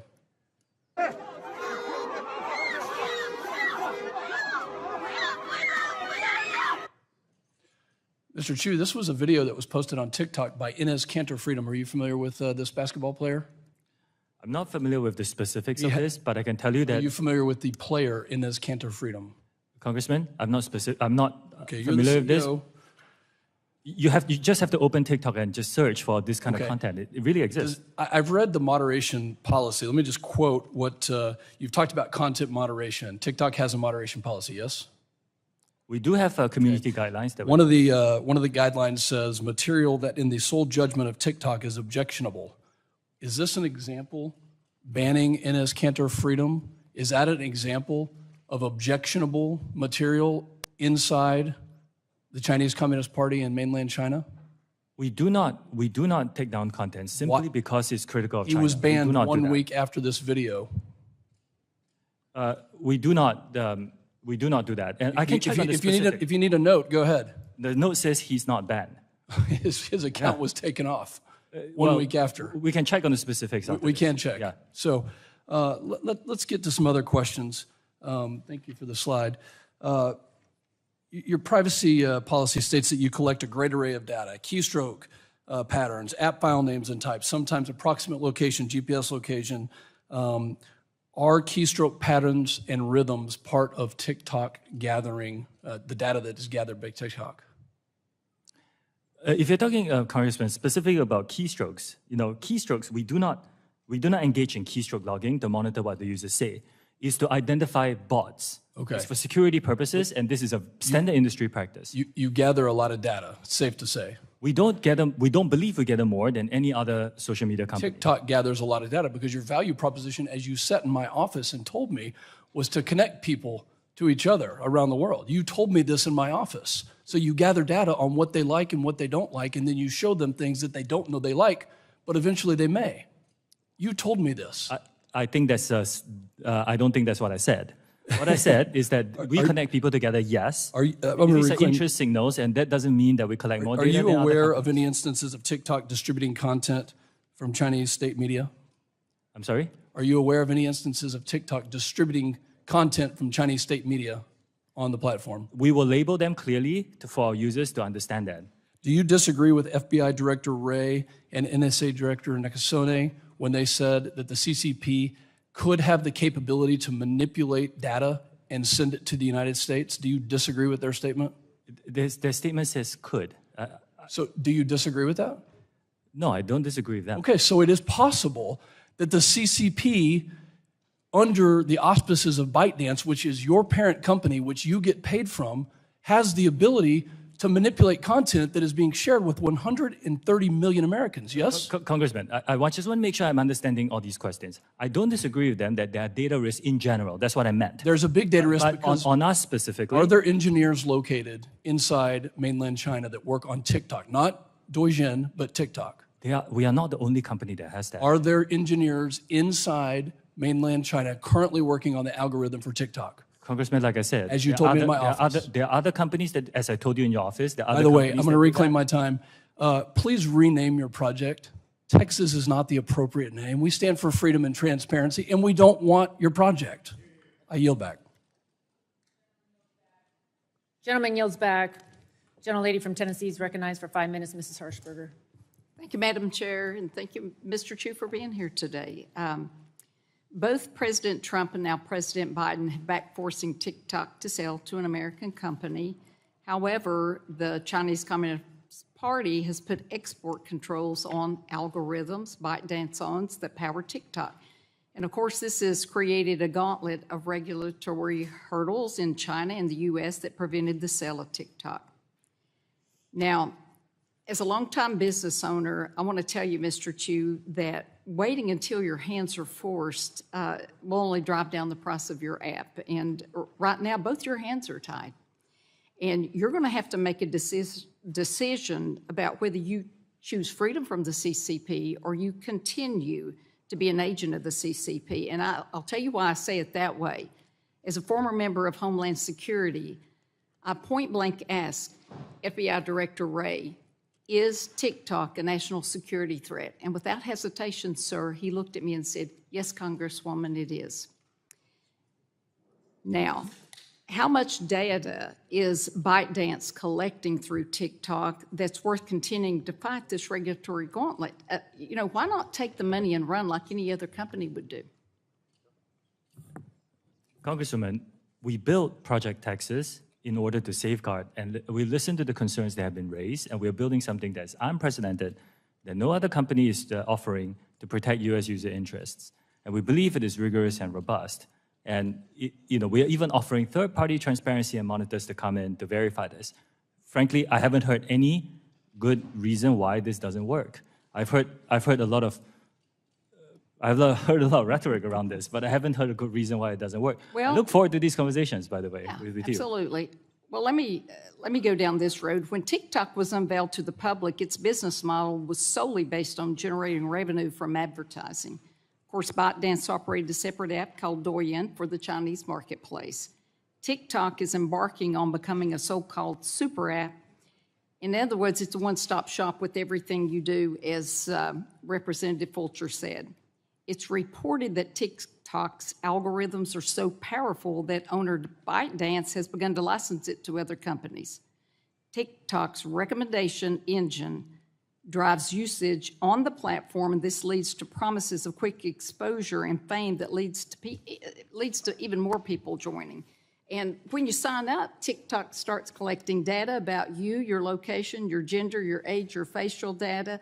The user never gets to the end of the content. And that's by design. And obviously, that makes you a lot of money. Now, I know that the Chinese Communist Party is preventing ByteDance from selling TikTok due to export restrictions on the technology, and this causes me to question, how are you going to power TikTok with your Oracle servers located in the U.S. with that Texas project, with ByteDance technology, if it can't leave China, how's that going to happen? I just want you to explain how it's going to happen. Congressman, the way that we designed this is so that any piece of software that is impactful to the code that enters, that some technical details around this will be reviewed by a third party or a few third party monitors, just to make sure that we're all comfortable with the code. I want to say this again. I don't know of any other company in my industry who is offering this level of transparency. Well, why are there two different versions of apps, one in China and one in the United States? It's just a different business.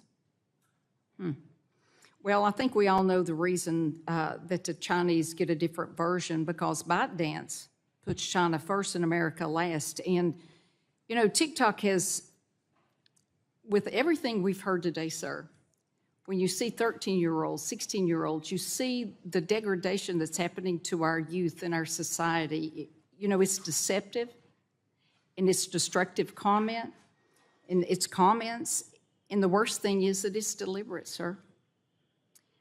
And that's not acceptable. And with that, Chairwoman, I yield back.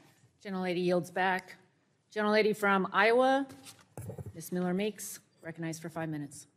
Thank you, Madam Chair, and just like to thank our witness, Mr. Chu. Having been in the hot seat, so to speak, before when I was in State Senate, I know how challenging this can be, and thank you for your demeanor throughout all of this. But certainly, as you can see, in a bipartisan way, we have concerns, and those concerns are valid. And this is a yes or no question. Does TikTok track users' individual keystrokes? Only for security purposes, for example, detecting bots, but we don't monitor what users say. So the only purpose that you would monitor keystrokes is for security purposes. I can get back to you on more specifics, but this is not unlike what many other companies in the industry does. So the keystroke monitoring does not go beyond what common industry practice in comparison to platforms like Facebook or Instagram use? Yes, I believe so. Okay. And does TikTok keep records of users' credit cards and passwords? I'm not aware of that. You don't need that to log in. Of course, I can get back to you on specifics if you make a transaction on an e-commerce platform. But regardless, all that US data will be stored within the Project Texas firewall, within the Oracle Cloud infrastructure and overseen by American personnel. So you would store credit card and password information? I need to check on the specifics. We are launching a pilot e-commerce plan, and we're making sure that that data is very secure within the Oracle Cloud infrastructure. I think you've made a point of saying that your platform is not different than other platforms on social media, and therefore are no more responsible than Facebook or Instagram or Twitter or the other social media platforms.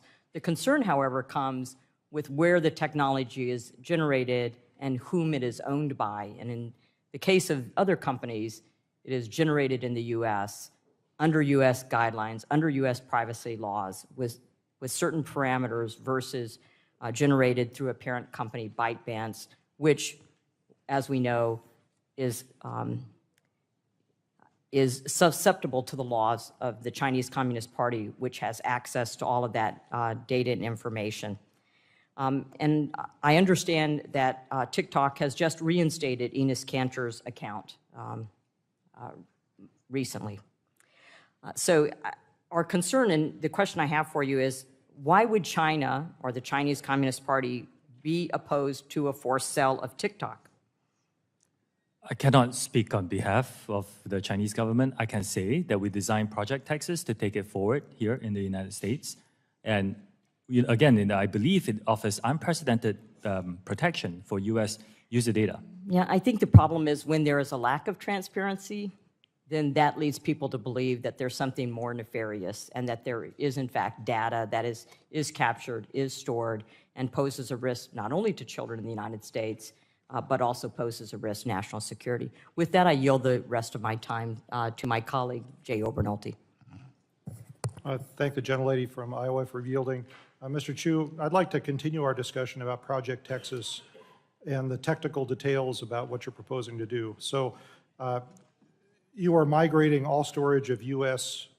user data to the Oracle Cloud infrastructure, and you think that that'll be done by the end of the year. Was that right?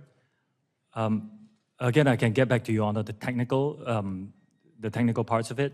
The migration today by default, all new US data is stored by default already. Sir, I'm just using what you said in your testimony in your opening here. It is stored there by default. What I said in my testimony is I'm deleting legacy data that sits in Virginia and Singapore. That's the difference. When this migration is complete, who will have access to that data? Right now, a team called TikTok US Data Security, led by American personnel, they have access to that. We have begun this operations already. Okay, but the app itself has access to the data, correct? Only through them. Any employees that have the data are Well, no, what I mean is, like, if I lose my iPhone and I reinstall the app and I put in my username and password, my app will reconnect to the mothership and download some of that data, my settings. That's not the way it works. No, that's not the way it works. It will go through the Oracle Cloud infrastructure and that team that looks after this. Yes, I realize that. So let me ask you this. What would prevent then someone with detailed technical knowledge of the way the app is constructed from creating an almost identical version of the app that could also access that data? That's what we are giving you third-party monitors and transparency. Yeah, but they're monitoring the source code for your app. I mean, ByteDance, these engineers have been working on this app for years. What would prevent them from making an app that could also access that data? Congressman, I think we're going into the area where, what if there's a hacker? What if there's this? This is a common industry problem, as you know. Well, I mean, it's just, I see my time's expired. It illustrates the point. Okay. I'm just skeptical that you're technically Gentleman's able time to has do expired. what you Gentlelady's time promised. has expired. Mr. Chu, I recognize that we have run over. I appreciate your time. We have just a few members left and would appreciate the chance for them to get to answer or ask their 5 minutes worth of questions. Gentleman from Virginia, Mr. Griffith, is recognized for 5 minutes. Thank you very much, Madam Chair. Mr. Chu, you share legal counsel, lawyers with ByteDance, yes or no? Yes, we do. And you testified that you prepared extensively with your legal team for this hearing, yes or no? With my team in D.C., including the some of your legal counsel? Yes. Right. And did they tell you about the report to the Australian Senate of March 14th that I referenced earlier? Did they tell you that that report was out there, yes or no? I cannot recall how I found out about the report. But you know about the report? I can check and, yeah. And did they tell you to favorably cite the Citizens Lab in your written testimony today, yes or no?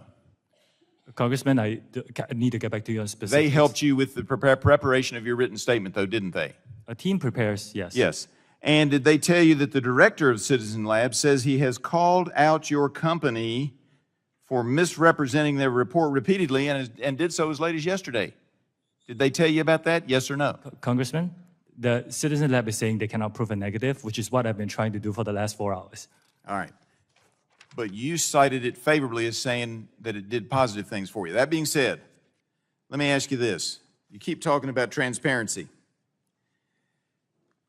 but you haven't been transparent with us here today. You were asked earlier by Mr. Hudson if you own stock in ByteDance. You said you didn't want to reveal that. Well, we're trying to figure out what the ties are between ByteDance and TikTok. I'm not going to ask you how many shares you own, but do you own shares in ByteDance, sir? Yes, I do. All right, there you go. How about in TikTok? Right now, all employees own shares in one entity. I expected that. I just don't understand why you didn't tell Mr. Hudson that and were transparent earlier. Instead, you made us drag it out of you. All right. Now, let's talk about the kids. You told several of our folks that there was a 60-minute deadline. You also told us that if you were under the age of 18, you couldn't access the live section, the live option. So I texted my 17-year-old and my 15-year-old, and I basically got scoffs back, when I said, are you all limited to 60 minutes? My older son said, well, there is a notice I get from time to time that says I shouldn't be on more than 60 minutes, but it never has kicked me off. And my younger son said, oh, I'm on as long as I want to be. So I'm just informing you, whoever told you, particularly if it was your legal team, that that's not accurate, that they're on for more than 60 minutes and they can access the live section. I believe it was Mr. Carter that you said they couldn't, under 18, access the live, being on live section. He's done it. So whatever it is you think you're doing, it ain't getting done. Now, let's talk about the law for a minute. You share a legal team, but you keep talking about how you got a firewall between you and ByteDance. You can't have an effective firewall under the United States interpretation of such if you're sharing legal counsel, because anything that you say to your legal counsel, they can share internally. If you've got the same lawyers, now maybe you have two different teams of lawyers in the law firm, but that's not what you said to us today. You said you share lawyers. There is no firewall legally. I'm just telling you. So if you want to clean it up and be transparent, you need to do something about that. Wouldn't you agree, yes or no? That you need to do something about that. Congressman, You'll look into it. You'll look into it. You've been looking into it all the time. All right, you told Dr. Burgess when asked if your employees who were members of the Chinese Communist Party had access to TikTok data from the U.S., you said you didn't know who was a member of the Communist Party. But then, Congressman Wahlberg, you said that the CEO of TikTok was not a member of the Chinese Communist Party. And to Congressman Kelly, you said the founder of TikTok was not a member of the Communist Chinese Party. Sir, either you know who is and isn't a member of the Chinese Communist Party or you don't. Which one is it? I submit that you know, and you just aren't giving us the straight story. Clearly, you know, but you denied that to Dr. Burgess. I can ask one or two people, but we have no policy to ask all the employees. I can ask one or two people, but who are in But it's reasonable to assume that with a significant number of members of the country, of China, being members of the Chinese Communist Party, logic would tell us, you're a logical man, I assume, logic would tell us that there are a fair number of your employees who are members of the Chinese Communist Party, at least a dozen or so, who have access to this data. Isn't that so? Again, like I said, I can ask one or two people. We don't have a policy to ask everybody. I said earlier, you're living in some kind of a cloud world, because either you know or you don't know. I yield back. Thank you, ma'am. Gentleman from South Carolina, Chair recognizes for 5 minutes, Mr. Duncan. Thank you, Madam Chair. I think what's been revealed today, there's not a degree of separation between ByteDance and TikTok. I'd like to enter in the record Heritage Foundation document, TikTok generation, a CCP official in every pocket. Without objections, so ordered. And I'd like to yield the balance of my time to Kelly Armstrong from North Dakota. Thank you, Madam Chair. Mr. Chu, the TikTok privacy policy details extensive data collection on users. One line states that we may collect information about you from other publicly available sources. What publicly available data is TikTok collecting and adding to the profiles of users? It will be publicly available, but I can get back to you on specifics. Okay, what is the purpose of obtaining even more data on your users beyond the data collected from the platform? We collect data. We want to give our users, by the way, a lot of transparency on what data we collect. We give them choices on the controls of their own privacy settings. And it really is to serve them a better experience. This is the reason why so many people love the app. It's a great experience. So how does the non-TikTok related data service relate to the service provided? I need to check the specifics and understand the question and get back to you. Okay. Yeah. Do you think the average TikTok user knows that you are and understands that TikTok's data collection extends to information outside the use of the app? We do give transparent information on this, and like I said, I don't believe we collect more information than most of the social media platforms out there. Well, and the reason I ask this is because I'm going to go back into the corporate structure. You described that TikTok is a subsidiary of ByteDance. Mr. Griffith just said that you guys share the same lawyers. You have stated that your direct report is the CEO of ByteDance, but you've also stated that at certain levels, TikTok operates without direct daily control from ByteDance. You have used content moderation as an example for that. TikTok's privacy policy states that you may share user data within your corporate group. Does that corporate group include ByteDance? If you are talking about that one entity that has the share for Chinese media licensing purposes, I think it's called Beijing Douyin Services. If you're talking about that entity of the government share, the answer is, we have cut off, all access of U.S. data sets to that. So employees of the entity. But your user privacy, so your corporate group, ByteDance is part of your corporate group. ByteDance is the top company. So yeah, you're talking about the other entities within the group. So you just testified that you firewalled this. Does that statement, so you're saying the TikTok's executives that operate independently of ByteDance, but does that statement not hold for sharing of access to data? Well, I was talking about that one entity that has, that many of you have raised some concerns. That's the entity that I'm talking about. The entity with the Chinese government's investment that is for the purpose of Chinese internet licensing for the Chinese business. Let me ask it a different way. What other entities have access to TikTok user data? Well, after Project Texas, we're going to move it so that only TikTok user data security has control the access of that data. Okay, so, and we could bring you back either after Project Texas is done, but right now, what other entities have access to TikTok's user data today? Only by requirement. It's really only by requirement. Certain employees require some access of data to help build the product. But for US, we have moved it for Project Texas, and by the end of this year, it will be firewalled away. But this is your privacy policy today.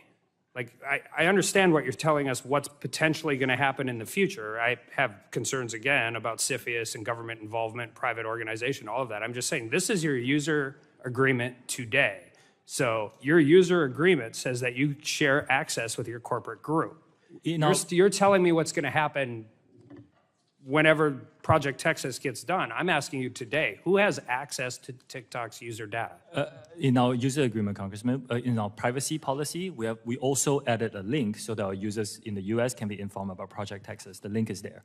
So the link is there to private, but I understand what you're trying to do moving forward. I have my own concerns about that, but we're sitting here today in a hearing, and your privacy policy is different than your testimony. Your privacy policy specifically says that you can share user data within your corporate group. So are you saying even though your privacy policy says that, you're not doing it? Like I said, I don't think there's any contradiction here. Like I said, Project Texas, when it's done, we firewall off that data. We still have some legacy data in Virginia and Singapore that we started deleting, and will be done by the end of this year. So at the end of this year, then you won't share it. Does that mean you're sharing it today? I don't believe so, but there is some data. And why haven't you changed your privacy policy? Why haven't you updated it? We did update it, and we gave our users more information on Project Texas. We did update it.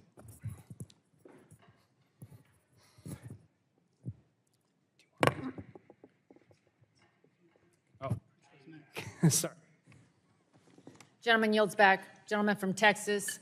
Chair recognizes for 5 minutes Mr. Crenshaw. Thank you, Madam Chair. Thank you, Mr. Chu, for bringing Republicans and Democrats together. Appreciate that. I want to get right to the critical point of concern. So TikTok is able to collect massive amounts of personal data. We all know that. That means it could, if it desired, to use this data to influence narratives and trends, create misinformation campaigns, encourage self-destructive behavior, purposefully allow drug cartels to communicate freely and organize human and drug trafficking. Now, to be fair, all social media companies could do that. But here's the difference. It is only TikTok that is controlled by the Chinese Communist Party. All these other social media companies are not. Mr. Chu, do you agree that TikTok is controlled by the CCP? No. Okay, I thought you'd say that. I disagree, as you thought I might say. Here's why I disagree. Your parent company is ByteDance, right? That's correct. It is correct. So many of the workers who work at ByteDance are Communist Party members, right? I wouldn't know. Well, I think, for example, the chief editor at ByteDance, Zhang Vuping, is the Communist Party secretary, correct? He works on the Chinese business, not on TikTok. Right. He works for ByteDance, the parent company. He works on the Chinese business. Right. The parent company of TikTok. The Chinese business is called Douyin. Yeah, but it's all associated with ByteDance, right? So ByteDance owns a number of businesses. Right. You all report to ByteDance. Everybody's part of ByteDance. Okay? And do you know of any other employees that work for ByteDance that are part of the Chinese Communist Party? Like I said, ByteDance owns Chinese businesses and they operate in China. You don't know how many, but you acknowledge many must be card-carrying members of the CCP, right? They're in the Chinese business, yes. Yeah, I mean, the CCP holds what's called a golden share in ByteDance that allows the CCP to control one board seat in ByteDance. That's publicly That's reported. not correct. It's not correct. It's been publicly reported. They admitted to it. You can on our website we have updated it so we can give people more transparent information on this. They have a share in a subsidiary that is only for the Chinese business. It has nothing to do with TikTok. and it's for the purposes of content licensing in China. So there's not an internal CCP committee, which is a regular thing that happens in China. They have a CCP committee internally inside the company. I run TikTok. I cannot represent the Chinese ByteDance. business. Talking about ByteDance. No arrangement in ByteDance?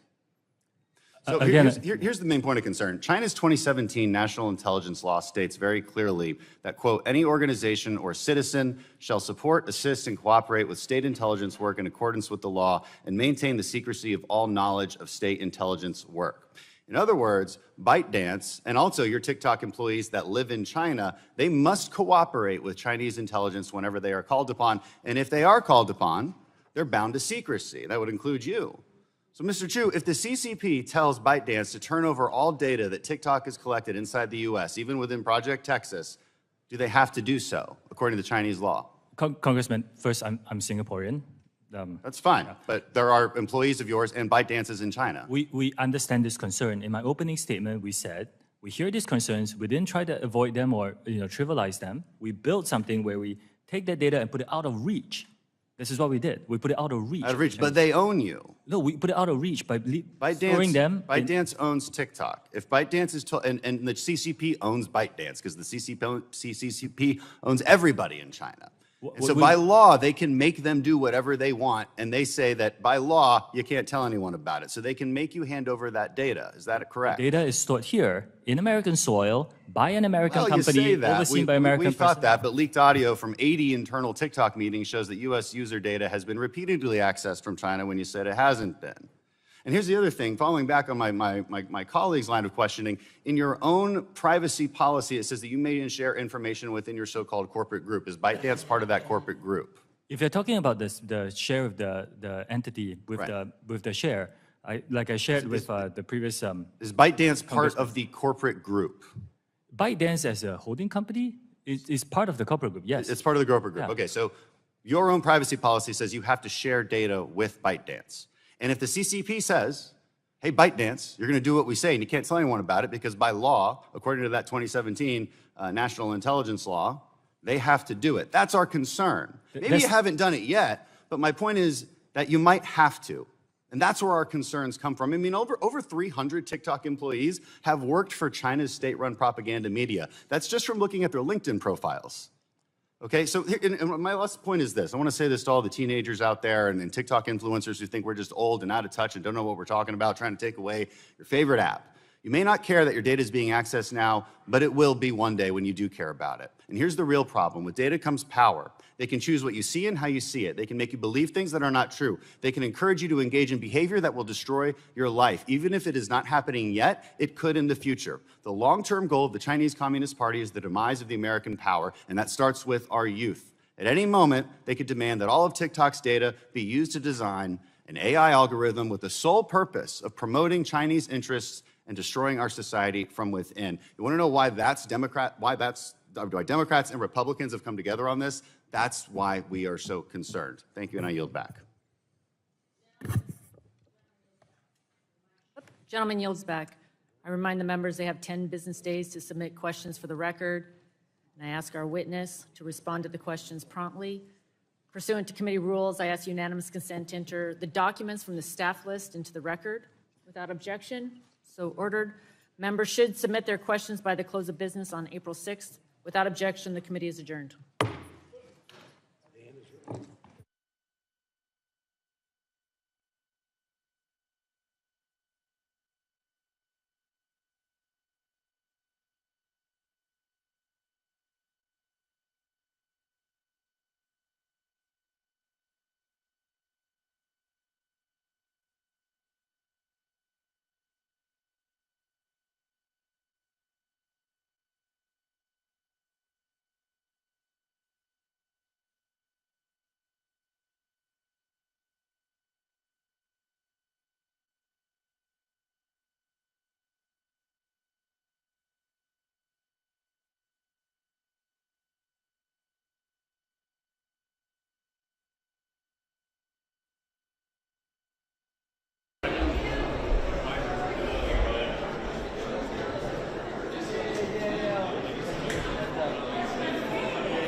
let's go for you. Might have seen our cameras, but yeah, they're about to have like other family members. I know you guys are right?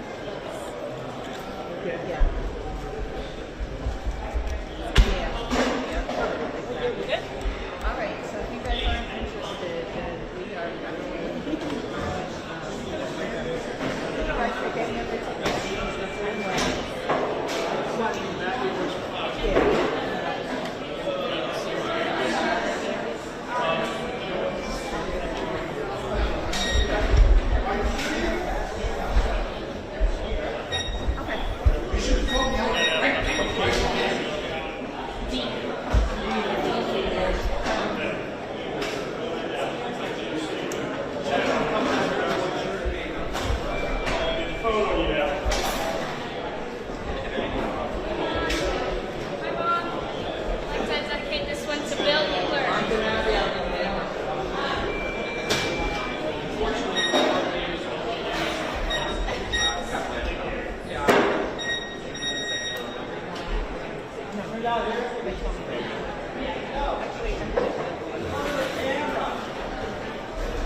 sound check?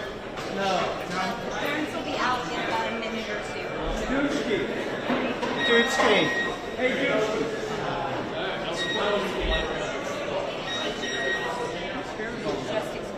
Really? Dudesky. One driving.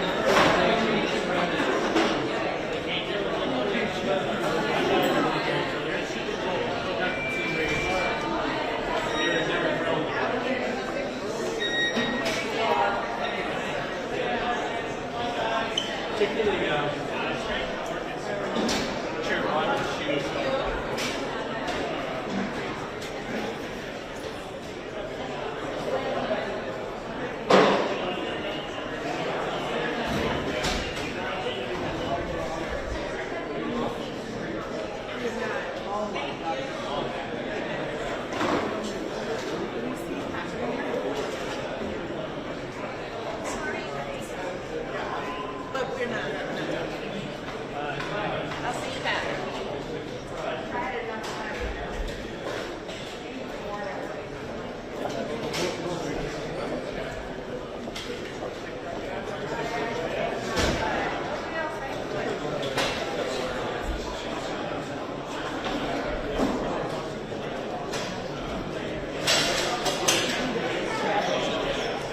It's the locally